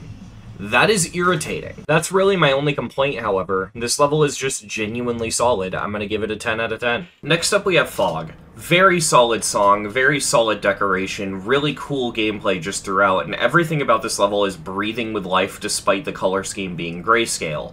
I also gotta give extra special attention to the song choice, because breakcore is a very hard genre to get right. A lot of breakcore artists have the exact same drum kit loop, and it makes it very hard to appreciate the genre. However, this level picks a breakcore song that breaks that mold and is actually unique and something I feel like I haven't heard before in the genre, and because of that, I have to give a lot of props to the creator for picking a breakcore song that's actually good. I really like the level, I really like the way it uses the song in terms of intensity. Never in the level does it feel like it's the wrong speed or the wrong gameplay in terms of fitting with the song. Everything in this level is just perfect, and it works really well. It's also just overall very intimidating. This is a very good example of harder than it looks. I really like this level. I'm going to give it a 10. Next up we have Silent Clubstep. Now, obviously the level's bad. There's not much I really need to elaborate on. It's an old impossible level, it's unbalanced, but honestly, this level, seeing people go for it and seeing the race to verify this was the most entertaining thing in this community. And I love this level, not for the level itself, but the story behind it. It is such an engaging piece of Geometry Dash history that I have to rank this level high just off of that alone. And honestly, the level's not the worst I've seen. The main reason it's so bad is because it's really, really unbalanced. Like, maybe 70%, that might be pushing it a bit, 60 or 70-ish% of the level is not that difficult. It's something you'd probably see in a top 20. But there's this straight fly, this duel, and these, they call them the 8 jumps of hell, but they're just a series of frame perfects. And those are what make the level so hard. Putting the backstory of the level and my personal bias aside, so that way we can look at the level as a level in and of itself, it's terrible. It's unbalanced, the gameplay is really unfair, it's buggy as hell thanks to updates ruining it. Personally, seeing this level get verified means a lot to me, and so I'm extremely biased. However, I'm going to lower my score 4 points because I know how biased I am. So I'm giving this level a 5 out of 10. Again, the stupid lowering my score because I was afraid to be biased crap. Well, here we go. This is how I actually feel about the level.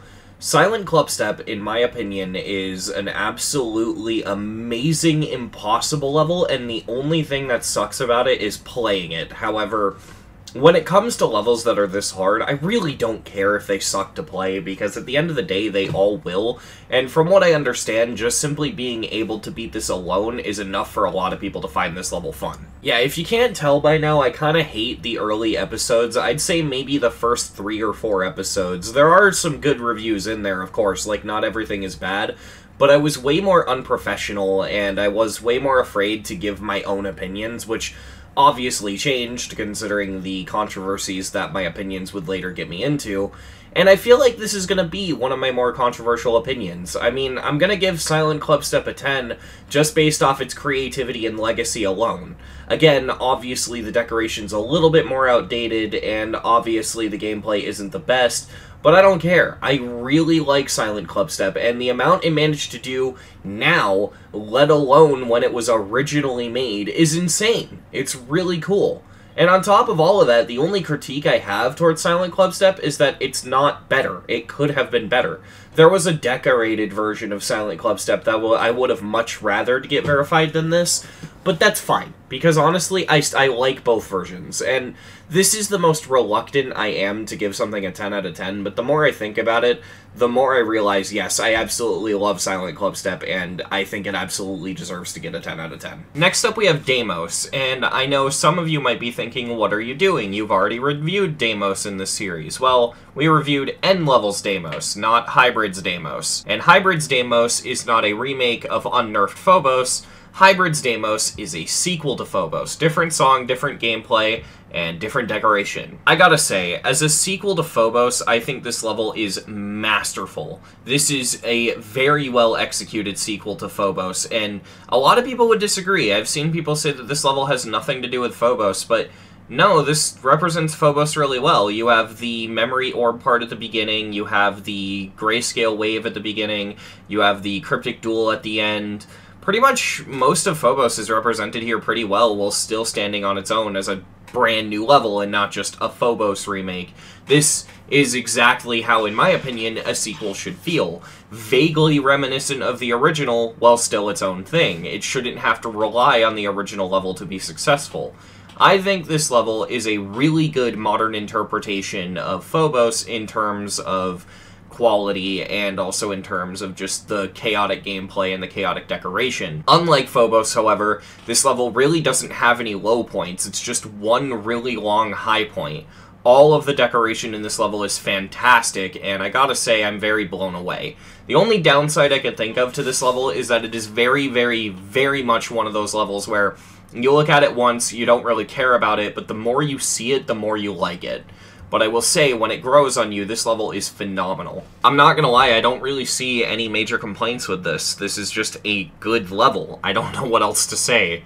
I'm giving it a 10. Next up we have Farthest Outpost, which is an SCP-themed level, which I need to get this out of the way right off the bat. I'm not too familiar with SCPs. I know a few of them, and I would consider myself a fan, at least of the concept. I think they're really cool. And I do at the very least know of stuff like the statue that breaks your neck if you're, you know, not looking at it, and I mean, one of my levels that I'm working on right now is themed around an SCP. So I'm not unfamiliar with the concept, but I'm also not familiar with it, so I don't get a lot of the references and all that stuff. I have a very limited knowledge as to this, so a lot of this level's references might fly over my head. That being said, I do happen to get a lot of the references, which is nice, considering I actually think they're really cool, and I think it's really nice to notice some of this stuff. This level overall is just really cool, and is really good fan service to anyone who likes SCPs.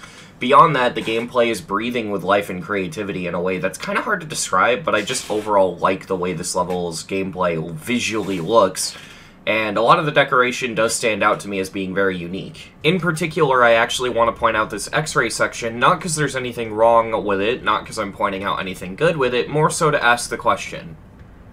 The GD icon has bones? This is definitely a level that has to grow on you. Honestly, my first time seeing this level, it was slowed down because I had to bot it for the sake of showcasing it, and this level does not look good if you slow it down. Not that that matters, I'm more just saying, like, this is definitely a level that you'd have to view properly and maybe multiple times just to appreciate it, but the more you view it, the more it grows on you, because the more things you notice. I also really, really like the ending, like the actual ending. At 96%, if you die to this little collapsing bit of ground, a QR code appears, and the QR code leads to Zombo.com, which if you don't know Zombo.com, it is a loading screen simulator, which is really funny. Overall, though, I can really sum up how much attention to detail this level has with the last triple spike. They have the really cool detail of it says GG ? And then if you successfully jump over the triple, it changes to a punctuation mark as if to say, well, now it is GG, you know, you did jump over the triple. It's almost like the level's doubting that you're not going to die to the final triple, and it's just a really small detail, but something that goes a long way. A lot of themed levels like this, I've noticed, can fail. There's an upcoming top one by the name of Vehemence, and it's really hyped, and as much as I do adore the level and think it's really good, the level is based off of the Terraria Calamity mod, and there's an issue with that. The issue is that I feel like I'm missing something when I watch it, because when I watched it, I kinda noticed that I didn't understand what was going on, and I noticed that, because I don't know jack shit about Terraria, that a lot of my experience of the level was worse because I didn't understand what was going on in the level in terms of theming. But this definitely feels like a level where if you don't understand the source material, you can still appreciate and like the level, and I think that's very important with a level like this. This level stands on its own even beyond being SCP themed, and that's very important in my opinion. This level does everything it's trying to do right, and I'm a really big fan of it. I'm gonna give it a 10 out of 10. Next up we have Kappa, and I have an embarrassing confession to make. It took me a year and a half to realize that this level was part of the Greek letter series, because all this time I thought it was named after the f***ing Twitch emoji. That's not a joke. I thought this was just a funny haha like Walter White. I did not know that this was a serious project and intended to be part of the Greek letter series. I'm going into the review with this revelation fresh in my mind. I don't know why it took... Oh my god, Twitch is f***ing rotting my brain, I swear to god. Okay, you can't f***ing get mad at me for this. The face is right there. It is not my fault. It is entirely the f***ing Twitch emoji. F*** off. Alright, so mental breakdown aside, this level's actually really, really cool. It has the generic 2.1 feel, but only really the good parts of it, not the bad parts of it. And I do like the generic 2.1 feel to some extent. But the thing is, this level has just a few things in it sprinkled here and there that make it stand out a lot more than just a generic daily level style decoed level. There's a part a minute and 2 seconds where the song changes up a little bit, and the sync during this part is god tier. It actually genuinely blew my mind. And you know what? This level song isn't copyrighted, so I can actually play this song in the video, and so I'm just going to show you the part and let it speak for itself.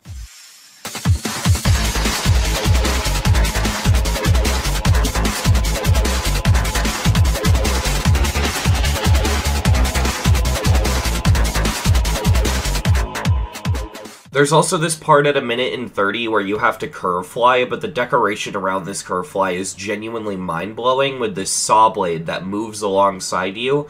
And there's even little details like the spikes moving down a bit to open up the path, and everything about this little straight fly section is really, really neat. There's also a duel at 37 seconds into the level. I don't know how easy it is to pull off, but it looks like it's really fun to pull off if you can do it, and on top of that, it just looks really satisfying. You know what? This might be a little bit controversial, and I apologize, but I'm gonna give Kappa a 10 out of 10. I really like this level. Next up we have Damascus. I'm probably mispronouncing that, I tried my best. But this level is really cool. Basically, it's a really, really long level, I think around 5 minutes, but what it essentially does is it compiles and references a bunch of important levels to the GD community, and just every part is supposed to look like an already existing level. So it's this cool little mashup level that's really hard to describe. The references in this level are wild. I was able to spot a lot of them, but even then, despite the amount I was able to spot, it still wasn't all of them. Just to name a few, we have Phobos, Utopian Delusions, Promises, Ocular Miracle, Breakout, Quasar, Delta Interface, Buck Force, pretty much the entire Plasma Pulse series and the Ultimate Phase, all represented here and more. Already, this project is insanely ambitious, however, what blows me away the most is the approach that was taken with this collab. And that's to bring back every single creator that made every single level that is represented in this level.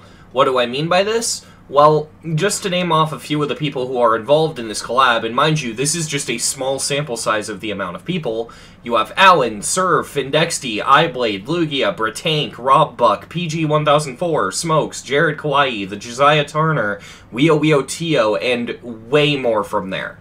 It is a ridiculously impressive approach to an idea like this. Obviously, with this kind of star power, the level's not only good, but it also does a good job at representing the original source material. There is not a single part in which you won't recognize what it's referencing. Everything in here is masterfully done, and I love this. I will say, I'm not a big fan of these sort of nostalgia-y levels, so this level isn't for me, but even knowing that it's not for me, I am blown away by just, in general, the amount of effort that went into this. This is a huge project, and it came out masterfully. I have huge respect for this level.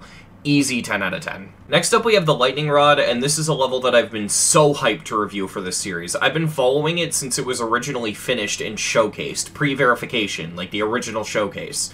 It is masterfully done, and it's hard to explain because this level has a very outdated feel to it. Not in a bad way, but it just feels like it's kind of in that sort of transition point between 2.0 and 2.1 in terms of decoration.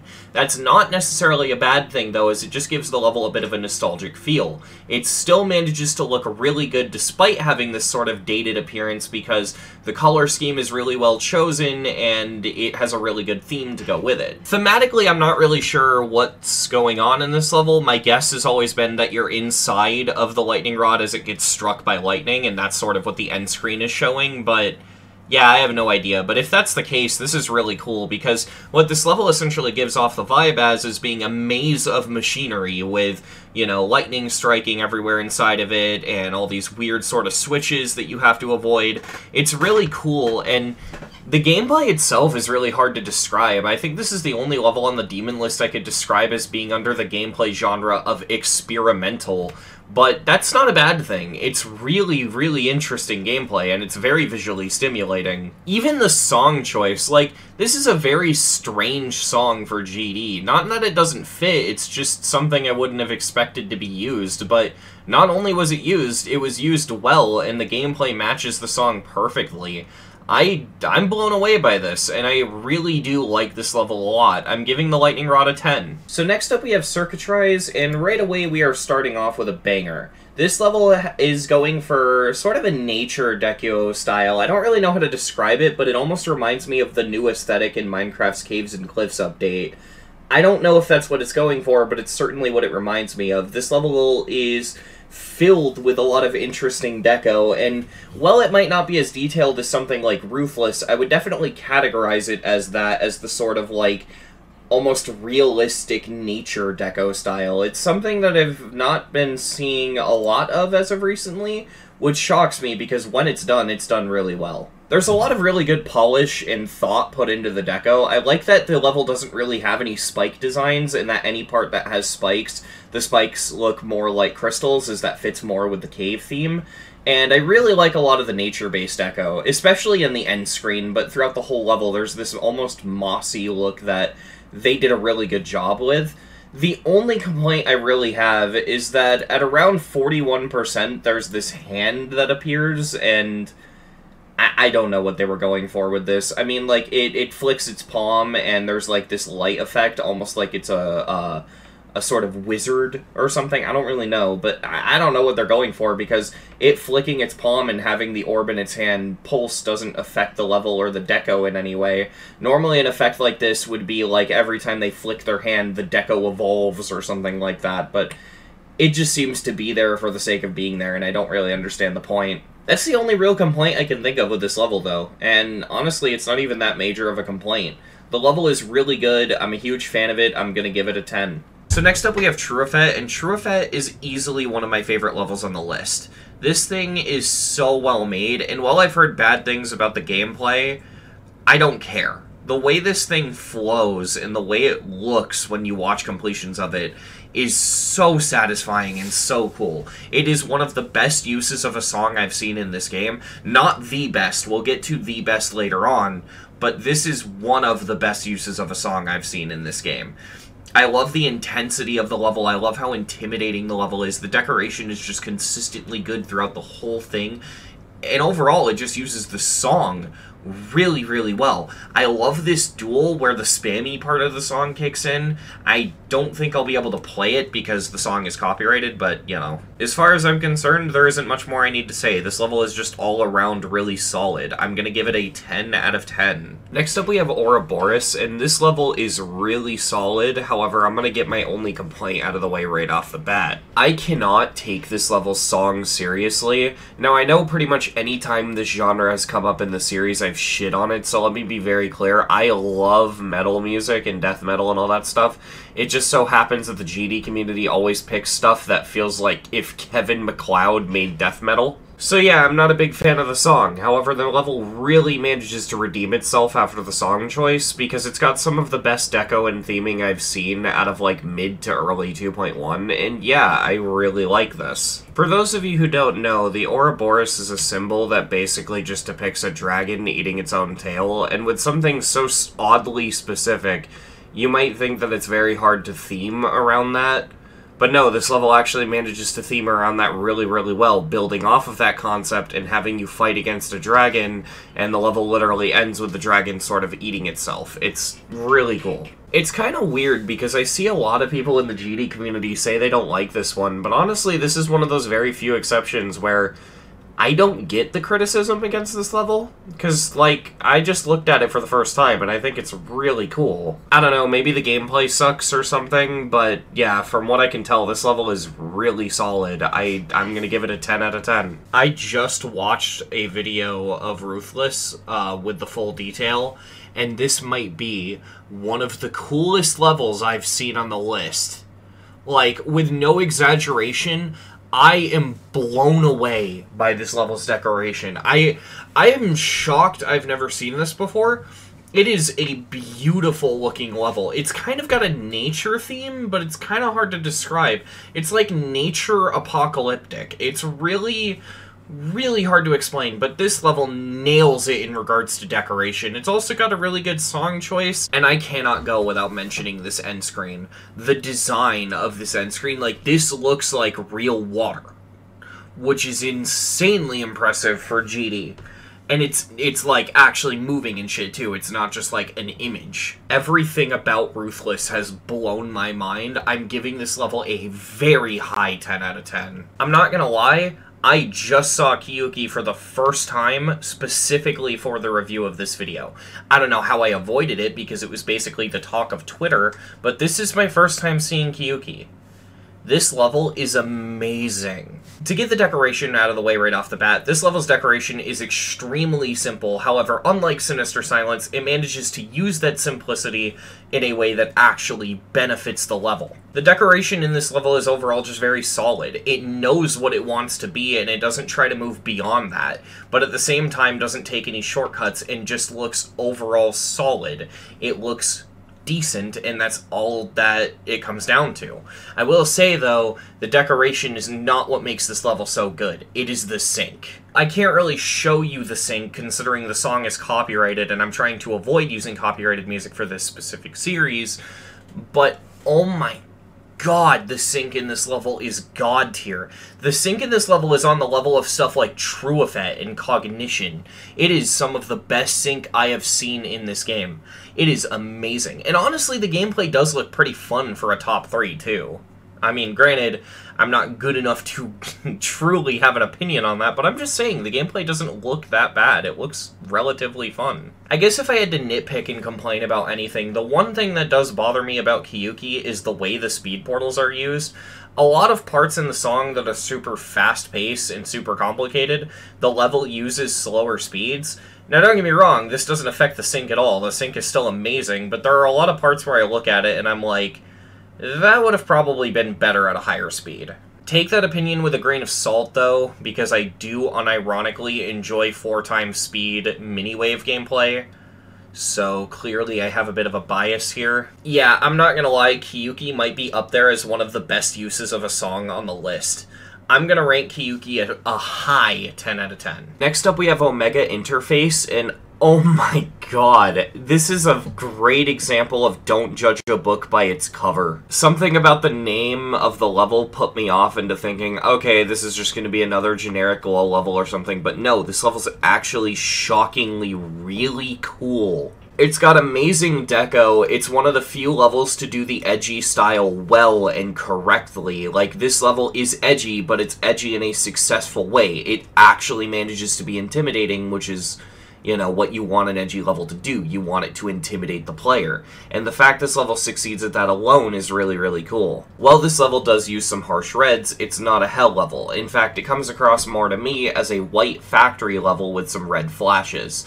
And those red flashes add to the intimidation factor because they come across more as creating a sense of urgency than anything. Almost like how factories will have emergency lights that'll flash red during like a fire or something. There's also the final part, which seems normal in every way, except for these little eyes that are staring at you and blinking, almost as if they're waiting for the player to die to the end.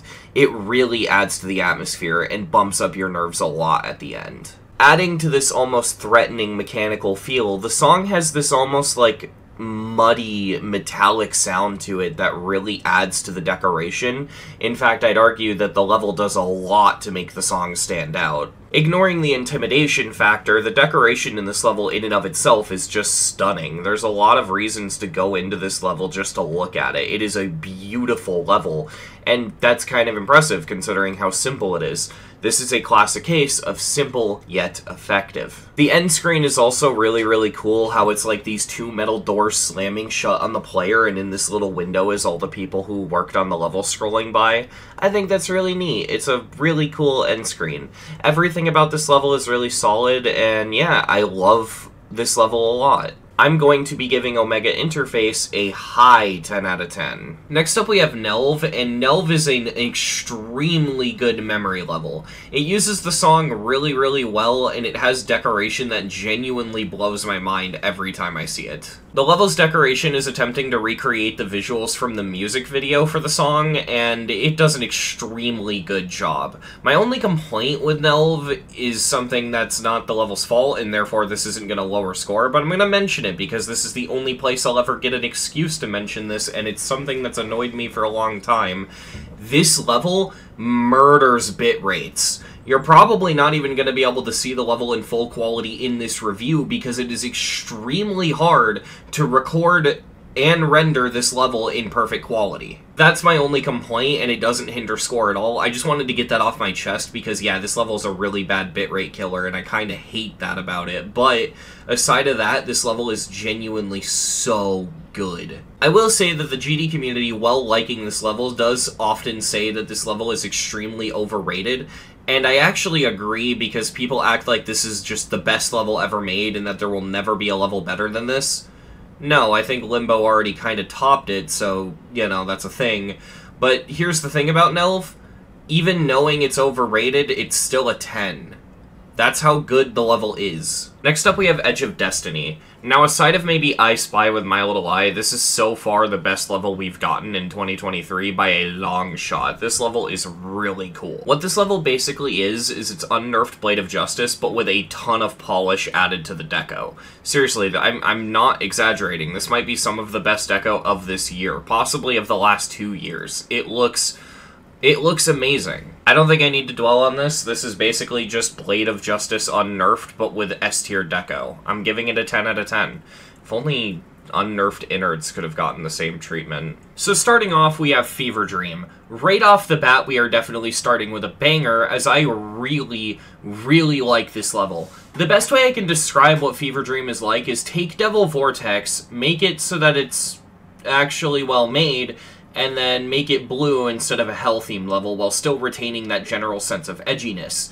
I'll go so far as saying this is how you do an edgy level well. There's a lot of stuff in this level that I just generally like. I like the part where it becomes sort of Diamond Blade style wave gameplay, and text acknowledges this saying, "Remember me?" And while it's obviously very reminiscent of the text in Slaughterhouse, I think it actually fits very well here because it actually works well in the sense of being a callback. This is a really creative and fun part to just have in the middle of this level. But aside of that, the level's just really good in regards to its execution and decoration. It really does, to me, feel like Devil Vortex executed well. The level feels super well optimized, and on top of all of that, and this is something I haven't really complimented a level for yet, but I'm going to here because it's really something I want to point out, the color choice in and of itself isn't the only thing that's good about the decoration in the level.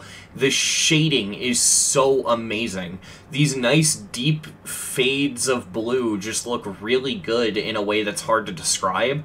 And then they managed to make the grayscale parts almost not look grayscale in the sense of how lively they look. It's really hard to describe, but these levels use shading in a way that makes the level feel way more alive than it would have without it, and I think it's a really nice thing to have in here. My score here might upset some people, but keep in mind that in this series, I do allow myself to factor in bias. I'm giving Fever Dream a 10. I really, really like this level. This is a big one. Next up we have Storming Summit, and this is a huge level. And I mean that literally. This level is like 400k objects. It's massive. However, this is probably the one time I will understand a level having a massive object count like this, because this level is basically one giant reference to Celeste.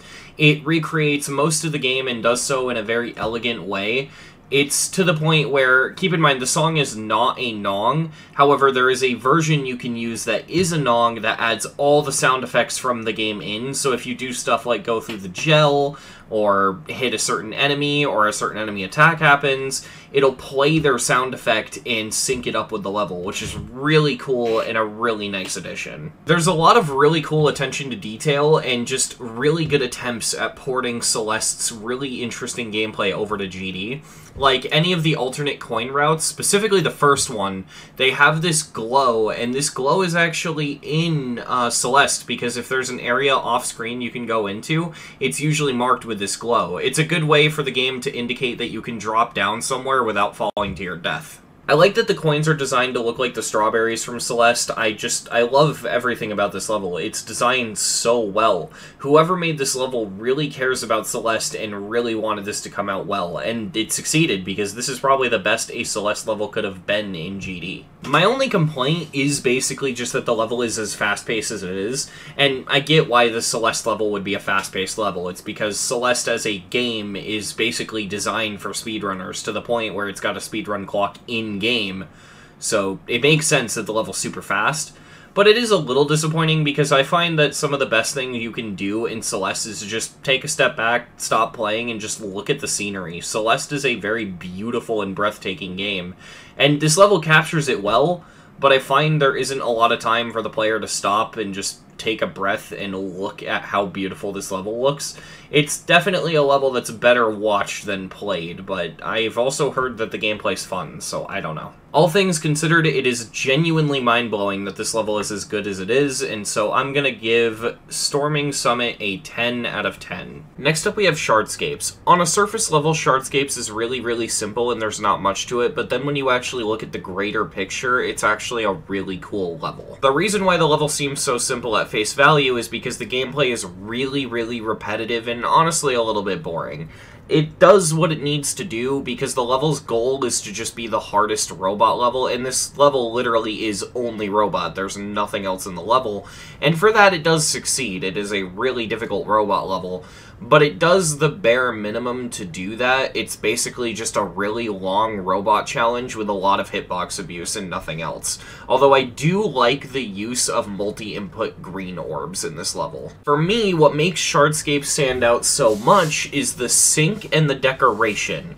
The level uses the song extremely well, like shockingly so for gameplay this simple, and on top of that, the decoration, more specifically the backgrounds, are really intricate and really well made. One final note about the gameplay I do want to mention is that, yeah, the level is pretty brain-dead simple in regards to gameplay. It's not that complicated. Like, you look at it and you get it, but at the same time, the fact this level is as difficult as it is with just one game mode and one gameplay gimmick is really, really cool to me, because it means this level's difficulty is going to be consistent the whole way through. I feel a lot of levels get really repetitive, and that ends up being a bit of a detriment. Like, they'll use the same deco throughout the whole level, or the gameplay won't change up at all throughout the whole level.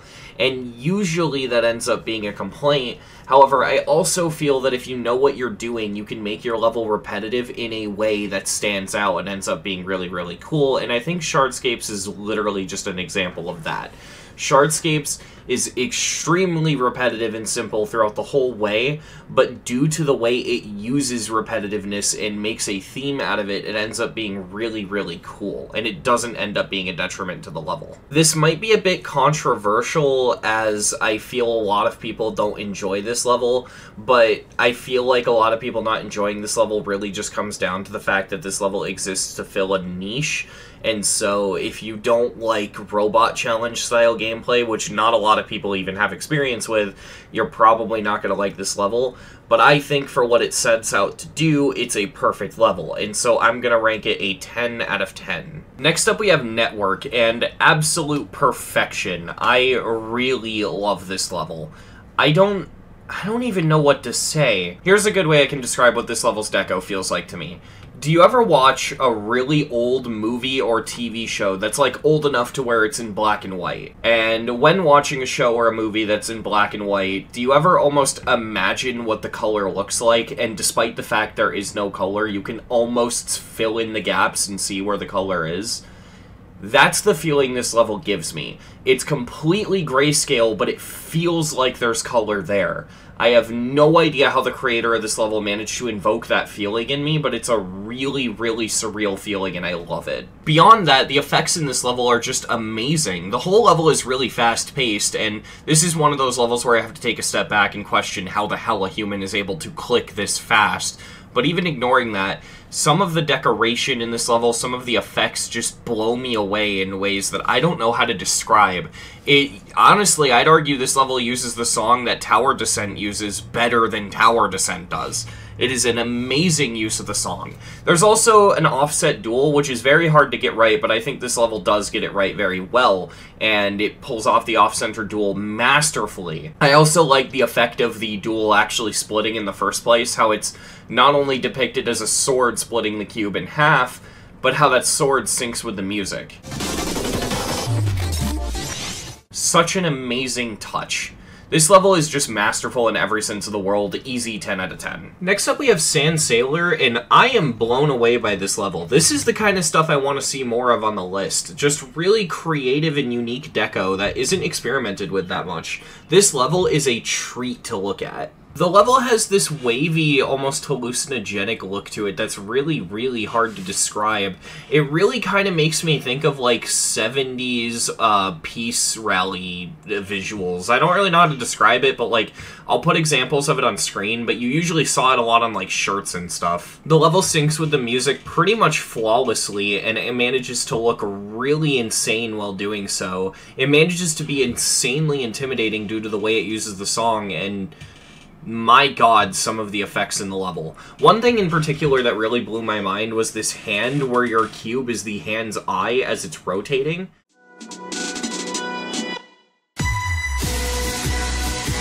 That was really sick. Also, somehow this amazing level manages to have the shockingly low object count of 55,900.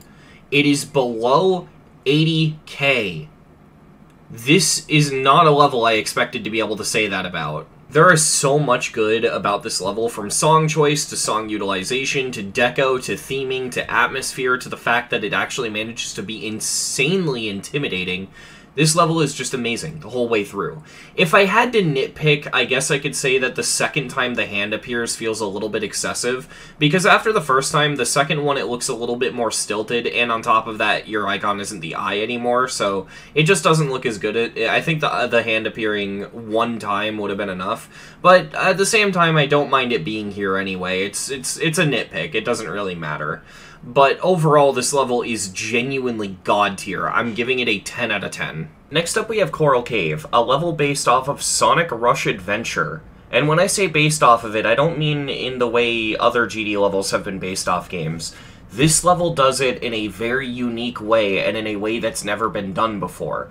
This level feels like a level from the Sonic games. Not even in like a minigame way that's obnoxious. I mean, like, this is a GD level, but on top of being a GD level, you can take weird sort of swag routes to collect coins and kill enemies, and it looks and feels like a Sonic level in GD. It is odd, and I love it. An even cooler thing is on the end screen of the level, it'll actually, like, rank you like a Sonic game would and give you, like, S tier or A tier in terms of your performance, and you can actually affect this score based off how many enemies and rings you kill. If you collect every single ring and kill every single enemy, you get a max score of a bunch of 9s and it gives you S rank.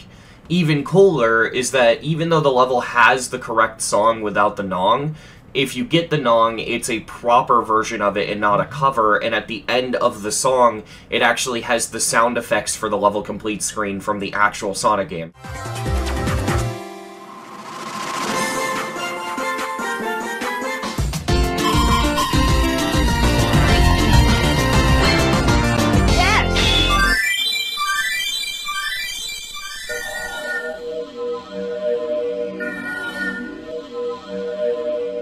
So this level is really fleshed out, and it does a really, really good job at recreating the source material. This is probably the best fan-made interpretation of a game I've ever seen in GD, and I am blown away. Easy 10 out of 10. He's speedrunning this Square game. What is this game called? It's called an impossible game, isn't it? Nothing Scary's takes are completely fucking dog shit. Like, every single time he has the worst take on every situation. But dude, it's just, I cannot stop watching his videos. If he ends up actually verifying this, there's the possibility that Demonlist will completely ignore his verification, since this mod is still not a vanilla feature. I hope that kid fucking died. This level scared me at first. I want to say another thing about this, is that if I was running the Demonlist, I would delete the top 140 and it would be the top 10 hardest levels. And people would be like, whoa, that's extreme. The thing is, and the thing that people complain so much about the list is that it's inaccessible, but it's not meant to be accessible.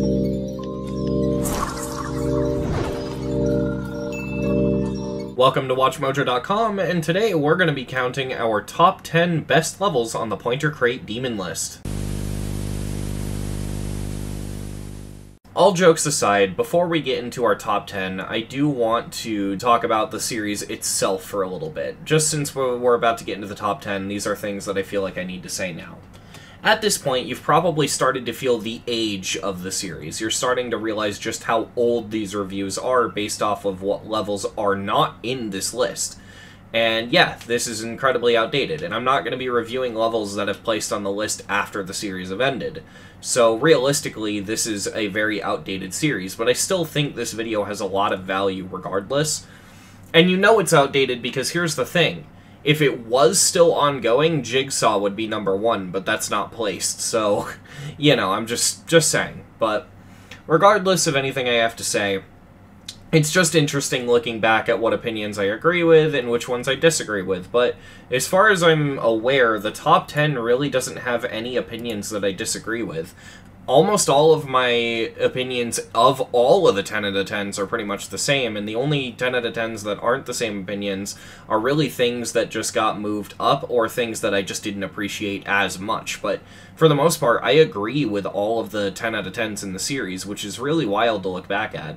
And the fact that my top 10 is pretty much unchanged from how it was when I first recorded these reviews is really nice to see. So it's just really nice to look back at that, and with all of that, let's play back my reviews of what I consider to be the top 10 best levels of Pointer Crate as of when I made this series. So next up we have Cosmic Cyclone, and I love Cosmic Cyclone. This level is basically everything I wanted Sonic Wave Infinity to be. Take Sonic Wave Infinity and just strip it of all of its problems, and this is the level you get. You get a level that looks just as breathtaking, if not more, and despite that has way less cluttered and way better looking block design. Take any of my praises towards Sonic Wave Infinity and apply them here, and you'll understand that this level is just a better Sonic Wave Infinity. I just want to clarify, too, that I get that my review of Sonic Wave Infinity was negative. I'm not saying the entirety of my Sonic Wave Infinity review applies here. I'm saying the positive things I said about Sonic Wave Infinity applies to Cosmic Cyclone. I just want to clear that up because I'm editing this right now, and I don't think I made that very clear, so I just wanted to clarify that at the end here. My only complaint with this level is something I vowed in a previous episode would not lower score, and that thing is the remix that all of the YouTubers who complete this level use to avoid copyright. I think it sounds horrible. It's straight up just less notes, wrong notes, less intensity. I think the remix ruins the level. Now, obviously, that doesn't lower score for me. I'm more so just saying, if you're gonna watch a completion of Cosmic Cyclone, make sure it has the original song, because it's better. Also, this might be the best usage of Kalok's lightning effect. I'm just throwing that out there. Yeah, no, with all of that being said, I really, really like this level. I'm giving it a 10 out of 10. So first up, we have Frozen Cave. Yeah, we have another generic hell level. What do you mean it doesn't look like a hell level to you? Didn't you get the memo? Hell froze over. Jokes aside, Frozen Cave is a really solid ice-themed level. There's a lot of really cool choices made with the deco here, and I obviously can't gauge whether or not the gameplay is fun, because I have no idea. I can at least say the gameplay is really, really creative with the ship part where you have to touch all the trigger orbs and avoid the jump rings. It's just a really interesting idea. Some of the choices made with the deco is honestly pretty cool. In the avalanche part that I mentioned earlier with the trigger orbs, to animate the smoke that comes off of the snow as it falls, they used fire objects. Yeah, they managed to use fire objects and make it not look like fire. That is really cool. The level utilizes the song really, really well, and while its sync isn't exactly executed flawlessly, it does have some pretty good moments of sync here and there. But what really blows me away about Frozen Cave is just how polished the deco looks.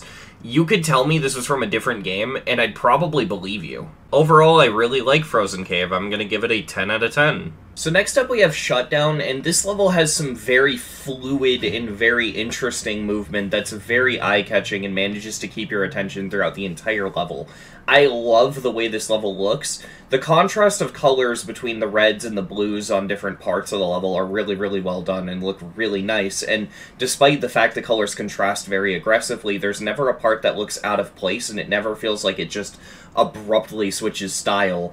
I'm a huge fan of the way some of the pulses, not just the block or background pulses, but specifically just the effects in the level are done. There are these effecty pulses, I don't really know what to call them, that are done really well, that without you really realizing it until you look for it, make it look a lot more lively. Like in this part, they have these little glass panel blocks. They're a very basic block, they're used a lot, they're even used in Rob Top's Meltdown levels, but the way they're used here is ingenious because they have all of them sort of pulse in a pattern, blue-colored glass things. I don't really know what to call it, but they have them pulse blue just throughout, almost to reminisce the way the background's been pulsing throughout the rest of the level. You barely notice it, but it allows it not only to feel coherent, but lively, and it's really well done. It's not just stuff like that, too. This level has mastered the use of custom particles in a way that's really, really nice. Like, look at this cube part right here. That goes on for a really long time, and honestly, this is a bit of a flaw with the level. This part goes on for way too long. It's just this memory cube, and I'm not a big fan of it. It goes on for a really long time. However, despite it feeling dragged out and a bit of a boring section, it still manages to keep my attention because of the way all these floating particles were done. They look really nice and make the level stand out even on the boring parts of it. It's really well done. I also just want to call out how f***ing amazing this end screen is. You hit a dash orb and just boom, you break through the window, and that's the end screen. That is an amazing end screen. As simple as it is, it's effective and it looks really, really cool. This level has also mastered sync in a way that not a lot of levels can say for themselves. There are levels that sync well, and then there are levels where the sync is so good that you literally cannot find a flaw in it.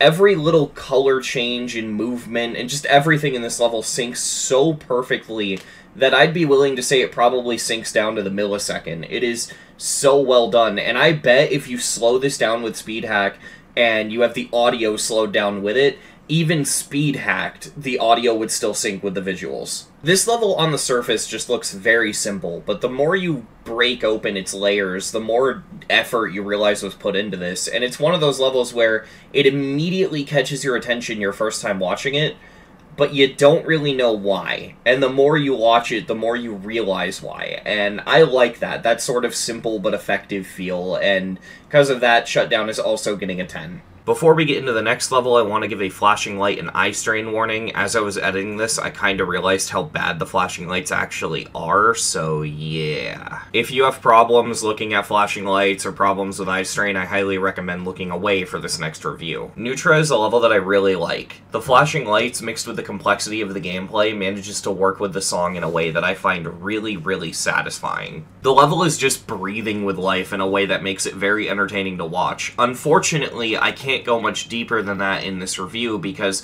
a lot of what makes Neutra good is how well it uses the song, and due to copyright, I can't play the song, therefore I can't show you what makes this level good. What I'm gonna recommend is to just go and find a full detail showcase of Neutra and watch it, and you'll understand why I find this level so good. For now, though, I'm just gonna give the level a 10 out of 10 and leave it at that. Friday by Metalface. Amazing level. Genuinely, I love this level. It is basically if Windy Landscape was significantly harder, and when I say that, I mean that because that was the intent.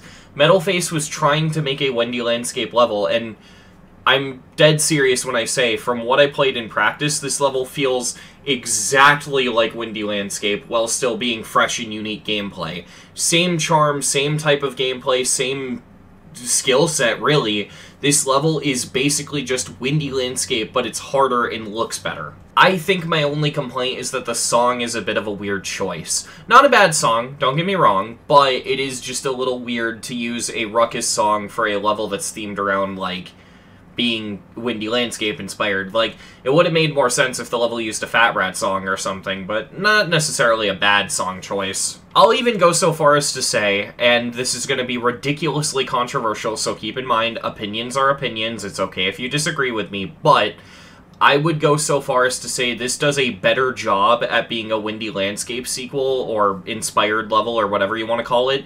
It does a better job at that than Verdant Landscape. This thing is so good, and I absolutely love it. Because of that, I don't think it's a shock that Friday is getting a 10 out of 10. Next up we have Cosmos, and this level might be one of the best things on the list. Personally, this is my favorite list demon, and it will be for a long time. I love how good the level looks, I love how smooth the optimization is. Originally the level released in a very unoptimized and unplayable state, but now the level's actually pretty fixed and fine. I'm not a big fan of the fact the level did like this release then fix thing, but I mean, the level's in a good state now, so it's kind of fine. This level is just so visually stimulating. Every frame of this level is just enjoyable in its own right. I don't know why I love this level so much, but I do. And let's talk about the elephant in the room. The level's a Slaughterhouse remake, but I don't mind, because everyone has said that this level's fun. In fact, I'm gonna go so far as saying that Slaughterhouse's issue isn't its gameplay. Gameplay like that can be fun. Slaughterhouse's issue is that it takes gameplay like that and makes it so hard that it can't be fun. But because Cosmos was nerfed to be fun, it, shocker, ended up being a fun level. For being a Slaughterhouse remake, this level ended up being way better than it had any right to, and I genuinely think these might be some of the most mind-blowing visuals we have in the game. My only complaint is that the hitboxes in the level are pretty misleading, some of them being stupidly lenient, others being way stricter than they look, but that's usually just a learning curve that you can get around, but still, not the most ideal thing. Everything about this level will always blow my mind, and I think this is probably the most obvious and deserved 10 out of 10 in the series. So, I don't know why at the beginning of the review I said that this was my favorite level on the list. I think what I meant to say is that this was my favorite level in the top 10, because this level was top 10 at the time. But no, this is, obviously there are levels above it on the list, but I do still really like this level. There was a controversy with this level, and I do want to call this out because it happened after I released this episode, and I feel like the best way to justify that is to talk about it in the Supercut, so it's at least immortalized in some way. The end screen was stolen art. That is obviously not okay. Later on, the team managed to contact the artist and get permission to leave it in, but that was only done after Twitter backlash. The end screen was definitely stolen art, and if you go to the level today, the end screen does credit the artist, but I do just want to call that out because that's definitely not okay. And that, honestly, this level would have been higher in my top 10 if it wasn't for that fact, because that gives me a bit of an icky feeling, but I do still like the level regardless, and the artist is credited on the end screen now.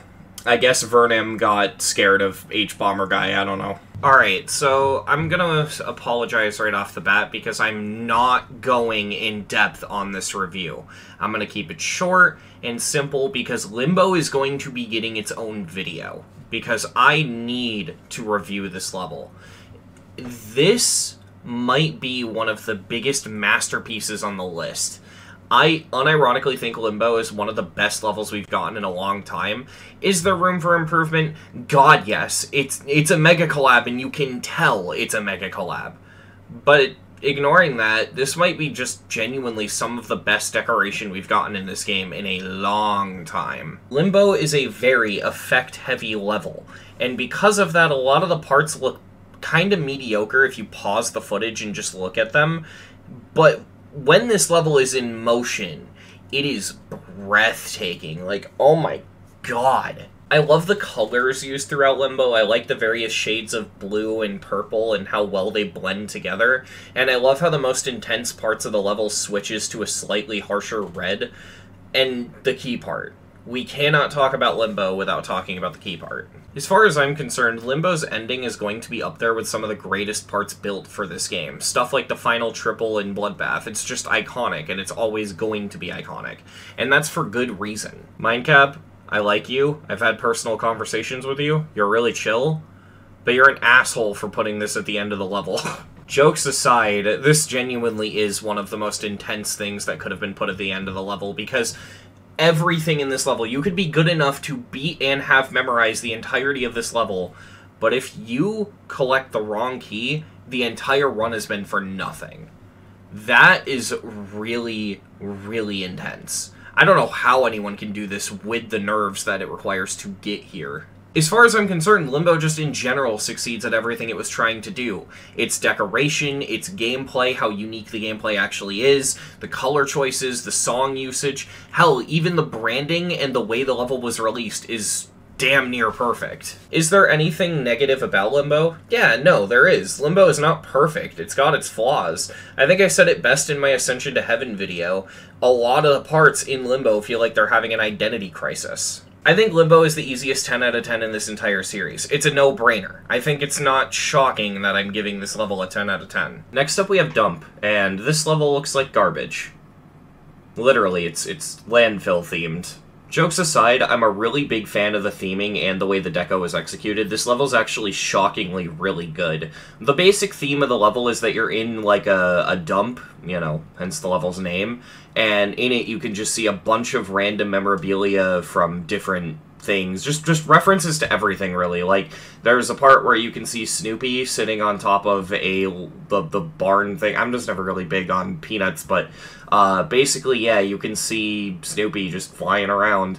There's another part where you can see Doofenshmirtz Evil Incorporated just chilling in the background. And there's just a bunch of references like this all over the level, and it's literally just a landfill level, so it's just an excuse for the creator to fill it to the brim with references, which is actually kinda cool. The gameplay in this level is really cool and creative. I don't necessarily know if it's fun, but at the very least it's very interesting and very creative. A lot of things in this level stuck out to me, like, I don't know how to explain it, but there's this glitch where if you go up to a ceiling that should kill you if you jump into it, sometimes depending on if you design your level a certain way, you can kind of like bounce into it a couple frames and then you'll die, and you can use this to gain a little bit of momentum. And it's actually one of those things that's like really hard to describe, but this level uses that glitch as a gameplay mechanic, which I think is really neat. I imagine this level is hard. And I mean, like, really hard. Not even necessarily to play, just to learn. And I say this because this is one of the very rare times botting a level where I actually had to consult the verification video to know what I was supposed to do. It's genuinely a hard level to figure out, and I kind of like it for that because it's a very outside-of-the-box level. Thematically, this confusing and almost cluttered gameplay fits really well, because it's almost like the gameplay is also being found in a dump, and I think that the execution of the gameplay in terms of the theming is really neat. If I had to nitpick and complain about anything, the level has a Nong, and the Nong happens to be a song by Kiro Benito, an artist I am not a very big fan of. I am just not a big fan of their voice or their music, and yeah, I mean, I respect them, but I don't really like their music, and so I don't like the level's song choice, but I'm not going to factor that into my score. That's just personal bias. And with that all being said, I'm going to give this level a 10. It's just breathing with life and creativity, which is shocking for a level that's literally garbage-themed. On the other hand of things, we have Sides of My Mind, which, right off the bat, 10 out of 10. Just gonna say it now, I can't even avoid it. This is an amazing two-player mode level, and this is everything a two-player mode level should strive to be. The decoration in this level is outstanding. The backgrounds are breathtaking and really beautiful and full of life. The block deco is also really vibrant and really well done. Honestly, the block deco kind of reminds me of Congregation if it was a little bit more animated and moved a little bit more. There's also something I noticed in terms of gameplay that's really, really cool. I noticed it while I was botting the level, and it's something I really appreciate as it adds an extra layer of challenge. The controls, every time the screen fades to black in between parts, will swap. So for example, in this part, you can see that in this duel, the wave is gray, indicating that it is controlled with the second player input. However, it fades to black, and then when it comes back, it is now orange, indicating that it is the first player controller. And that is really, really cool, and just such an interesting touch that they added in this level. It is so neat. The gameplay is really unique, really creative, and goes beyond, hey guys, look, I'm a two-player mode level. It's actually creative for a two-player mode level, and I really appreciate it for that. On top of that, with the visuals being as breathtaking as they are, and how well the song is utilized, yes, this is easily a 10. I love this level. So next up we have Cognition. As I've hinted at several times before this in all of the other Ranking the Demons List videos, I personally think Cognition is the best use of a song on the Demons List. So unfortunately, I can't play Cognition's song in this review because copyright, and this is probably the level that's hurt by this the most in this series. I'm gonna do my best to explain what I'm talking about. After this video is done, just go and watch a video of Cognition being completed, and you will immediately understand what I mean. So not only is Cognition's song just really, really good by itself, but this level does a really good job at complementing it really well. The sync is god tier. The level manages to be just claustrophobic enough to fit the energy of the song, and one compliment I have to give this level is that on top of the gameplay syncing, the speed of the level syncs really well. This is actually kind of a thing that Kiyuki failed at, and this is what I was referring to when I was talking about Kiyuki's speed changes. Cognition does this beautifully, where if the song is super slow paced, like at the very beginning where the guy is talking over the instrumental as it's slowed down and not very climactic, the level's at half speed and the timings are really, really tight. But on the super fast-paced, intense parts of the song towards the middle, the player's moving at like 4 times speed, but the timings are loose enough to where that's actually really fun to do, and it makes it flow really well. And mind you, when I'm saying loose timings, this is still an extreme. I'm not saying it's easy. They're just loose in the sense of these timings are fun to play, but they still feel intense. Like, I seriously cannot praise this enough. The fact that the level is the exact speed of the song for every moment just blows my mind. There's never a moment where the level just slows down and throws a tight timing at you. It always corresponds with the song in a way that's really, really cool. Stepping away from the sync and just talking about the gameplay for a moment, I love that this level changes game modes as often as it does. See, the thing about Cognition's song, very similar to what I said about Zodiac, is not in a bad way, the song is still really good, but when you break it down, the melody is a bit repetitive, so it is hard to build gameplay that also doesn't feel repetitive. The way Cognition avoids being repetitive with his gameplay is instead of having the gameplay be the thing that's repetitive, it's the sheer amount of gameplay changes. Anytime you would need a repetitive gimmick in the level, they just change the game mode. This allows the gameplay itself to be a lot more freeform and not conform as much to the song while still syncing really, really well. You'll have one part of the song that's cube gameplay with timings, and then another part of the song that sounds identical, but it's a duel. And it still manages to work because of the way it was executed. The one criticism I could see levied at Cognition, honestly, is the decoration. The decoration isn't the most complicated thing in the world, it's really, really simple. However, I'm gonna say that that's a good thing for two reasons. The first reason I'm okay with the decoration being so simple is because, again, the focus is on the sync here. The decoration isn't the forefront, and the decoration is still good, it's just simple. The other reason I like the decoration being so simple is because the object count is below 80,000. The object count clocks in at 66,616. There's a lot of sixes there, huh? Shocked this isn't a hell level. Jokes aside, I'm just shocked I don't see people praising this more. The fact that Cognition is under the unmodified object count is really, really cool to me. That also means it's extremely optimized and anyone could play this in the full detail. At this point, I feel like I've gone on about Cognition enough, but just know that I have so many more things I could praise this level for. I love Cognition so much, and I'm ranking it a 10 out of 10. And that was the entirety of the Ranking the Demonlist Supercut. It is really nice to get to the end of this list, I'm not gonna lie. This project is probably one of the most successful things on my channel. This and the Iceberg, which I am still actively working on, are definitely the most successful things on my channel, and I'm really, really thankful that all of you are willing to support me through my endeavors and are definitely willing to support me through my content and through videos like this.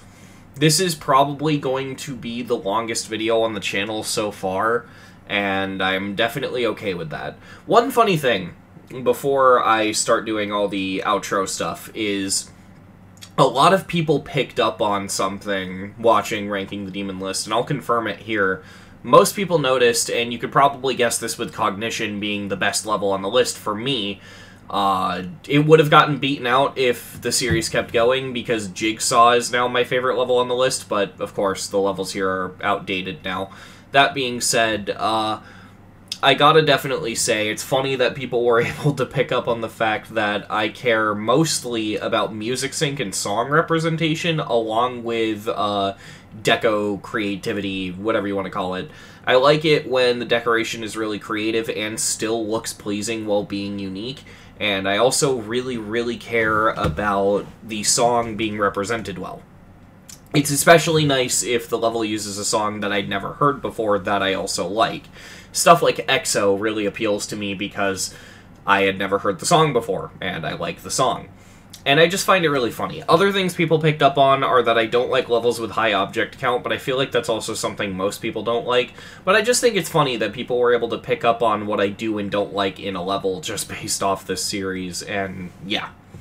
Regardless, I just want to say thank you for supporting me, thank you for watching, especially if you watch this video in its entirety. I mean, the video is going to have timestamps in the description, but those timestamps are just going to be for the number ratings, so like you'll be able to skip to the 2 out of 10s or the 3 out of 10s, so on and so forth, right? But either way, I want to just thank you all for all the support. It really means a lot. I never thought I'd be able to make it to 1,000 subscribers, let alone 10,000, and this means the world to me. I hope you all enjoyed the video. Usual YouTuber interaction reminder stuff, like, comment, subscribe. Comment and tell me what your top 10 would have looked like if you have a different top 10, or if you disagree or if you agree with my top 10. I'd like to see what you all think. That being said, thank you for watching.